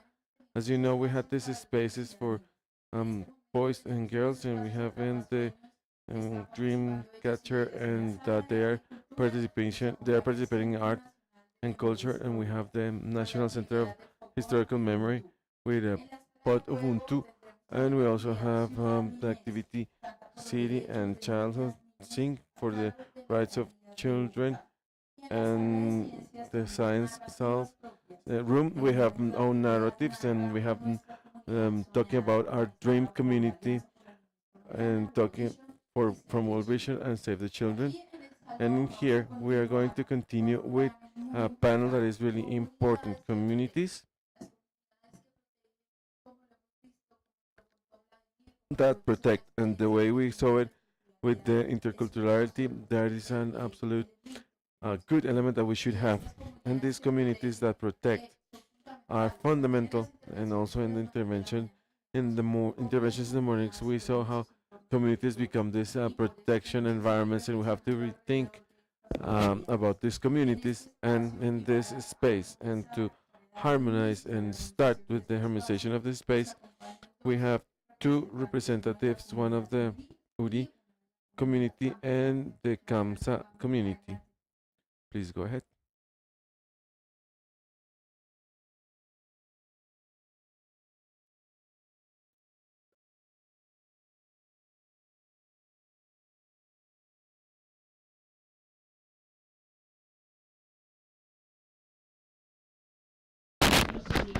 Today, we want to honor our boys and girls from this system that integrates our communities and families, mothers that also work without pay for solidarity to build society. Here, we invite you, the Kamcha children, from the Kamcha people, Tatiana from Kamcha. Please continue this way. Good afternoon, all. Here with the ICBF. We want to invite we have representatives from different peoples from the Amazon, and we have from the Amazon the people represented by their children. We invite you to build a symbol of community care and the contribution that each of our children are going to make. So please join the circle.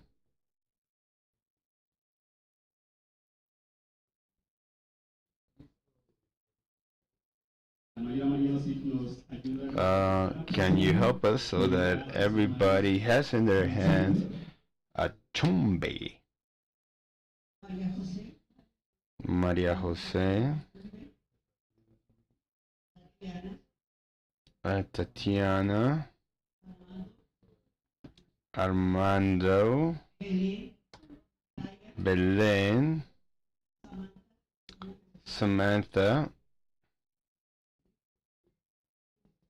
And these children that have come from the territory, please, they want to make an offer on the community care.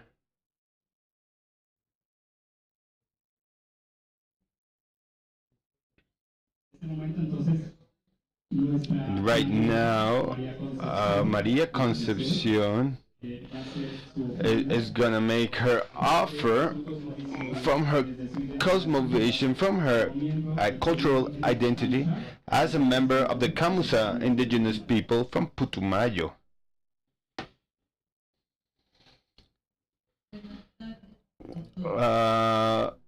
Good afternoon, all. I think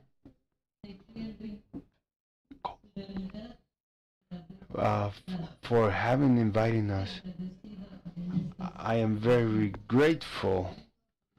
I come to offer our chagra for the Hachaim.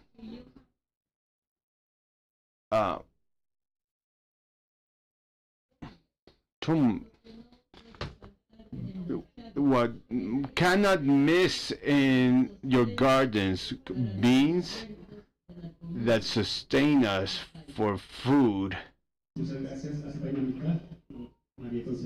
Thank you, Maria Concepcion.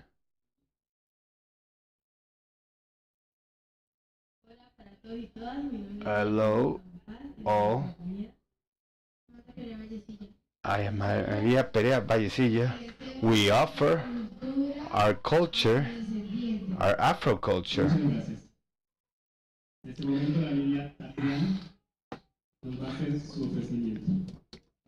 Now Tatiana is going to make her offer. I offer chombia that protects the belly of woman or the uterus.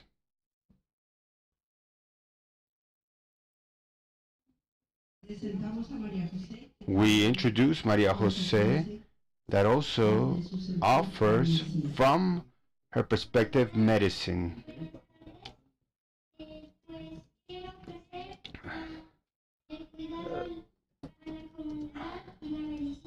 I want to offer the community care and medicine.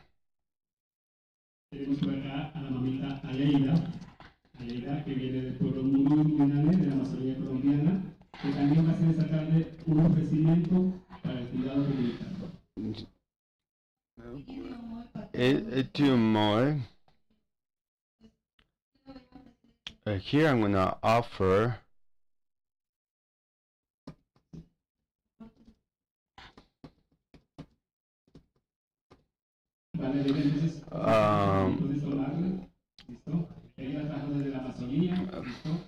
she brought her from the Amazon yucca. This is something that strengthens the cultural identity. So she also brought her offer to keep on learning, and unlearning, and learn more about care.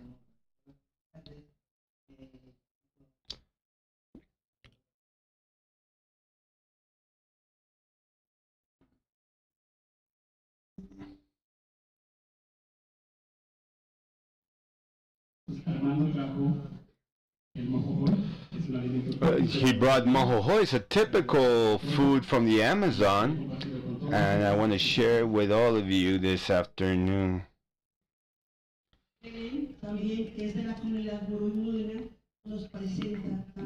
But she offers now her offer.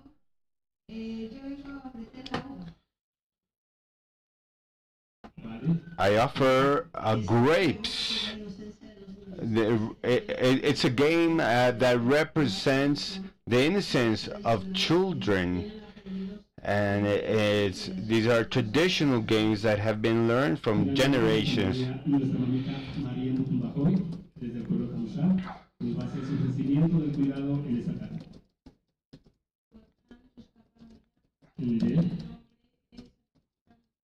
My name is Alejandra Jojoy.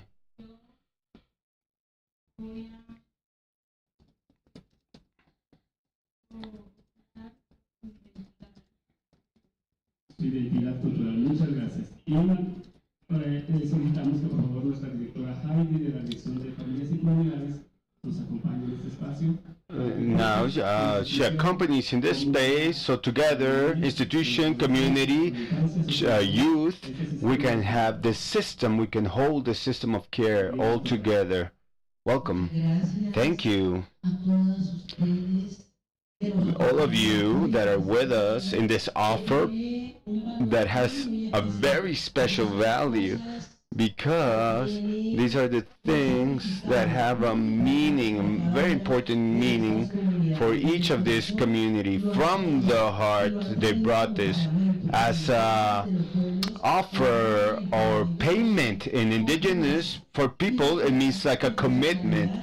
And from institutionally, as an institution, I stand before this woman, these mothers, grandmothers, to say that from the institution, from Bienestar Familiar and different entities here present, we commit.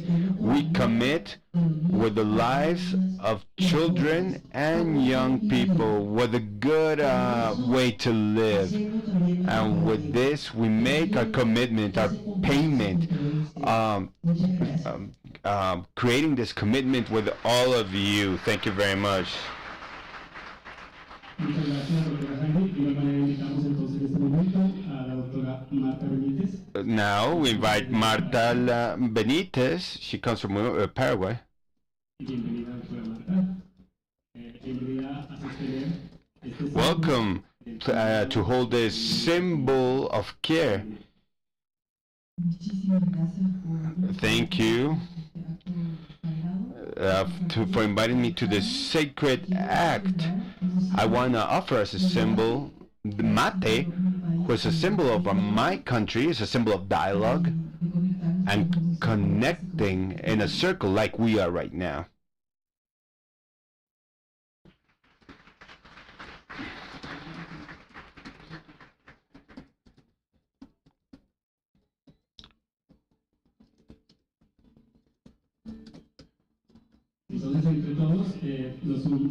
So we invite you all to join amongst together our strength and the strength and energy to hold from our actions the community care. We invite you from your word, please add a word to this great party, and from your love, from your thoughts, hold this commitment of care, and you can learn, and let's unlearn not taking care and let's learn to care. So let's connect all of our energy and all these children that today bring their offers of happiness, of gain, of happiness that they offer from their traditional gardens. And this system of care that we hold amongst all of us has to be our bet to maintain and take care of our territory and our cultural identity. Thank you very much.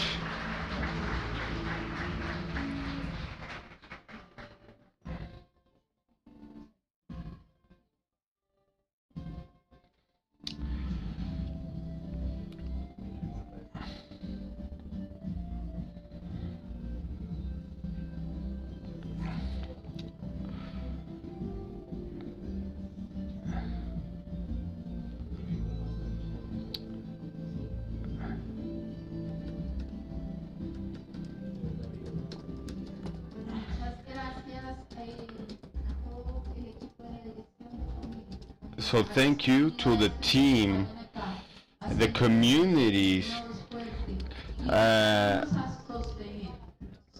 inviting you to sustain the care and of our children, because those here, because we know we need a lot of hands to raise children. So thank you for this moment of harmony.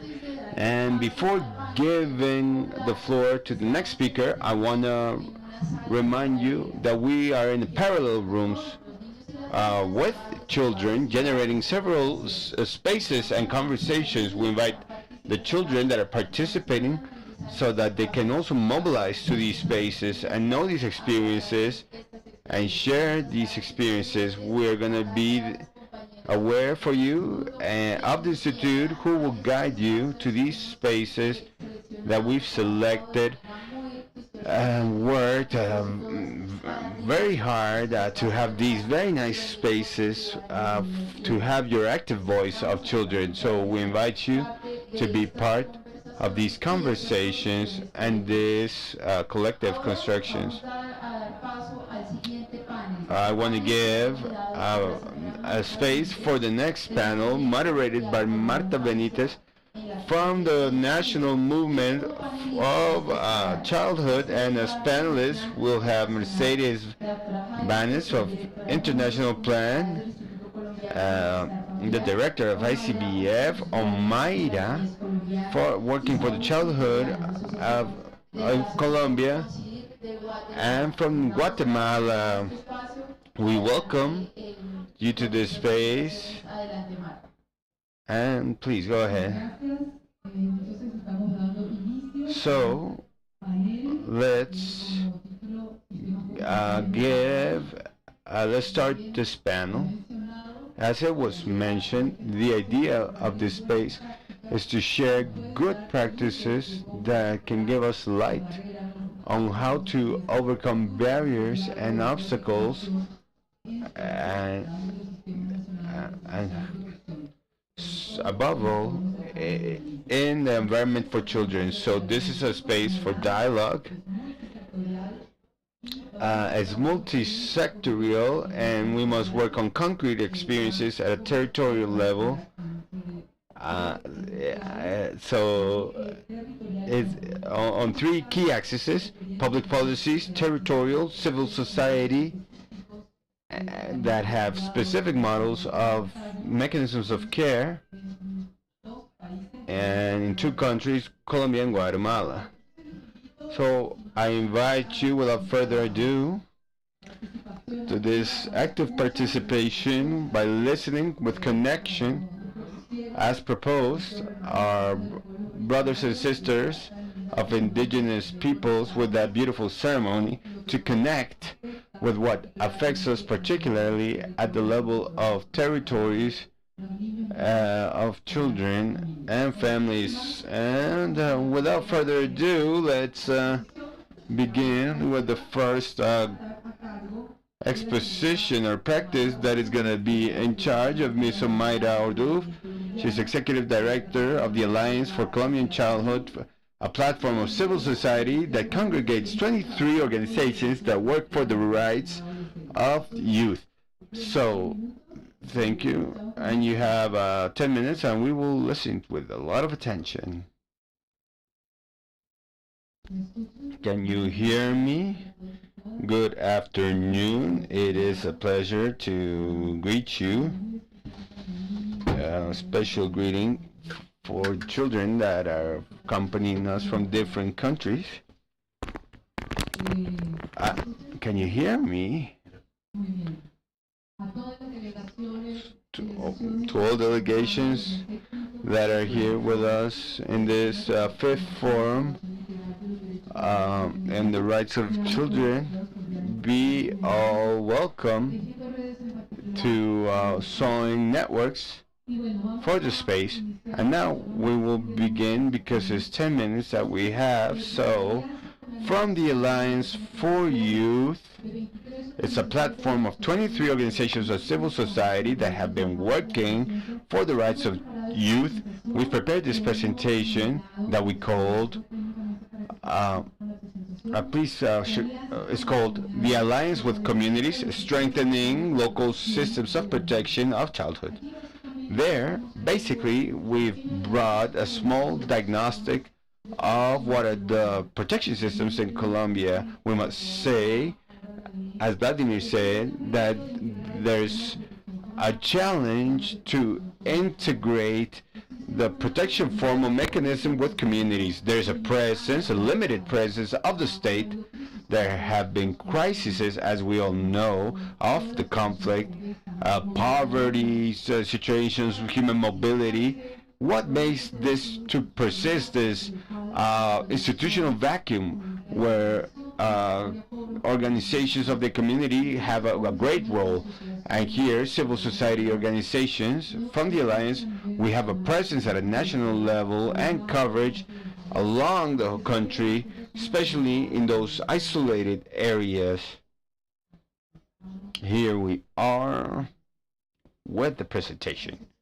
The experiences, we're going to share some experiences of all that the Alliance have with 23 organizations, where we've highlighted one from Save the Children, World Vision, Aldeas Infantiles, Lumos, and OSC. And in these practices we share some good elements that make the good practices a process of strengthening that contributes to that community dimension, which is the active participation of children, families, communities, the strengthening of local actors, and an institutional articulation that seeks that transformation, cultural transformation of care. Within that diagnostic, we find that the system is facing some structural challenges that limit the capacity of guaranteeing the rights of children.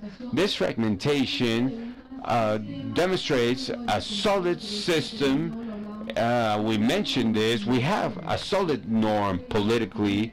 There is a strength, a great strength. The implementation in territories is necessary to strengthen because that is a weakness.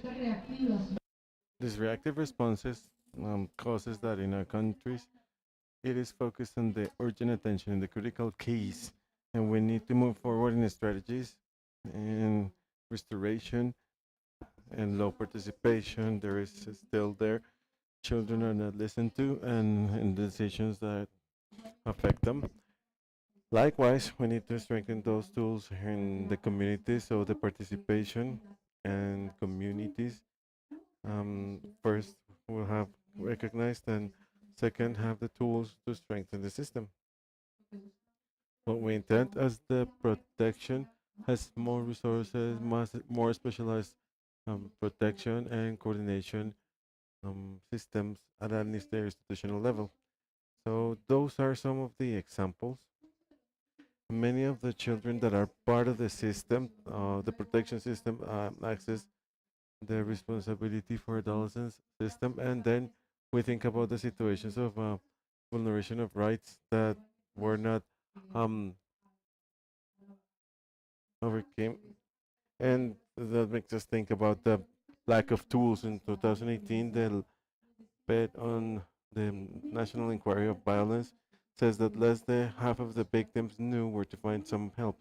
So it is important to have the tools, also the activation of these routes, and also the lack of participation of children. Well, today we made an echo and the need to listen to them, and that their decisions could be considered. But in the reality, we have to push this social transformation, since one of the surveys, 68% of these children points out that adults listen to them only occasionally. And what is related to the reactive responses and not preventive responses for the year 2014 2020 to 2025 increased the restoration of rights in 63%. Those that are part of this administration process of reestablishment of rights under a separation measurement in a family, but at least 50% of the children are part of the institutions, and we know what it implies, and with all of the researchers that we are aware of. So in this diagnosis, there's a limited and effective implementation of the prevention and strengthening of family requirements. And we're required to move on with that in the year 2025, 27,000 started the process of the reestablishment of rights, and from them, 119 children are part of that, and 44 of them is, is related are related to sexual violence, and that tells us a lot of what we need to fix in terms of the prevention of violence. So these numbers show that we're required to strengthen public policies in for the prevention of violence and family separation to guarantee resources and territorial coverage with sustained actions and strengthening the communities and families as the first protection space for childhood. We consider, though, that these questions that was made by Vladimir said that when we talk about socio-ecological approach, in which we need that children participate in those scenarios for the construction of communities, and there will be free and strengthened environments and this co-responsibility at the local level. So they work with families that has protection space and for strengthen this positive raising and the psychosocial accompaniment for the families to prevent these risk situations, and the work with the communities, of course, is important in the community networks for the protection to involve all of the strategic sectors and communities, but at the same time strengthening the institutions and the interagency services, and the access to services would be in full. So this way, trying to look for this prevention of violences, we know about the normalization and the invisibilization of violences, like part of our culture that we manage. So this approach allows us to move forward from the alliance that, as I was saying, and the work that we develop permanently with the communities, from different approaches, from playing the prevention of violence and sexual exploitation, and the prevention of the digital environment, climate change. We work coordinate in a coordinated way, and in the different moments of the protection systems, from the protection, prevention, and the restitution of rights. So this way, with good practices from inside the children, and shelters, lumos, and World Vision, we have these different approaches, and we try to look for a logic of transformation or an active participation and generating the structural conditions to guarantee the rights of children.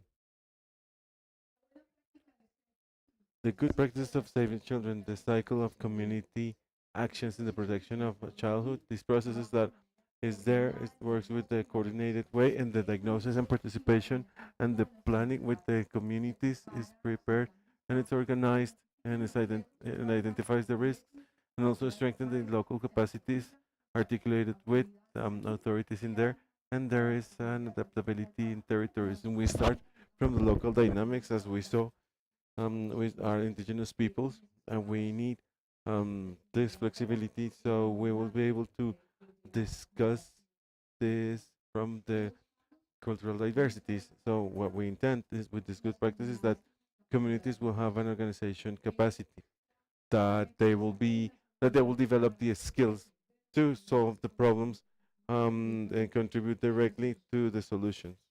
So what we intend is to strengthen the communities and improve interagency situations to prevent any type of risks, and for strengthen leaders, and so local leaders as main characters in the change. With World Vision, take raising with um, care. This is an important transformation of cultural um, norms through the methodologies of restoration that strengthen the raising through taking care and move the technology. So we work in the reduction of violence, and also promoting the positive raising and the promotion of the effective relationships to create safe and loving environments. And of course, the protection of childhood is something interesting, and of this good practice is that the protection of childhood becomes a collective project, and the community focuses or in that to avoid violence. I have no more time, but quickly with children's shelters and LUMUS that we have to strengthen the necessity. We have to strengthen the shelter communities and the origin families and being part of the protection system. We work with with the prevention for children not go back to the protection system, and the work directly with the families and the communities is absolutely important so we can have these environments available. So I can talk a little bit much more, and we're going quickly to recommendations. In general, we want to consolidate a comprehensive protection system that will be focused in the interest and the interagency articulation. We have a lot of resources because we need them. And in this moment, Colombia particularly has a moment and that is going of change that will allow us to prioritize resources for children and move forward with the transformation of alternative care. And this is the transition of the and safe brain integration and consolidate a system of a national system of care. We just finished the policy of care, and we need that the social organization of the care of children is focused in them making the public policies territorial and strengthen the community systems with those good practices and invest in the training and technical intelligence and the care is the main thing in there. To finish, I would like to share that next week, in the framework of the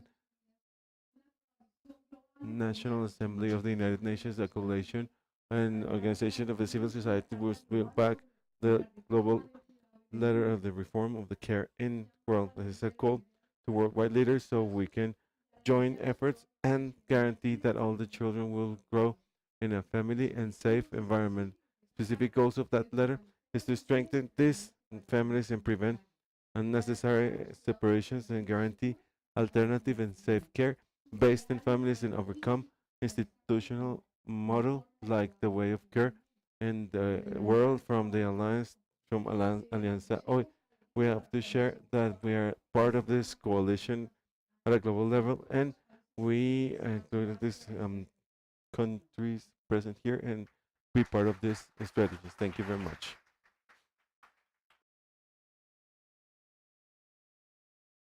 Thank you, Omaira, for this presentation that was very interesting in relation to articulation of organizations to for the challenges at a community level. Now, we'll have the participation of Ms. Heidi Luque Cuesta, Director of Families and Communities of ICBF Colombia. Please go ahead. We have 10 minutes.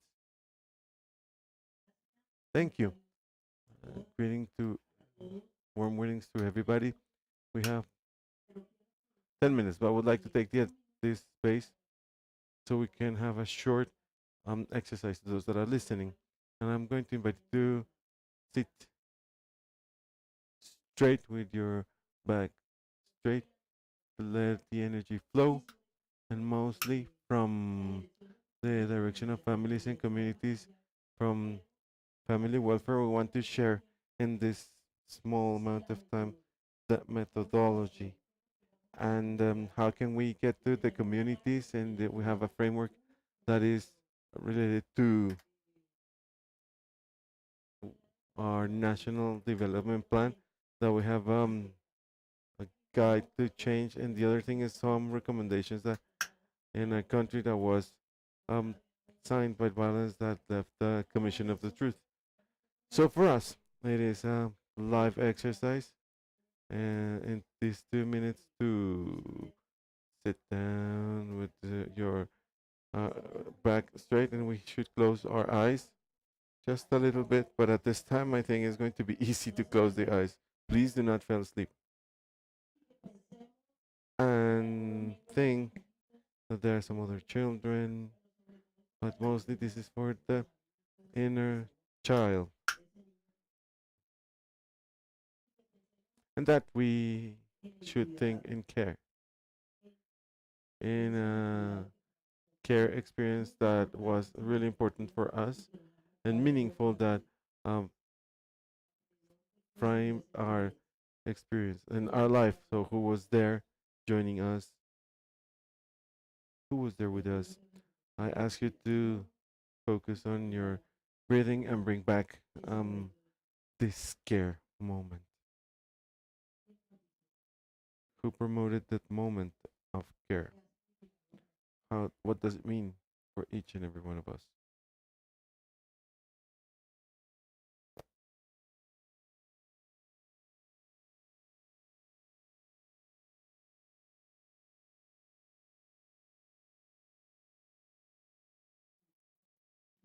I invite you to breathe, to bring back the memory of that moment of care.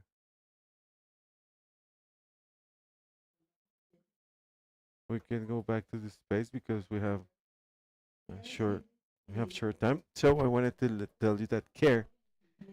I know that you felt that, and this moment connects you with others, connects us also with affection, with love, with humanity, and we were told about that care.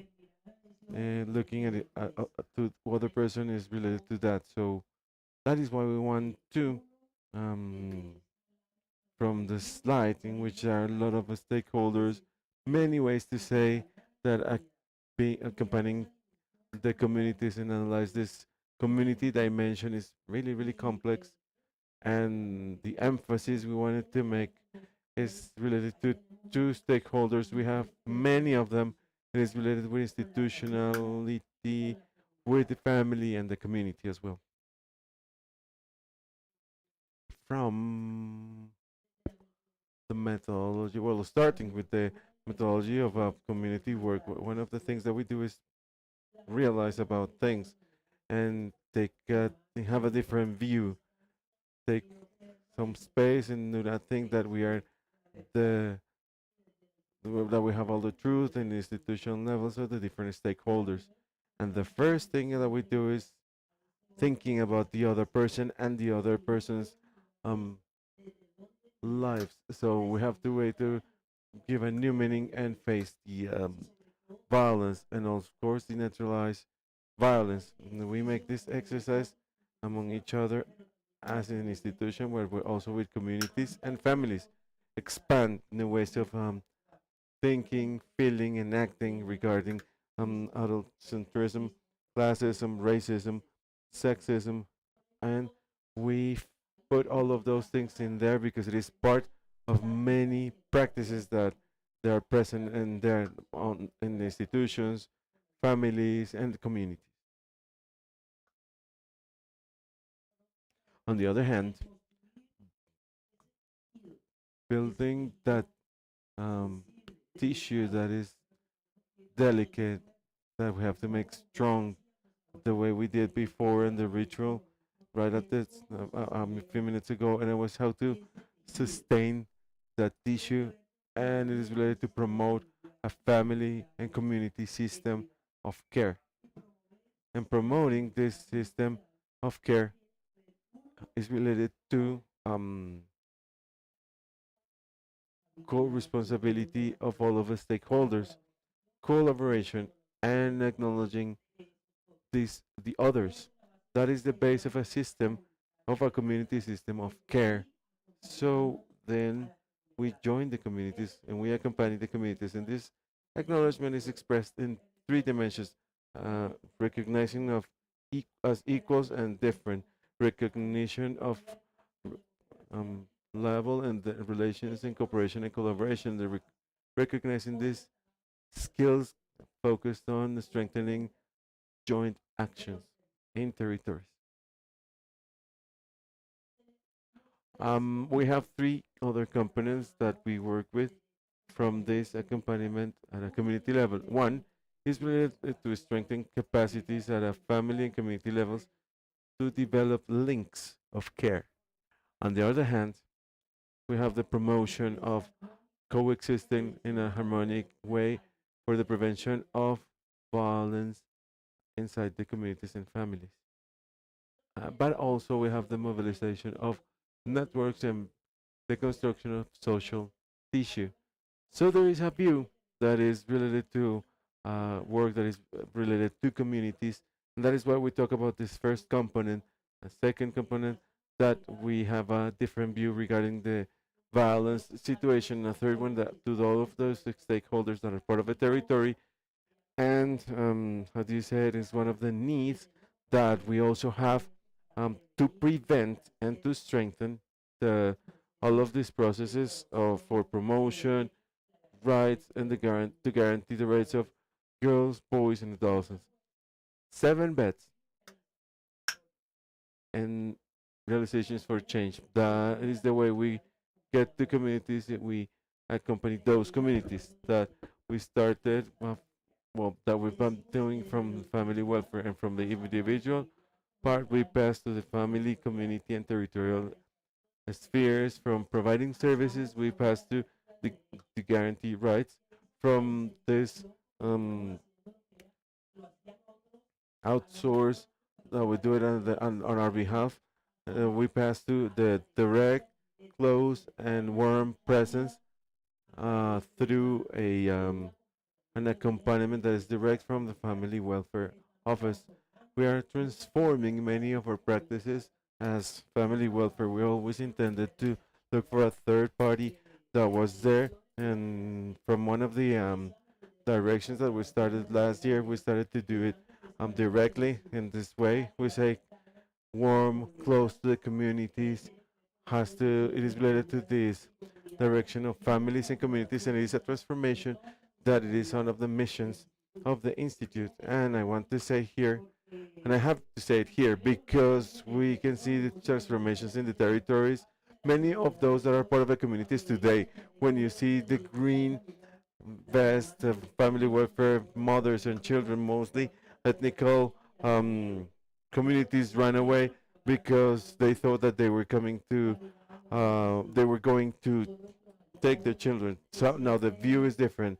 They are allies. They feel part of it, and with a voice in these processes. So it is important to say that from functional families, from democratic families, diverse families with a voice, from the rigidity of some attention protocols, we move to a flexibility and integration Of the absence to the presence of accompaniment. From uniformity, we went to plurality and interculturality, doing and recognizing that diversity as people. We are Colombia.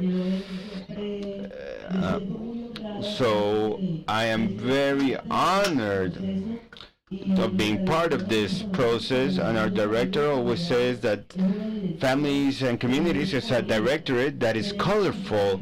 We have our technical sub-director that is a woman of country origin, a peasant origin, and the director is a black woman, survivor as well, and works in human rights. Also, to close, I want to describe this photograph because it expresses what we do. Where before we are getting there, where we didn't get there before, and we needed communities. They are our main allies through a modality we call sowing interculturality, where we get to ethnical peoples. They are our allies, and there's places like the one you see. To get here, we have to go through 6 hours by boat, and to get there is in articulation with the communities to be able to guarantee rights.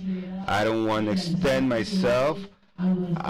Just want to say to our boys and girls what is present, those who are seeing us, and all of that have a present, and all these children that today that we brought to this space. working on a generation for peace. Thank you very much.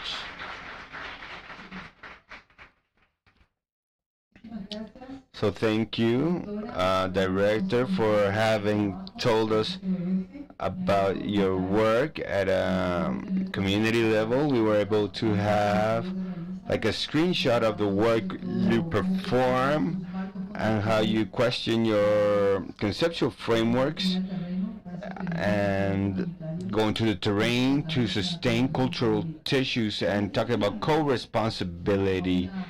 Now we go to next good practice in charge of Mercedes Barrios. She's a specialist on violence prevention, sexual violence in the Americas and the Caribbean, and in representations of them. So, good afternoon, all. I would like to tell you that the movement where three organizations coincide, we share a space, joint space, so that girls can live in families and communities and states that guarantee their rights.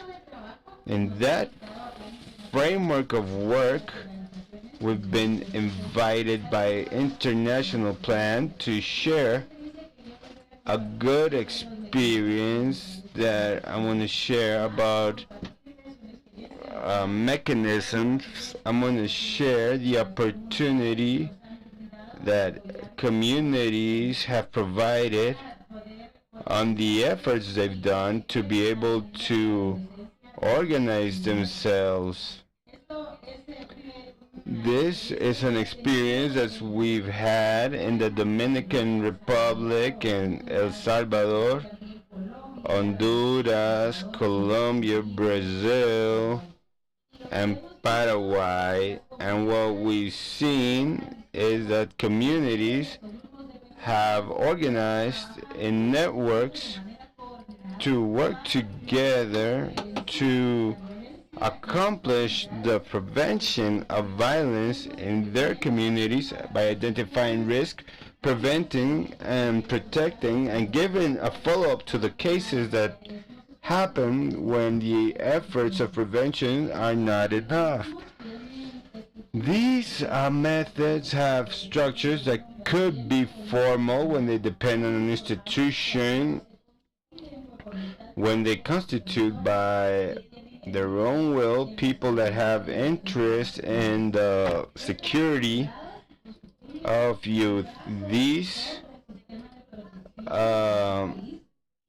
become a system of protection in their countries, and we had the chance to see these communities organized through their mechanisms that made it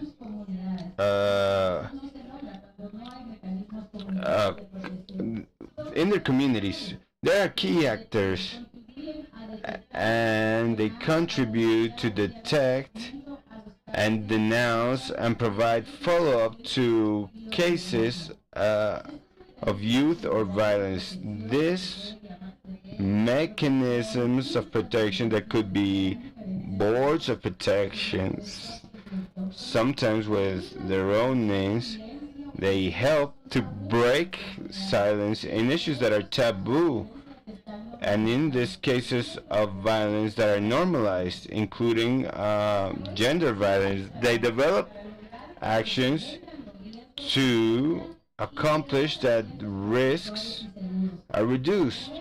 They promote cases, and they consider all the preoccupations that people that suffer from violence could have. The most important thing for us that have given us the opportunity to support is that they define what is the function that each of them are going to have, and they have routes of selection. So they do agreements, and then they derivate and guarantee that they receive immediate attention, and especially differential and integrated. These mechanisms are an essential component, and they contribute to sensitize the community, to identify cases, provide orientation. I'm sorry, we lost sound. And who resolve when they have the need. They are the ones that support them when they need them the most. Those that refer the cases to the protection system, to the institution that correspond, from the health service, security, and justice.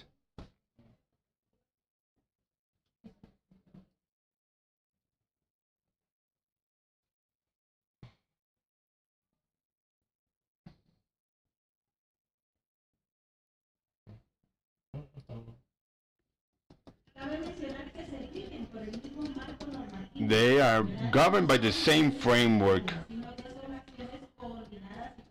They are coordinated actions. I've given you here an example of the standards from the protection mechanism in Bolivia.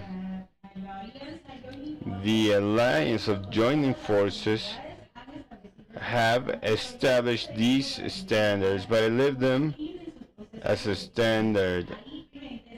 Here, I'm interested in you seeing, because one of the things you prioritize is the participation of children and adolescents. Also, you that work in sensitizing and things that worry about your communities,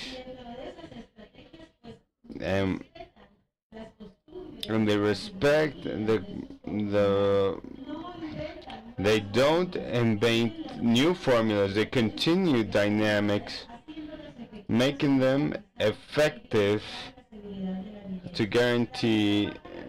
They also work with the connection of operation with other instances like education, health, justice, to facilitate their contribution from attention of cases.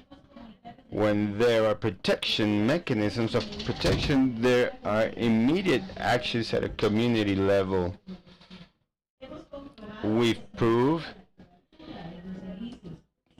if there's coverage of the service, to get them immediately and significant services, because those that are close, they know what that child needs.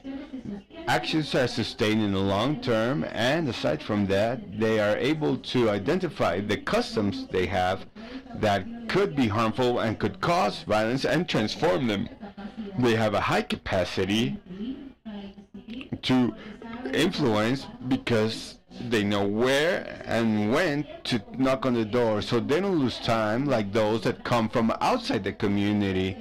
When at a national level we try to tell them how to do things.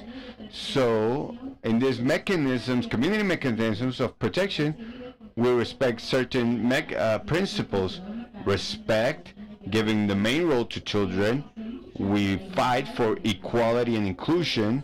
They are sensitized on the realities of their context, because who else than them to know their own reality? They guaranteed action without harm because they are working for their own children, grandchildren, and they guarantee sustainability. Association and collaboration is very interesting to see how the role of each of them have. In the case of informal systems, how they also identify the skills and the goodwill of people, to contribute their best to accomplish protection and prevent risk. In the case of Plan and other organizations like Child Save the Children, World Vision that are part of the movement, the opportunity that we've had to support the protection systems is facilitating the organization of these spaces, helping them to strengthen their knowledge and their ways of communication, and supporting their initiatives.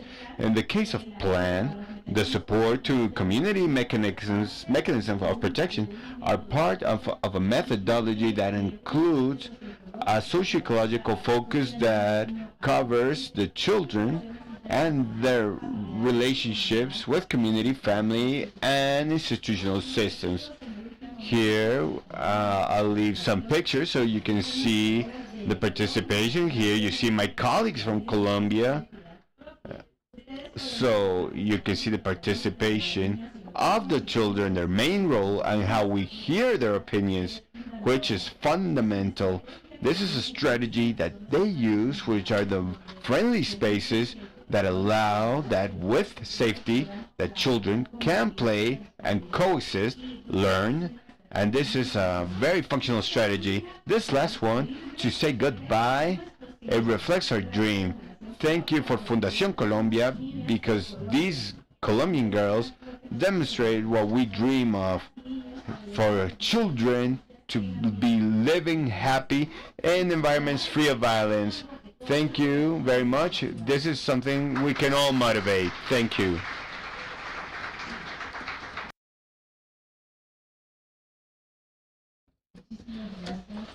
So thank you, Mercedes, because you were on time. So that is so titanic effort with so much to share.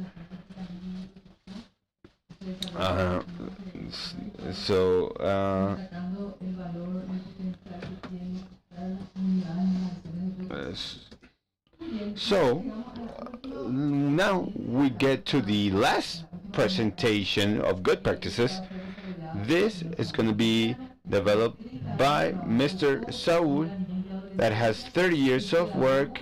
He's a teacher, popular educator, writer, and from Convivir in Guatemala. So please go ahead.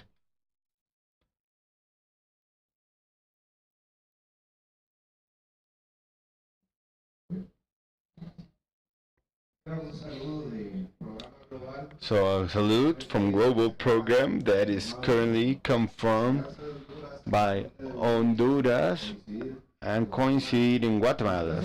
These three organizations work with a focus on community. How from the association Coincide, we are working on the community systems of protection for childhood. Coincide works in 60 communities.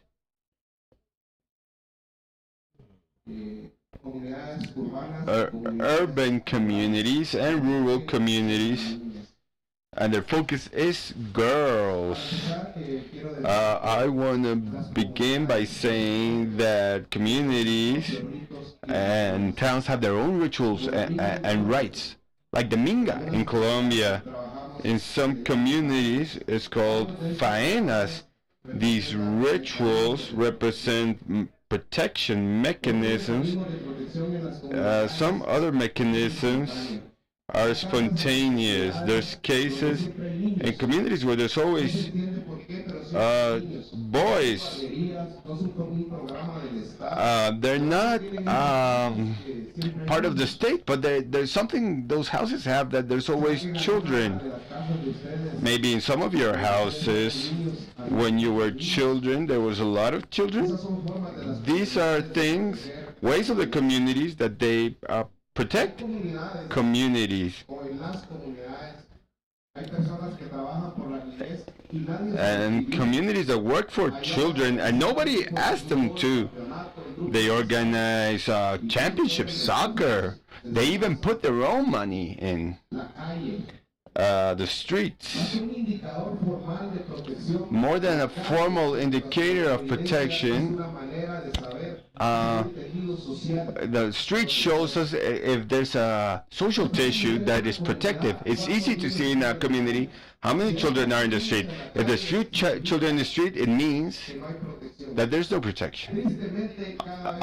Sadly, there's less and less children playing in the streets. The base of community protection is the social protective tissue. The stronger a social tissue is, the stronger the protection of childhood will be. However, this tissue, understood as interpersonal trust, social cohesion, is being affected, is being weakened by factors such as war, violence, organized crime, and in communities where we work, we see it is being affected by politicians, by churches, and even NGOs that atomize community organization. When we talk about a system, we talk about a group of mechanisms, measures, actions, strategic decisions performed, organized to guarantee the protection of childhood at a community level together with the comprehensive protection system. Why do we believe in this? Why are we betting on this in community protection? Because when community protection happens in the community, protection is faster. In fact, it's immediate in a lot of cases, while an institutional system normally is slow, bureaucratical, and a process of protection might take years. It's happened that a child enters through a system in protection and he goes out as a teenager in conflict with law. Community protection is closer, is done in the same context of the child. It is pertinent culturally. Protection must start from what is known to what is unknown, to what is close, to what is far away, from the community to institutions. Because that is important to avoid unrooting. So community protection is less re-victimizing, and the answer could be varied. Apart from that, the protection the community is legitimate, and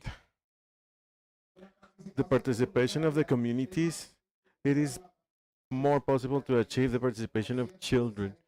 So there were improvements in the participation of childhood, but that is one of the rights that is more complicated. Adults accept participation of childhood as long as they don't question the power of adults. So protection in the communities is efficient.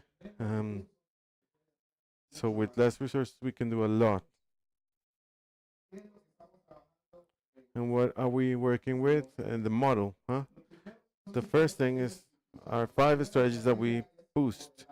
First strategy is to model. Model does not mean imposing a model to others, but instead, modeling means that the people that work for childhood and the communities are coherent in a relationship with children.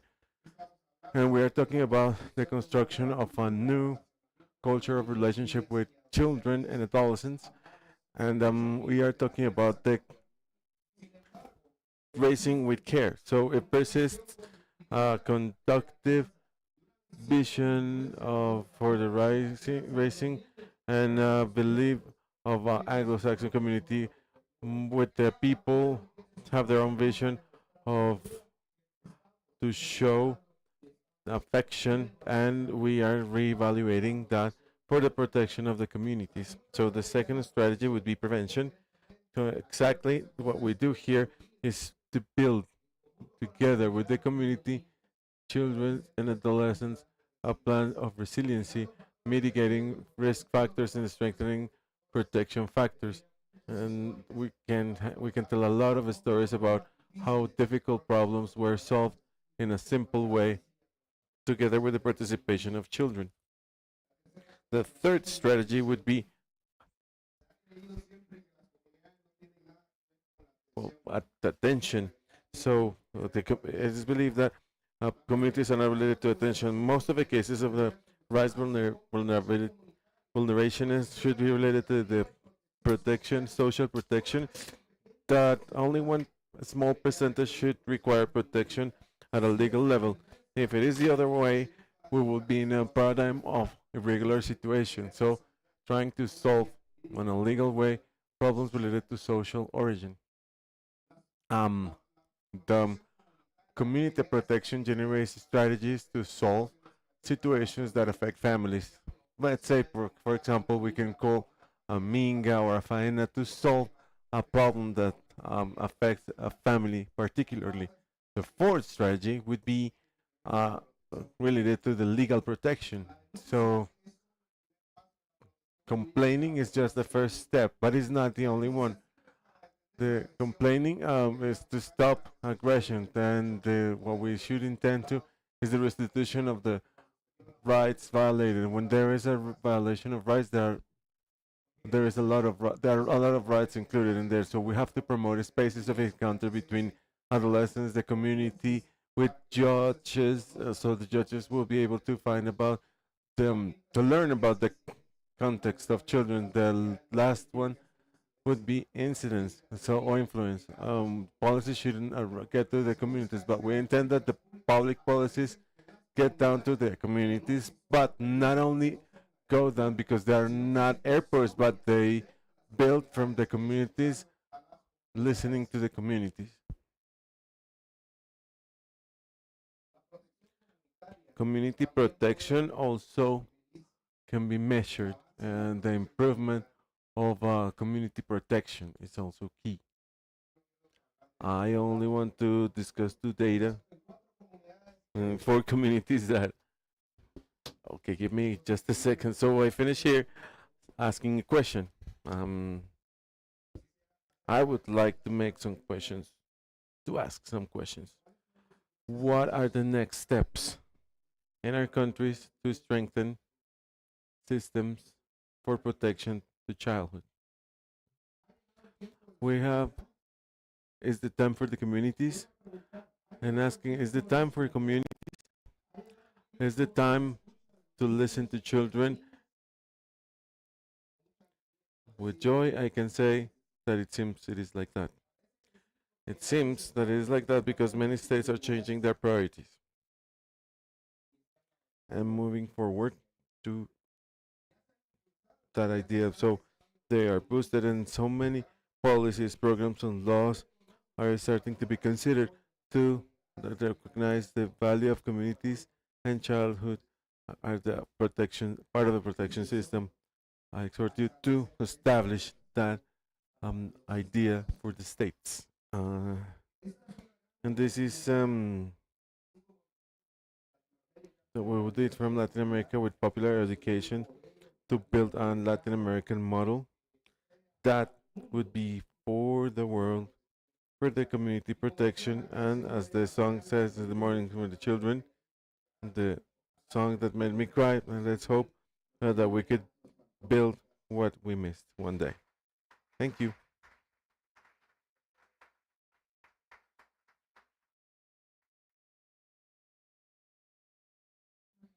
Thank you very much, Saul. We can tell that you are a poet and a writer, telling us about the view of matching, how to intervene and propose the strengthening actions at a community level. So thank you very, very much. And we are closing this panel of good practices, hoping that you have more questions. So to give and strengthen the role in the communities in interaction with the national protection systems. Without any further, we close this event, thanking our panelists with a warm applause.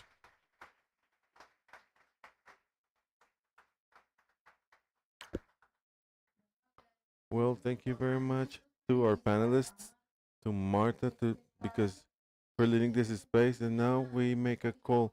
We lost a cell phone, so please, if you find it, please give it back to this table. We are going to bed. We are waiting for you to deliver that back. So we reiterate the importance of being able to pay attention to our own belongings so we can avoid these situations. But we're looking for it. It's a Samsung cell phone. If you saw it, please uh, bring it to this space. So thank you very much, Dr. Marta. In this panel, we have important reflections to be considered, mostly what is related to the care of children and children have been part of the spaces and spaces of dream catchers, and there were many um, reflections in relation to the participation of them. So that is why we make this call so we can have dialogue spaces with them and try to find this interaction and try to find work with the communities that should be stronger. So also on behalf of the team of the National Welfare um, offices, you visited these spaces. If you missed any of the spaces, we would like to invite you to meet the space of early childhood, the Dreamcatcher space, the experience of communities that take care and transform the direction of family and communities, the legal force and the participation of children. Also, we have spaces of foster families that share their experiences around this care of in the middle of family for those children that are part in the protection of the protection specialized system. We also want to emphasize certain strategies that from the direction of protection we have certain community strategies that intend to discuss these topics related to collective way, and we also have a presentation in the ENAM strategy that is all the strategy that is related to the approach of participation of migrant communities. And we also have the presentation, the MP teams that make a very important work with a high permanence of those children in the streets. So we have other experiences like mutual care that works with the communities and all that is related to the use of children. And we also have the participation of Pinceladas de Paz, which is a strategy from an action that started to work with the adolescents that are part of the res- legal responsibility system. So thank you very much for the participation in these spaces, and we will continue with our agenda for today. We thank that all of you stay in this room. So it is important to have this space. The space that is coming is really important for us because we discuss about the participation of children and listening to their voices and their conclusions and the needs that they present and they show, and having those reflections together with all of them. Thank you very much. And with this space, we will be listening and retaking this fifth forum, the conclusions from the spaces, Grim Scatter, and that work parallel to this space. So, for that, we have three adolescent from representatives from this power for Alison Michel in El Salvador, Jeremias from Colombia, Catleya from Colombia. We can give you the floor so every child deserves to grow without any fear and with their rights guaranteed when they're active voices in all of the processes. Thank you very much, Alison, Jeremias, and Catleya. We will be listening to you.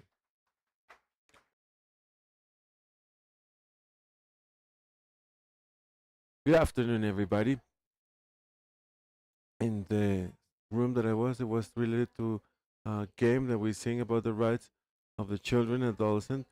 And there we discussed that, well, singing, we can discuss that children are vulnerated in regards to their rights or any type of, let's say, physical maltreatment, psychological maltreatment. And that is why I want you to consider that children sometimes can suffer physically, psychologically, and They are vulnerable to all of this because since they suffer from this type of harassment or acts, they can suffer from depression, anxiety, and even suicidal attempts. So we are this right is the vulnerated speak and is the right to be listened to.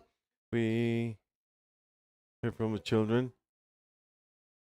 They don't understand us and they don't understand the situation in which we are, and we feel like we are not listened to, and there is a lack of listen to and the lack of freedom of expression. And we also discussed that through arts we can speak a lot about the rights of children and adolescents, and we can help communities that are the most vulnerable when these actions are taking place. And it is really necessary to get there so children would not have a really nice present, but also the present that we have now should continue in the future. And what we now want with adolescents and children that were in that room, it's a better future for the next generations, and that this generation would be um, reminded as a generation that fought and defended the rights of children and adolescents. Thank you.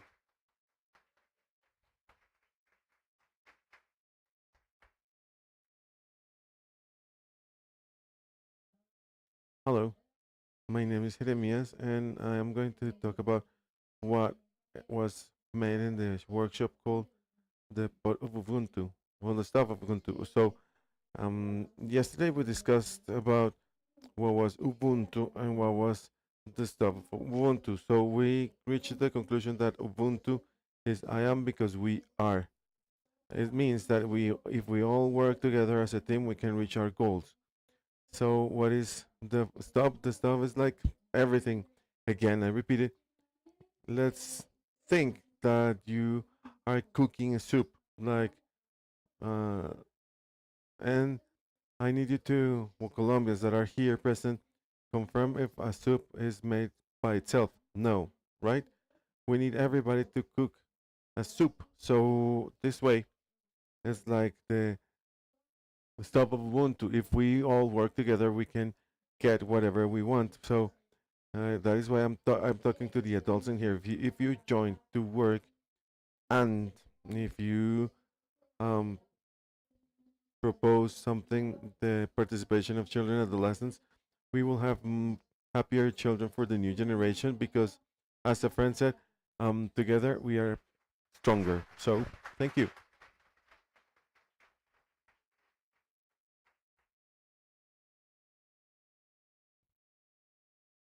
Good afternoon. For me, it's a pleasure to be here with all of you. And my name is Katleja, and I was part of workshop called Narrative Science, and we wanted to identify the places in which we felt safe and those that we make us feel unsafe. And this is our reflection since it helps us to identify that there are many places in which we're supposed to be feeling listened to and we are not. And for me, I guess for all of my friends that were in that room, it was some kind of thrilling because we realized that there were many things, and we realized that many people that make us feel unsafe in certain place, and we found out about those people that we can trust and and we can share a safe space.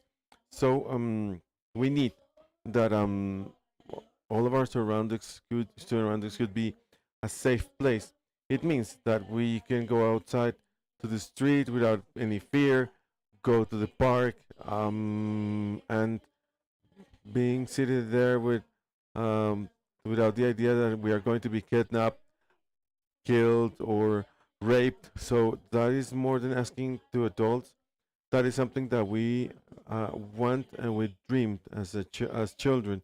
Since this is going to be like the main approach of every meeting, that we children and adolescents feel safe. So I want you to I want to ask all of you adults that help us to trust. And how do you do that? Well, it is um, it starts with listening. We need to be listened to, and we need to feel listened in in any place that we can speak and ask the person that we're talking to what are we discussing, and they should say that we should say that is listening. The person should be aware of what we are expressing and saying. So we need more safe spaces like this one. So for me, this place is a super safe place because in this moment I feel listened to by all of you, and I really thank you for that.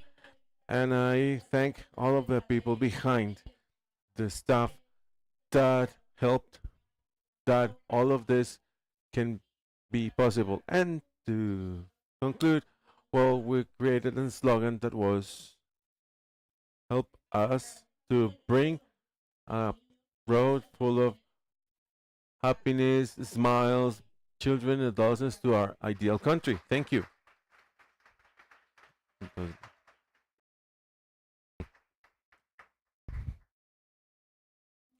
Well, thank you very much. And I was going to say something else. Well, I'm going to be outside of this idea, and I wanted to talk about the workshop in the morning that we had. And yes, if you allow me to, I think there is time left. Go ahead, Jeremias. You were the ones that took care of time, and I'm going to acknowledge that. So this workshop in this morning was about the right for peace, and as I see, protection of migration and displacement. Well, and that workshop we discussed something about Guillermo. There was a story about Guillermo and Ana. There was a penguin and a bear, and they lived happy. And some groups got to that place, and they had to be displaced from their own houses, and it was really hard for them. So, after and they were in the school that they have to move to, they started to talk about their past and why they have to move away, and they were together. And I wanted to talk about a reparation technique from Japan that was in there that is called kintsugi, that is used to repair damaged objects. Could be ceramics, or in Japan, of course. So, together with that, we repaired the heart of a child that had to migrate from their own safe place because of the armed conflict. And, well, we fixed it, and I don't know. Well, it was really nice in the end. But I leave this reflection. We have to get to the point of damaging or harm the heart of a child and then cover it. So it is not necessary to do that. It could be a heal heart from the start. So that will be all.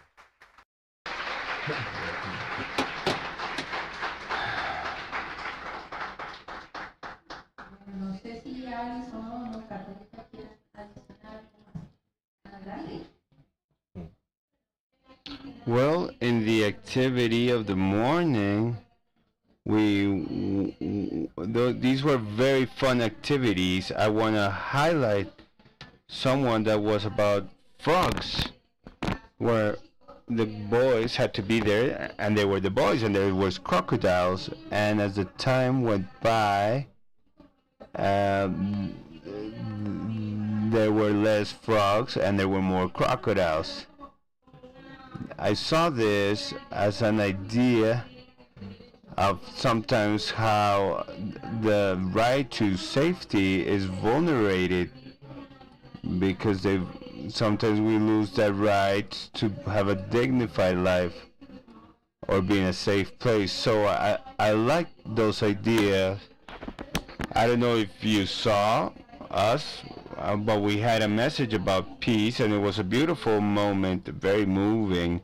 Thank you.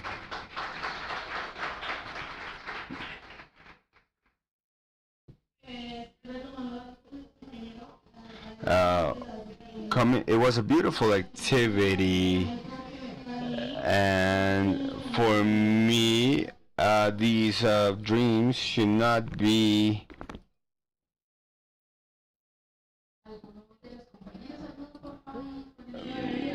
it should not be erased because of a migration. Because it might be difficult for a child, because sometimes they might be taken away from the safe space. They end with fear that if they return, it could happen again. So this should not happen. And I think it's a horrible experience that a child should not live like a child should not know what is a death or running because of being caught in the crossfire. A child should not know what is to be in the crossfire. So this is a summons. So we all take care of these beautiful smiles of children that we have, and so they feel better that each happiness should represent that they feel safe every effort that they have day to day, so they feel listened to. Thank you. Jeremias, Allison, you leave great reflections with us that says, why do we have to damage the heart to later see how we're going to repair it? I think that logic we should generate every day and ask ourselves, why do I have to damage to see how I repair later? And that is a work we must do together. Safe spaces. The three of you have a great reflection of safe spaces, to be able to be in a park, to be able to be in places that sometimes we reflect that these are spaces that before the children had and they've been losing. And here both Allison and Katleya have some reflections about the smile. Why? Here, and I ask myself, why do we have to erase smiles to later see how we repair those hearts? So listening in these spaces, sometimes we feel safe of expressing opinions, of being taken into account. And this is a work we do collectively. We also had this reflection on them, of how to see that possibility to have more and more safe spaces when there's active listening. It's not only listening and taking note of what they say, but I know surely a lot of you are taking notes, is asking ourselves, what are we going to do to transform this? So I think these reflections have been very important. I reiterate, they have been very rigorous with time. They took the time that we gave them, and thank you. So this is precisely what we wanted to happen in these spaces, to generate this, that the people from the continent see this possibilities and are able to say, hey, my country, the same thing happens to me. I've lived through this situation. So we want to generate these joint reflections, and we thank you for Alison, Cataleya, and Jeremiah for these reflections. We're going to continue working so that these actions are a reality, and we assume these commitments together. Thank you. Now we invite the children, boys and girls of first infancy. Surely they are in the reading corner based on Elmer from David McKee. This space will be done in Esmeralda Uno room. So now, in parallel, we open a space for action in the workshop, communities that take care and transform, facilitated by Juan Martín Pérez of. So we're going to transform from the community. Welcome, Juan Martín.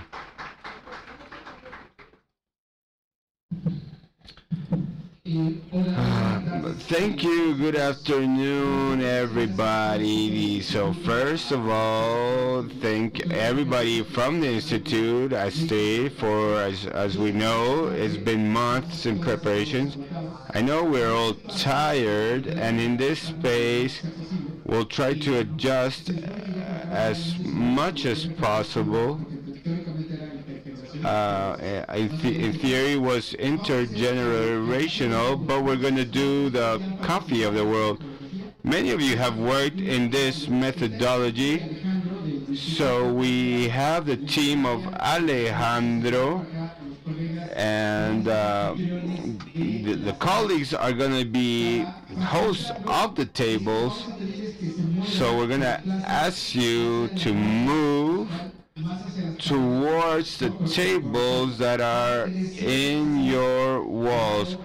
We're going to have 7 tables. We have 7 guiding questions, and we have little time. There's a general question.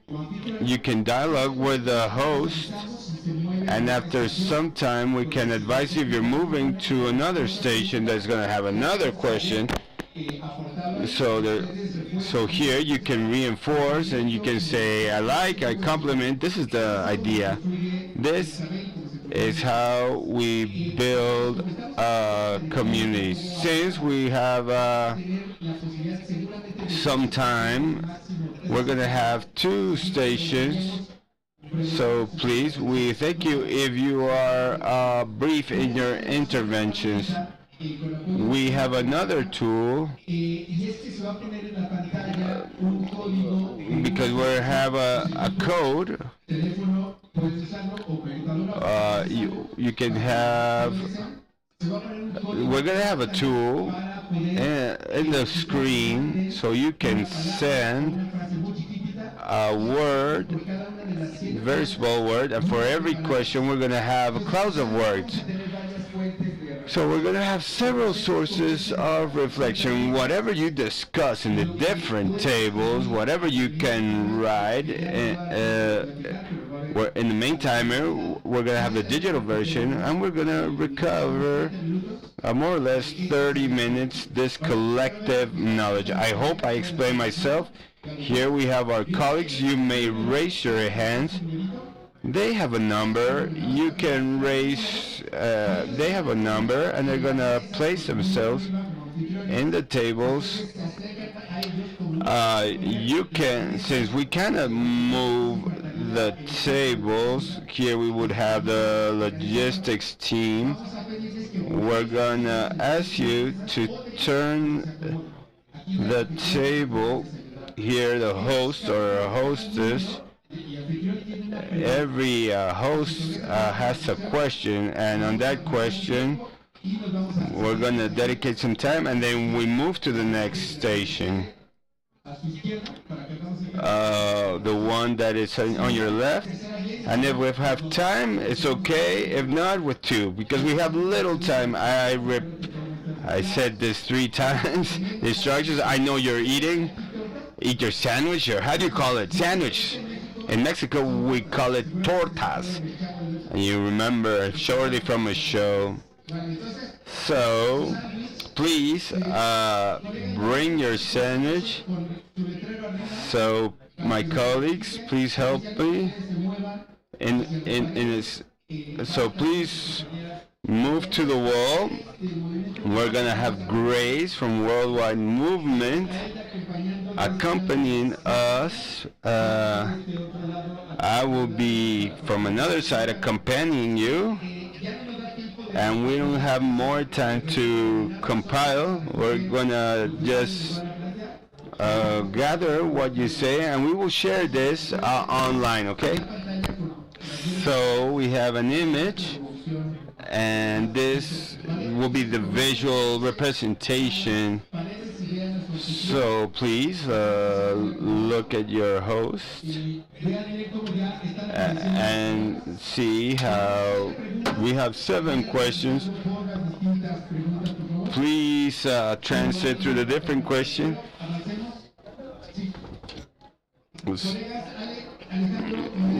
So colleagues, how many people we have there?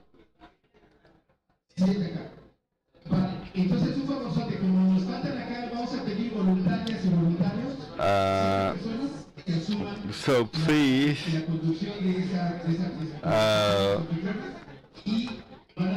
and please take note, then we'll give you the,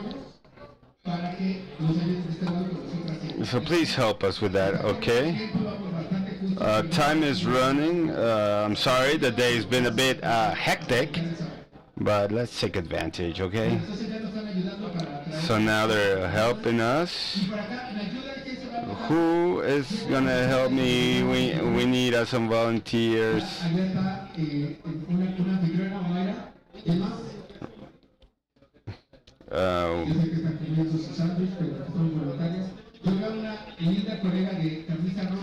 So I have a colleague here of Linda Rosa. Thank you for accepting. I have another colleague from Honduras here, from Casa Alianza, Honduras. We're gonna.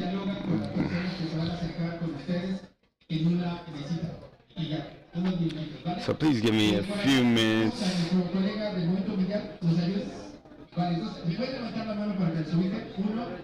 So please raise your hands. We have a colleague here. Please help us.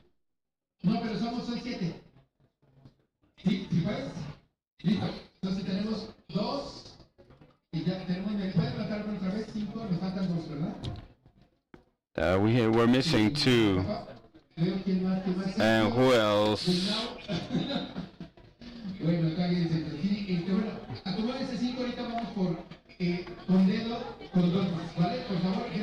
So Grace, please help us.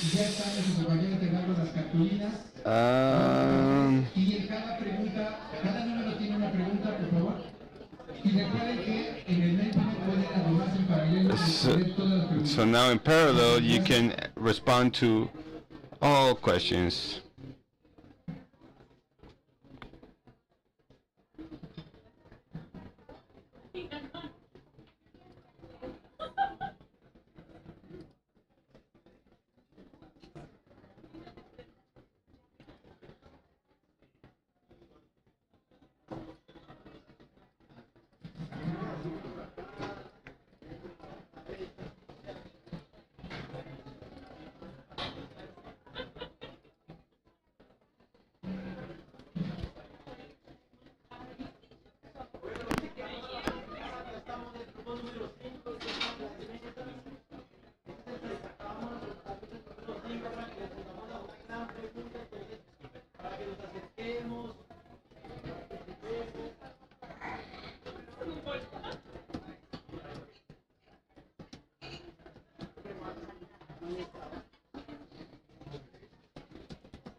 Colleagues in all countries, look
They're going to give you the question so you can see it.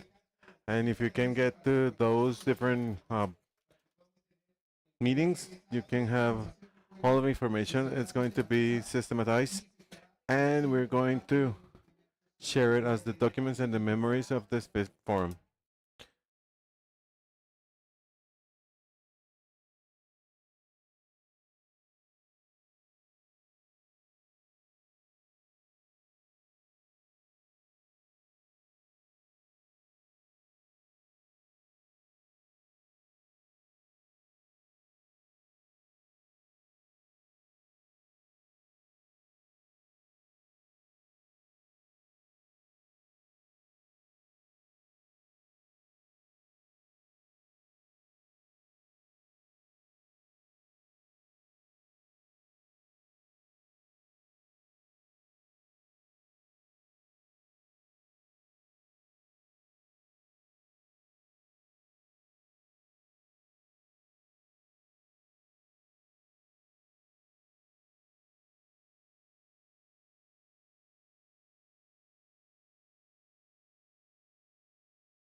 Two minutes, we're going to change stations.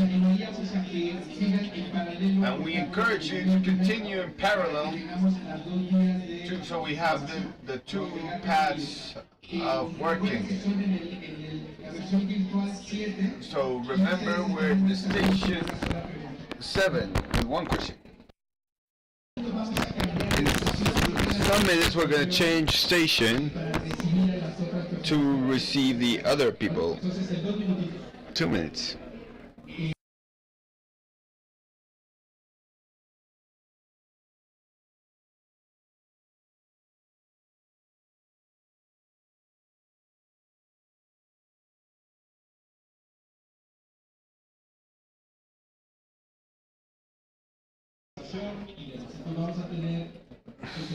So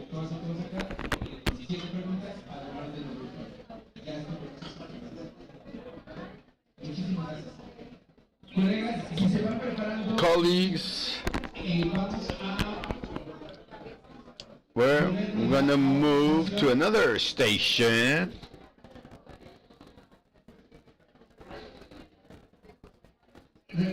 Please remember that the host should stay in the table to receive the guests.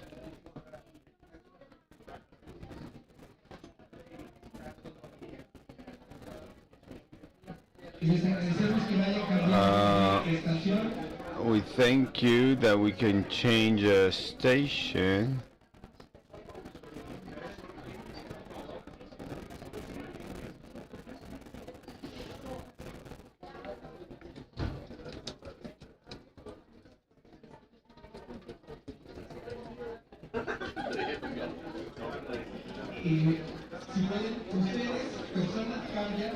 If you can,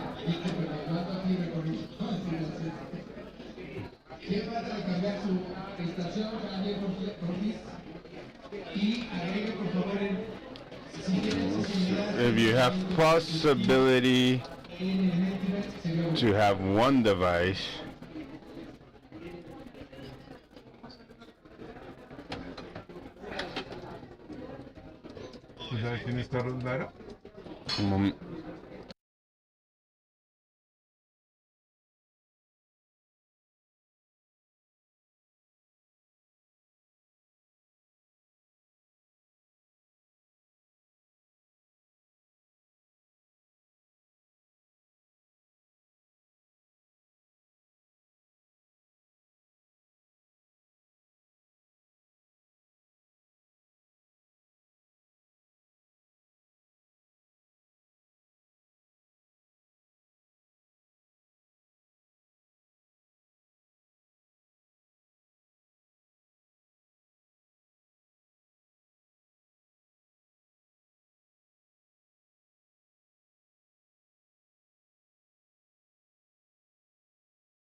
I think if we could return to your seat, I'm gonna.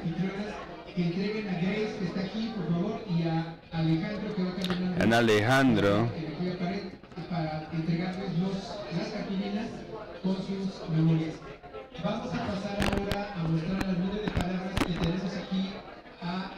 So we're going to show you the cloud of words that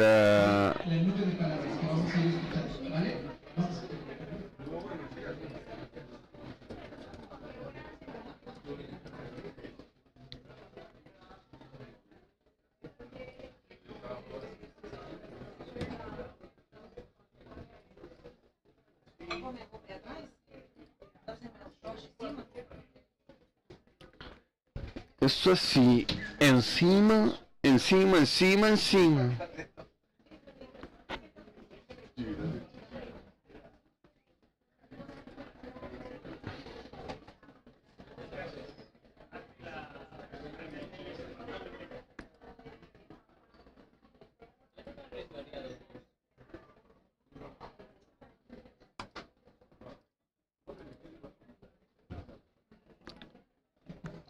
Shit.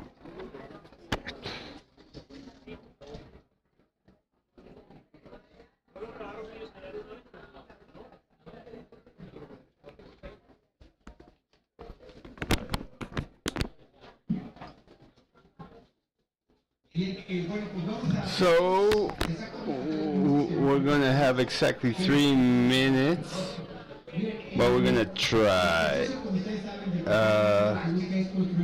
In Café del Mundo, we try to have collective thought. So, all of you, we have 3 questions, and in parallel, we did it to have several possibilities of information to comment on a first impression. So nothing is prepared.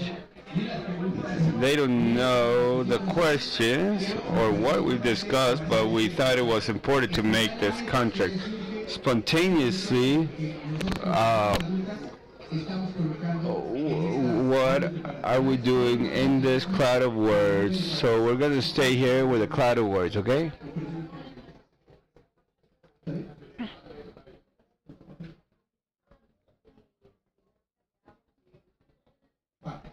Okay, so we're seeing some technical things, some visibility, so I'm going to ask the communications team to help us with the first question. What does it mean for you?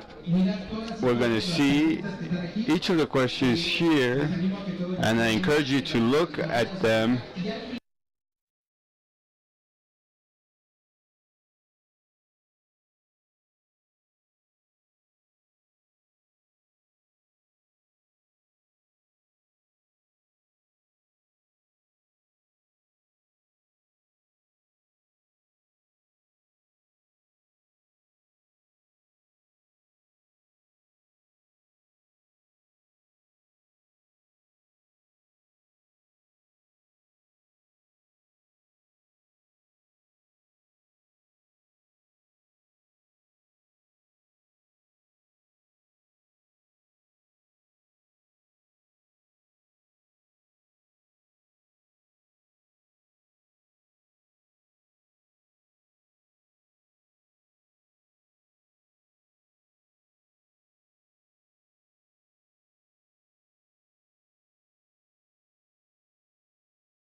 people to remember.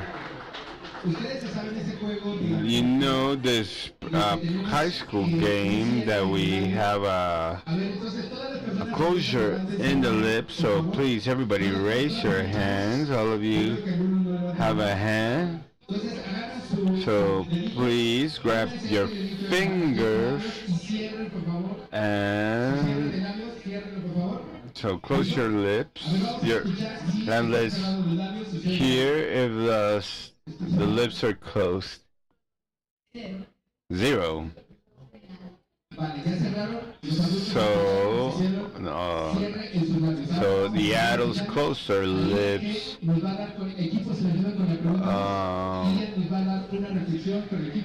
And you're gonna give your reflection with team number 2. So they want to close. Please, everybody, close their own mouth. So I chose among all of the rights that are outstanding the right to the statement, taking care of them, because it's something really important. That and the question would be, which way do you think? In what way do you think the community can be a safe place for girls, boys, and adolescents to be okay? And taking care of them, it is something really important because that way they could be in a safe place. They won't suffer from any maltreatment or taking care of them. They should have a responsibility on them, and they won't have anything. And they will feel okay. Thank you very much. If the team helped me with the question number 3 and the adults to keep their mouth shut.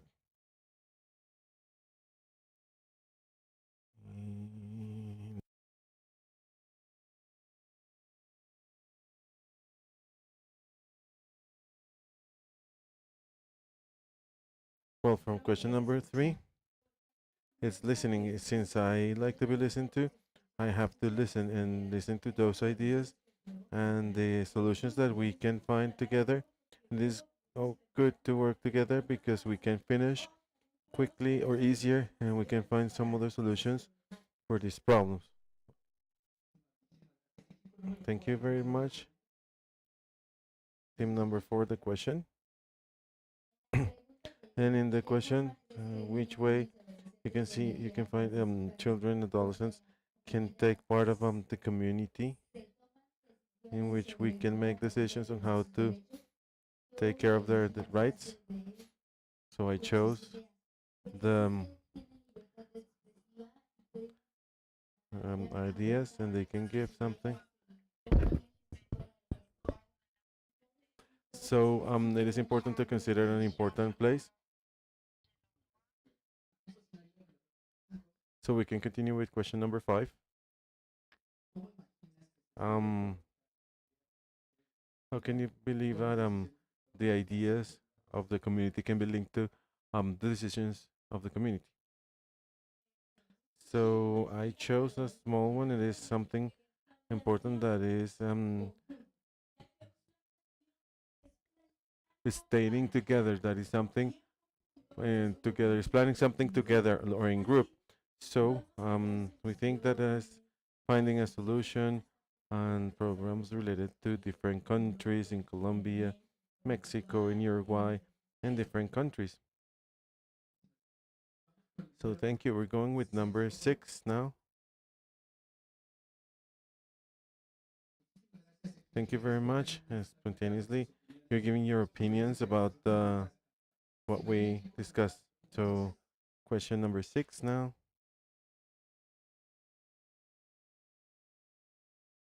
Okay. What examples you can see on tools that young people and adolescents suffer from violence, and there should be something if something happened. I put here something something that is important for me, since the community find out that all the children are safe or feel safe, and the community is the one that is in charge, and it's about that everybody is safe, and they won't suffer from any maltreatment or any abuse. Thank you. So we're going with the last one. And what problems or difficulties in your community, children and adolescents, should be protected and respected? So I chose violence, normalized violence, because in many countries they normalize violence or they don't differentiate it. Because some examples, um, so have violence with against a child. Some people normalize it, and in the schools, there should be um, dialogues with teachers and avoid normalizing this because some teachers are not aware of those situations. That even adults do the same things for the children. Thank you very much, Diane and Ian, and all of you for your contributions. This is part of the construction of collective knowledge, and what we are doing here is community again. Thank you, and we're going super late, but this is our word, and that is why everything is going this way. Thank you.